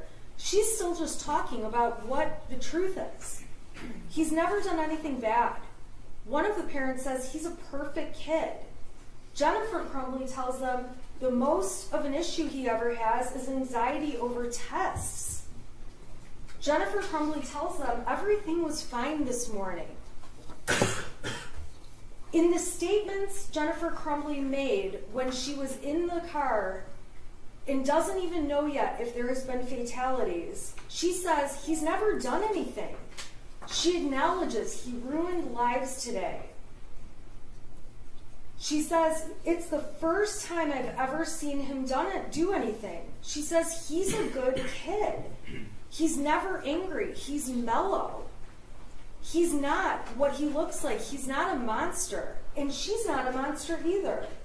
She explains to them in detail when they ask, he's never had mental issues. In those moments, she can't even think straight about life around her. She's worrying about a horse and her job and all kinds of random stuff. And ladies and gentlemen, when emergencies happen, life doesn't just stop. So the fact that she's able to function and think on the stand, if he had shot people and injured them, it was something they could at least deal with. But a fatality is a fatality and can never be changed. The prosecution's attempt to misconstrue Jennifer's entire demeanor is a reasonable doubt in this case to show they don't have a strong case. They keep saying she's not sad. Jennifer explains she went into what can I do mode. She did show sadness if you read the texts between her and Mr. Maloche. She showed sadness in the way that she shows sadness.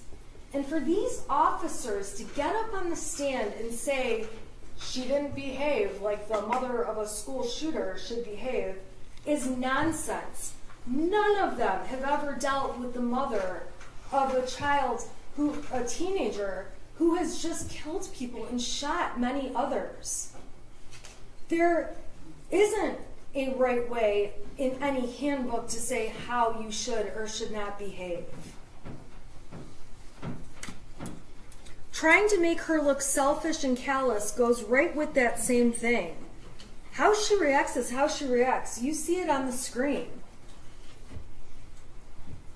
It's really hard to pass judgment, although these police officers did, on how a person should react when for the first time in their lives they walk out of their house and are surrounded with guns in their face. Or how a person would react to be woken up in the middle of the night on a mattress with police around them and above them with guns in her face. So not only has anyone not been in the shoes of a school shooter and dealing with the kind of emotions that would come with that, they also don't know, and there isn't a standard reaction for how you behave when you're surrounded with guns in your face. Jennifer's own statement provides reasonable doubt that she didn't think he would hurt other people. She typed to him, "Ethan, don't do it." She didn't say, "Don't shoot people." She didn't say, "Don't hurt anyone." She thought the only thing on her radar that could be possible at that point, knowing there's an open shooter and he has a weapon, was that he would kill himself. Reasonable doubt can be found in Jennifer's testimony. Jennifer's testimony is evidence, and at the end of the day, whether you believe, like, hate, however you feel about her testimony, the defense didn't have to prove anything. You still have to evaluate the prosecution's case for what it was. However, Jennifer Crumbley did take the stand, and that was not easy for her, to give you additional context about what was going on in the shreds of evidence the prosecution cherry-picked and put before you. The only person who's actually been consistent in this case, and you can find reasonable doubt from this, is Jennifer. She's consistent in what she says to police, what she says to her husband about things, and what she says to other witnesses who testified. You can find reasonable doubt in the fact that the police officers are very, very biased in this case. There is no doubt this is one of the most awful situations any one of them have ever been involved in. But it's also very clear they have a narrative that Jennifer Crumbley is responsible, and when they came in here and took that witness stand, they were going to mess with me on questions that were so stupid. Like this ATF agent telling me he doesn't know if teenagers could lie. Everyone in the room knows a teenager could lie. That was a low ball. Just answer the question. When you have an ATF agent that can't even get on the stand and answer a question that's common sense, that should speak volumes. That there's a narrative they've been directed to get out, and they have an agenda. And that agenda, ladies and gentlemen, is not positive for Jennifer Crumbley.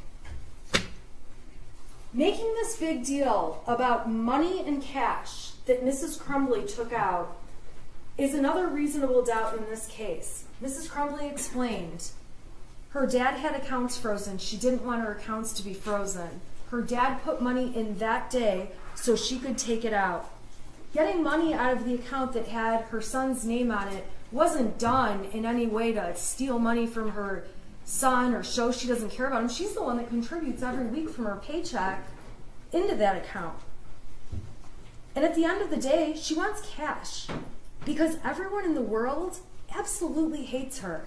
She can't walk in places and hand them a credit card. Hey, Jennifer Crumbley's on that credit card. The only option she had was cash. She can't go in and start showing identification and things to get hotel rooms, and the more cash she can use, the better. The less she has to risk that people are going to figure out who she is. And remember, the world was essentially showing its colors against her as she was receiving threatening messages in the days that followed that shooting.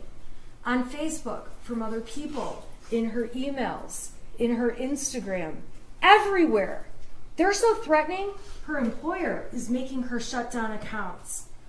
Her friends, people that have been her people for years, don't want anything to do with her and don't want to be by her because she's that dangerous at that point in time. So for her to want to have cash makes absolute perfect sense. That's not a sign she's trying to flee. And also, if you're trying to flee, you don't go around local Oakland County and areas surrounding it and carry around a syringe of horse medicine. If you're going to flee, you abort mission on the horses. At that point, you're fleeing. It's very obvious Jennifer Crumbley, her intent was not to flee. Her intent is to stay safe. Her intent is to avoid threats. Her intent is to get this horse medicine to this horse, which obviously can't happen if she flees. It's clear when she's at the art studio that she's not hidden very well. She's outside smoking. Her husband's outside smoking. We saw the evidence of the cigarette butts in the snow. There's commercial buildings around and businesses within that studio. She's walking around taking a tour of the studio with her friend who owns it. And there's cameras all over the building. Obviously, she's not trying to hide if she's going into a building where you can see security cameras right on the outside that would document everything that's happening that we ultimately got to see in this trial. It's clear she's trying to stay the night in Detroit on November 3rd and didn't know where to go. It's clear from the video she's dead asleep at 1 o'clock in the morning when they're ultimately found and woken up to guns in their face. She testified she took 4 Xanax, and so did her husband. We also saw evidence there was a liquor bottle in the garbage, and presumably she had a drink. After 4 days of no sleep and not really eating, one can only imagine how hard 4 Xanax and a cocktail might hit you. So they make this big deal that there's text messages after 11 o'clock saying we might have been found. Well, earlier in those text messages that were admitted by the prosecution is Exhibit 430. The first text says, Marielle, this is Jennifer's phone. And Marielle was the other attorney at the time. Marielle, this is Jennifer's phone. James and Jennifer are using Jennifer's phone now. Next message. The other phone broke. And then there's a message to the Crumbleys, when you can, we'd like for you to call us. That's at 6:19. Then at 6:21, thank you, Shannon's calling you both shortly. Then at 7:02, I text, Marielle and I are going to come get you in the morning. We do not think it will help to make a statement that you're coming in or that it will be tomorrow morning. All we can say, as we've told everyone, is that you're coming back, and as of tomorrow, you'll be back. My next message says, we can show them that everything we've said was going to happen did happen. Because the Crumbleys weren't running. They just wanted to turn themselves into a court.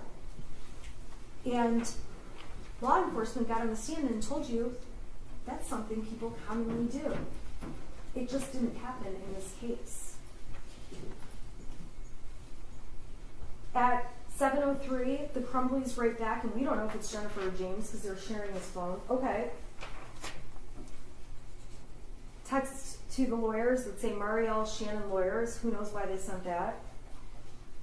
I text, I am going to drive home from my office right now. I'll give you a call in about 45 minutes so I can get all of the bond factor information written down for you for Marielle and me. I'm asking for bond information so we can go to the court in the morning. Your Honor, I'm going to object. There's a prior ruling. She cannot be a witness. That was already dealt with. Sorry, I thought I was arguing off the evidence they admitted. Well, you can argue off the evidence. Okay. So they say at 7:37, okay, we'll be waiting. I'm going to call in 1 minute, okay. Then at 11:14 on the phone that both of them have been using, a text is sent to the lawyers, think we might have been found, don't know, just a heads up, please check. It's not for a couple hours that they're actually found, but Mrs. Crumbley testified she didn't send that text and she was already asleep. Now, after those text messages, there's 2 more pages that are included in that exhibit. So if you do end up taking a closer look at 4:30, which is totally fine, just be aware that there's another thread that starts that's a repeat, and I don't know why that is. I just want to let you know that, and I'm not sure why that exhibit is like that. That was a new one we got, obviously, all today.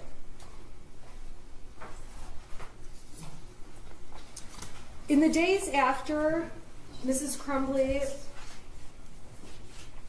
and Mr. Crumbley are planning to turn themselves in, we know they're planning to turn themselves in because Exhibit A was admitted, which showed they were trying to find a hotel in Auburn Hills on Priceline for December 4th and 5th in case they needed it for the weekend. There's no doubts, and I don't need to go on and on about this, they were getting threats. That was so clear at trial. They were afraid to go turn themselves into a police station. A police station where if they went, there would likely be other inmates or bad people there, and their faces would be up on a TV because it was all over the state at that point. They were terrified. They wanted to go in through a lawyer.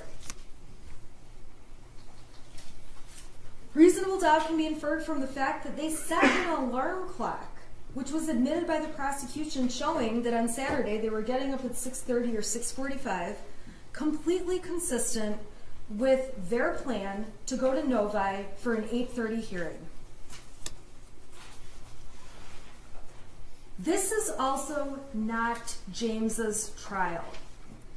I am not standing here suggesting that James is guilty of involuntary manslaughter in any way, but it is important to point out that James was the parent responsible for all of the storage of the guns. Jennifer Crumbley barely knew a thing about them. She didn't object to them being in the house. She didn't object to buying the gun that James and Ethan were interested in. She didn't object to calling it Ethan's Christmas gift. She was not responsible at all for the storage of the weapon. It is misleading to suggest by the prosecution that that Sig Sauer case was open on the bed and that it sat open like that all day with the ammunition box next to it.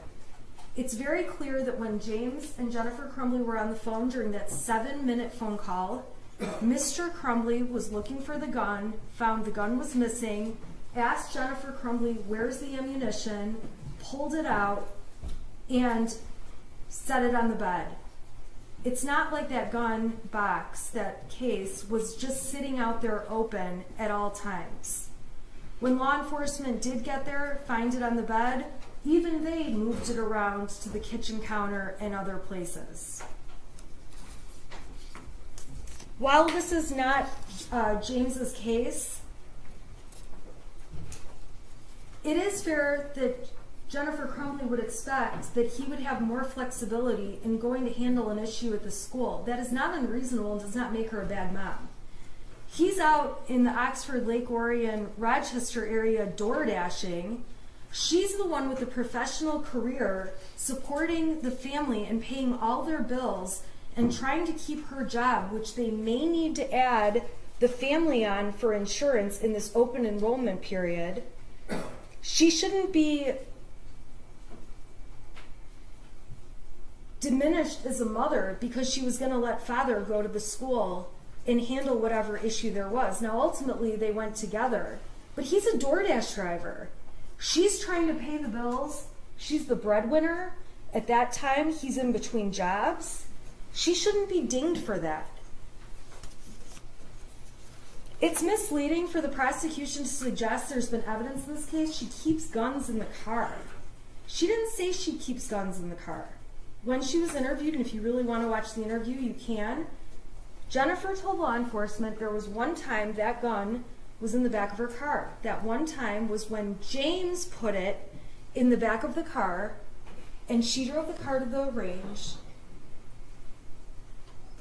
Her son and her had a experience at the range, and she drove the car back home, left the car locked with the gun in it, so that when her husband got home, he could put it away. It is not true that she was driving around keeping guns in the car. That is not what she said to police. As far as Mrs. Crumbley knew, there was a cable lock on the gun at all times. She called it a string lock. She testified that the key was kept in a separate place in one of the many beer steins they had. She testified that she did know where the ammunition was. She hid it in her drawer of jeans. And she testified that things were locked and hidden separately, and that Mr. Crumbley was responsible for hiding the weapon. If you are upset with how the weapon was hidden, that's not your issue to decide. That's a future jury that will look at the case of James Crumbley. You're here to look at the case of Jennifer Crumbley and consider what she knew. She is not the person responsible for storing this weapon. I'm not trying to suggest she didn't know it was in the house, but she is not the person putting the cable lock on and off or doing anything with the gun. We saw her gun abilities when she went to the range and had to have her son show her everything about it. It's a gross overstatement to keep saying that the gun was his gift. It's very clear it was something bought for him to use at the shooting range, something that may one day ultimately be truly just his. But it's just like any of us giving our kids a laptop to use, a cell phone to use, a car to use, a jet ski. I have a friend that has kids, they have snowmobiles. Nothing different. It doesn't really mean the kids just have free access to all of that stuff. It comes with conditions, rules, and parameters. Unfortunately, this is a case where the prosecution made a charging decision way too fast. It was motivated by obvious reasons for political gain and media attention. And we know that because on 11/1, when the shooter was arraigned, the shooter was on Zoom, and so were the parents, and the media was aware. And when Mr. and Mrs. Crumbley were charged, and there was a swear-to at the court, the media was all there, but guess who wasn't? Mr. or Mrs. Crumbley. Mrs. Crumbley testified she didn't even know there was going to be an arraignment, but the media knew. And then the prosecution came out with a big press conference, announcing it. I would submit that the plan was never to let the Crumbleys turn themselves in, but to turn them into a big charade of looking like they're trying to flee when they absolutely weren't. The prosecution and law enforcement have approached this case with tunnel vision from day one. Brian Maloche called it a witch hunt. I would submit to you it was. And once they charged these parents and the ATF, Sheriff's Department, Border Patrol, Secret Service, all U.S. Marshals, not Secret Service, when all these agencies have gathered around and hundreds of people are looking for the Crumbleys, it's really hard to say, we made a charging decision a little too fast.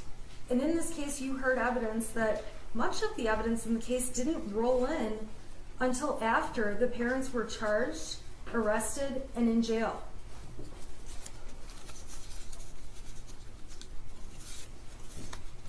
To try to suggest having multiple phones as a sign of fleeing is just garbage. I think everyone here clearly understands why they bought burner phones and why they went and bought replacement phones with their phone numbers so they could use two-factor authentication to get into their accounts. Jennifer Crumbley is seen in the police interview at the substation handing her phone to law enforcement when they're asking questions. When the police tell her they want to take her phone for a search warrant, she doesn't want to hand it over right away, but it's not because she's trying to hide things. It's because it's her only line of communication. She doesn't really understand how a search warrant works until her husband explains it. All of her contacts are in the phone. She doesn't carry around a little diary of all the numbers, although police do let her get the numbers out.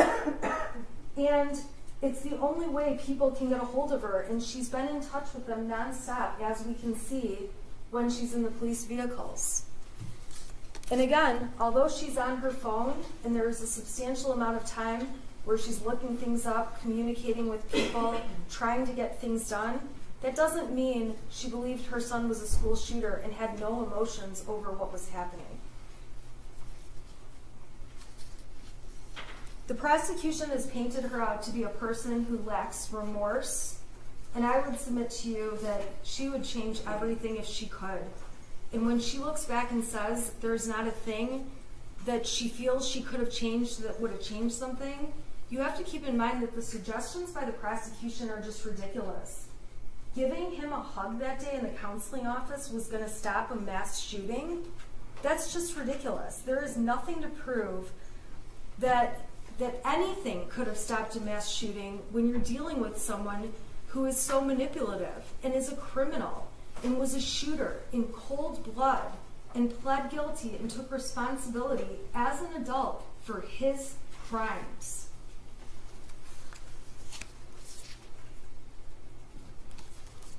Finally, my last reasonable doubt card is blank, because I've tried my hardest to come up with all the reasonable doubts the defense sees in this case. And like I said, each of you need only one to vote Mrs. Crumbley not guilty. But a lot of times jurors think of a reasonable doubt I miss because there's so much evidence. And we've already established, and I've admitted I'm not a perfect person and not a perfect lawyer. So I put a blank card before you so that if you have a doubt I've missed, you know you're not limited to what I've suggested or the defense has suggested. You're welcome to come up with your own doubts on your own. And if you decide you want to dive in and read the truth between Mr. and Mrs. Crumbley and everything they talk about, you're totally more than welcome to. Those exhibits are all going back with you. And what I'll tell you is that you're going to find a lot of instances where Mrs. Crumbley is anxious, asking where her son is, where her husband is. You're going to see a lot of horse talk.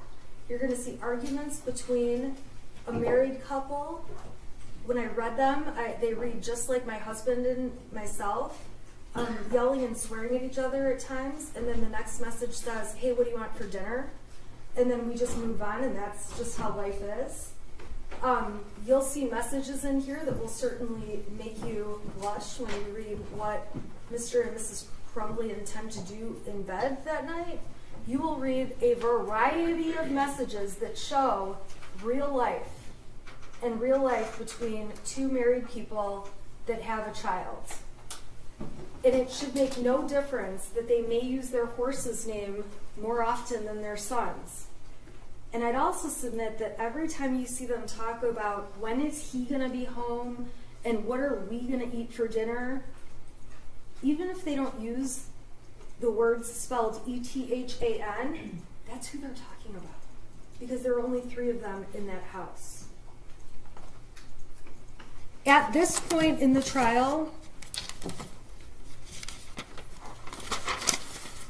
I am asking that you find Jennifer Crumbley not guilty, not just for Jennifer Crumbley, but for every mother who's out there doing the best they can, who could easily be in her shoes, for every parent doing the best they can, who could easily be in their shoes, for every parent that has snippets of text messages that could be read and make them look like horrible monsters, for every parent that has fights with their kid on text message that also could make them look like terrible parents.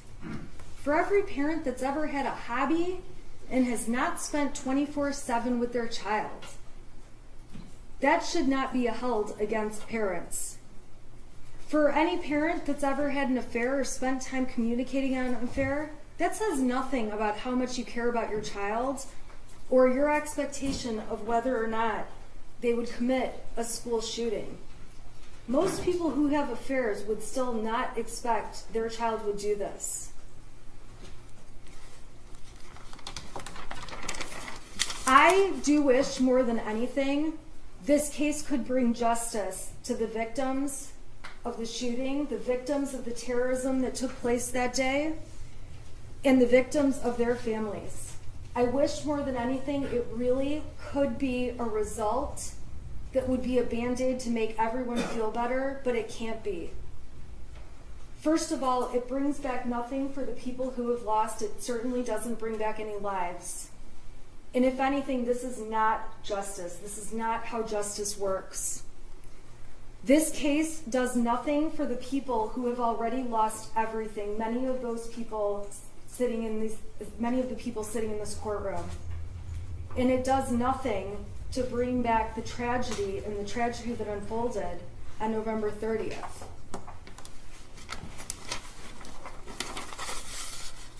At this point in time, the prosecution cannot prove that Mrs. Crumbley avoided exercising ordinary care that would have saved lives. The prosecution cannot prove that Mrs. Crumbley was aware there was a danger that existed by her son that required her to exercise reasonable care. they cannot prove that she was grossly negligent and that there was any way she could foresee that this would happen, as awful as it is, and we all stipulate it is. At this point in trial, I always have to sit down. This is how the court rules work. Prosecution gives a closing, I give a closing, they have an opportunity for rebuttal, and then I don't get to say anything else. And I'm sure you can see from my demeanor in trial, when the prosecution says something that I know I have an argument against, I get anxious, you can see a reaction, and I'm not going to do that. But I am going to tell you that as they argue, I will have many things that I wish I could get up and say, that's not true, and argue against. So what I would ask is that when you go back in the jury room and begin to deliberate, you think about and ask yourselves, what would Shannon Smith have said in response to the rebuttal where they get the last word? I would just ask that you consider that in your deliberations, because I guarantee you I'll have a very hard time sitting here knowing that the prosecution gets the last word when I know the defense would disagree with it. And I am asking each of you to vote that Mrs. Crumbley is not guilty, because she is not guilty, and because a not guilty verdict is the only fair and just result in this case. Thank you. Yes. We do get the last word. I get the last word. The people do. Because it's our burden. And that's why we get the last word. And it's a burden I embrace. It's the burden to prove beyond a reasonable doubt that Jennifer Crumbley is guilty of involuntary manslaughter. It's not a burden that I have to prove every single fact about the case beyond a reasonable doubt. That's not the law. That's what she told you the law was. It's not the law. The law is I have to prove every element beyond a reasonable doubt. Beyond a reasonable doubt. Not any doubt. Beyond a reasonable doubt. The defense gets to decide how they present their case. They get to decide that. She gets to stand up and say what she said. But your job is to listen to the facts of the case. Your job is to listen to what the judge tells you the law is. Your job is to tell you to look at the evidence, the people sitting here, not what somebody else wants to have said that they said, but what they actually said. Your job is to consider not what lawyers say about their own life and their own circumstances and their opinion. Your job is to consider the facts and the evidence in this case.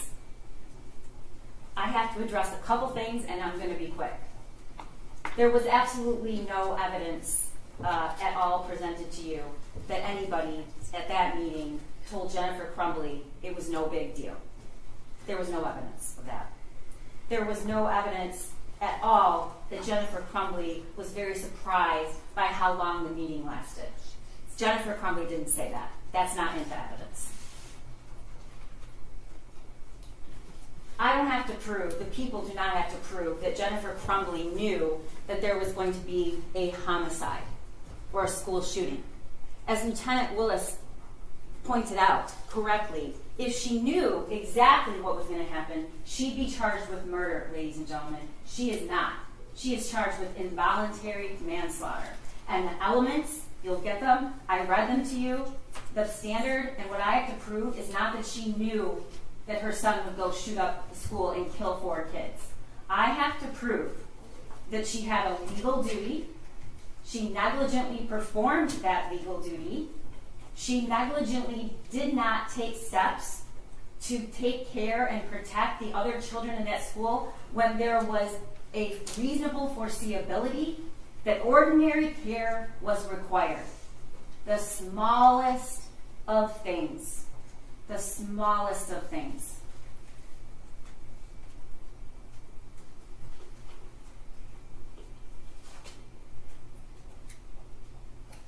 I apologize to the law enforcement in this room and any listening that I have to stand here and to defend their integrity. But I do. Because if you believe that Special Agent Brandon and Lieutenant Willis and the other law enforcement that took the stand Your Honor, here, objection. including What objection? I'm objecting because I'm allowed to argue based on what's in evidence, and Miss McDonald is trying to make me sound like I've done something wrong. And I didn't. My argument was proper. she's arguing. It's my rebuttal. Yeah, and overruled. You commented on the statements of the police officers. You argued about these statements of the police officers. She gets to argue about the statements. The exact quote was, "They probably did that to all the witnesses in the case." If you believe that, then you believe that the Sheriff's Office, Lieutenant Willis, Special Agent Brandon, the ATF, the Federal Marshals, the Detroit Police Department, anyone who the evidence tech, they were all in some sort of conspiracy. That's what you have to believe, and I know that that's not what you're going to find. Look at the evidence, apply the law, and decide what the truth is. That's all I've ever asked you to do. That's all the judge is going to ask you to do. Nothing here was designed. Nothing here was made up. And I don't have to convince you of that, because I know that you're going to use your hearts and your minds and your sense of reason, and you're going to look at the evidence.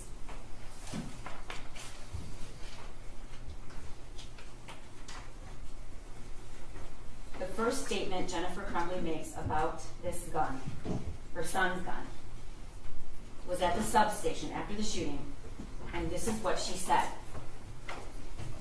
It was hidden. It was hidden. That's what she said. It was hidden, ammunition separately. It was hidden in a dresser. It was hidden. That's all she said about it. The school's actions or inactions do not excuse the culpable behavior by defendant. Ladies and gentlemen, he literally drew a picture of what he was going to do. He drew a picture. It says, "Help me." It has the drawing of the gun that she bought him, posted, and bragged about. Blood everywhere. The thoughts won't stop. The world is dead. He drew her a picture. Pretty egregious and unique circumstances. And in fact, it is absolutely not true that we have to worry that we'll all be sitting here. We agree on one thing. Her testimony is evidence. Jennifer Crumbley's testimony is evidence, and you should consider it. And when you consider it, I'm confident that you will agree it is not consistent at all. It wasn't even consistent from her direct examination to her cross-examination. She acknowledged, sitting here, when Mr. Keese asked her about, "Where's this phone? You said you took the phone." You heard what she said. We took his gun away. We took his gun away. I don't have to prove flight beyond a reasonable doubt. I already told you that. You can infer consciousness of mind. And what does that mean? You run, you delete text messages, and you lie because you know she knew she did something wrong. The question about why Jennifer Crumbley didn't take one of these small actions, secure the gun, find out where the gun is, it looms large in this courtroom. There is no one it looms larger for than the victims and the family members of those kids who were killed on that day. We don't have to prove why. But remember what she said. I wouldn't change a thing. Just hours ago, she said, I wouldn't change a thing.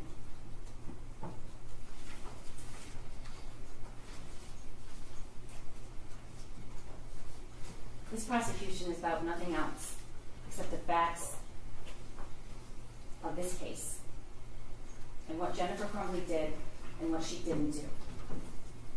If only I could look at the faces of these parents who are dealing with unspeakable darkness and grief.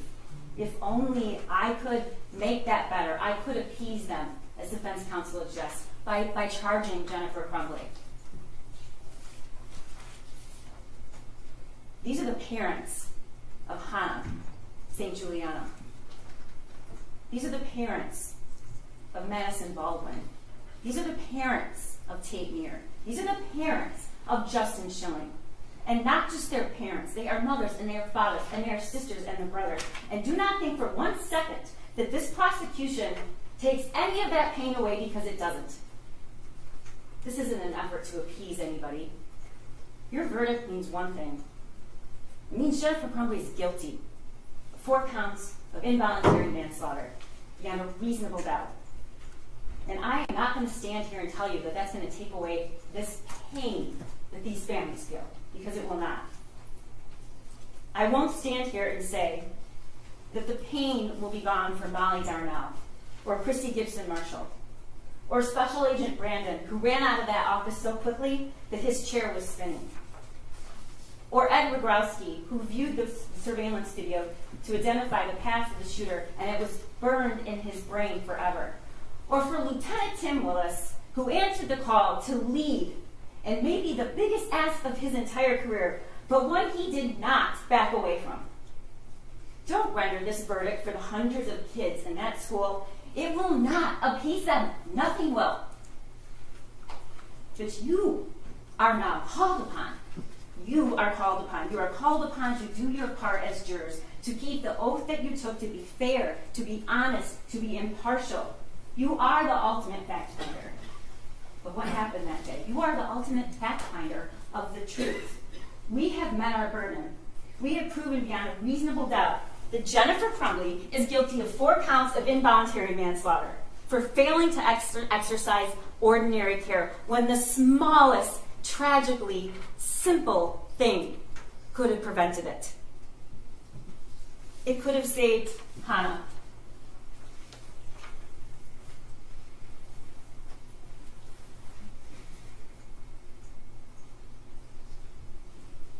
It could have saved Madison. It could have saved Tate. And it could have saved Justin. And she sat here and she said she wouldn't do one thing different. And lastly, I'm going to address the question I know that's on the minds of a lot of people in this courtroom and a lot of people listening. I'm going to say what I know they're all asking and they want to say. When she took the stand and she testified about her own loss, and she was asked the question, "You lost everything?" She said yes. She hasn't lost everything, ladies and gentlemen. Her son is still alive. Find her guilty of 4 counts of involuntary manslaughter. Thank you. Thank you. I have to have you come back Monday. But you know that, right? You knew that before I said it. You guys have been so terrific. You've been on time. I have not heard, I still have 5 alternates, right? Because no one, as far as I know, has violated any rule, has read a newspaper, has posted anything on Facebook, has talked to anyone who talked to someone else who repeated it to the court. We appreciate that. You know how hard it is. I'm going to ask you to come back Monday. But I want to instruct you that during the trial, do not read, listen to, or watch any news reports about the case. Under the law, the evidence you consider to decide the case must meet certain standards. For example, witnesses must swear to tell the truth. The lawyers must be able to cross-examine them. Because news reports do not have to meet these standards, they could give you incorrect or misleading information that might unfairly favor one side. So to be fair to both sides, you must follow this instruction. Do not go on social media. Do not post on Facebook. Do not read Facebook. Do not do research. Do not discuss the case with anyone. I'm going to ask you to come back on Monday. You'll all come into the courtroom. Can you come back at 9 o'clock on Monday? I'm going to give you instructions. After I give you the instructions, 5 of you will be drawn by lot, but you will still be sequestered in a separate jury room. So you'll still be required to be here. All right, do you have any questions about the schedule? Did you all order lunch for Monday? All right. No questions about the schedule. We have come this far. Please follow my instructions. It's very important to both sides. We appreciate you. Have a good weekend and stay healthy. All right? All rise for the jury.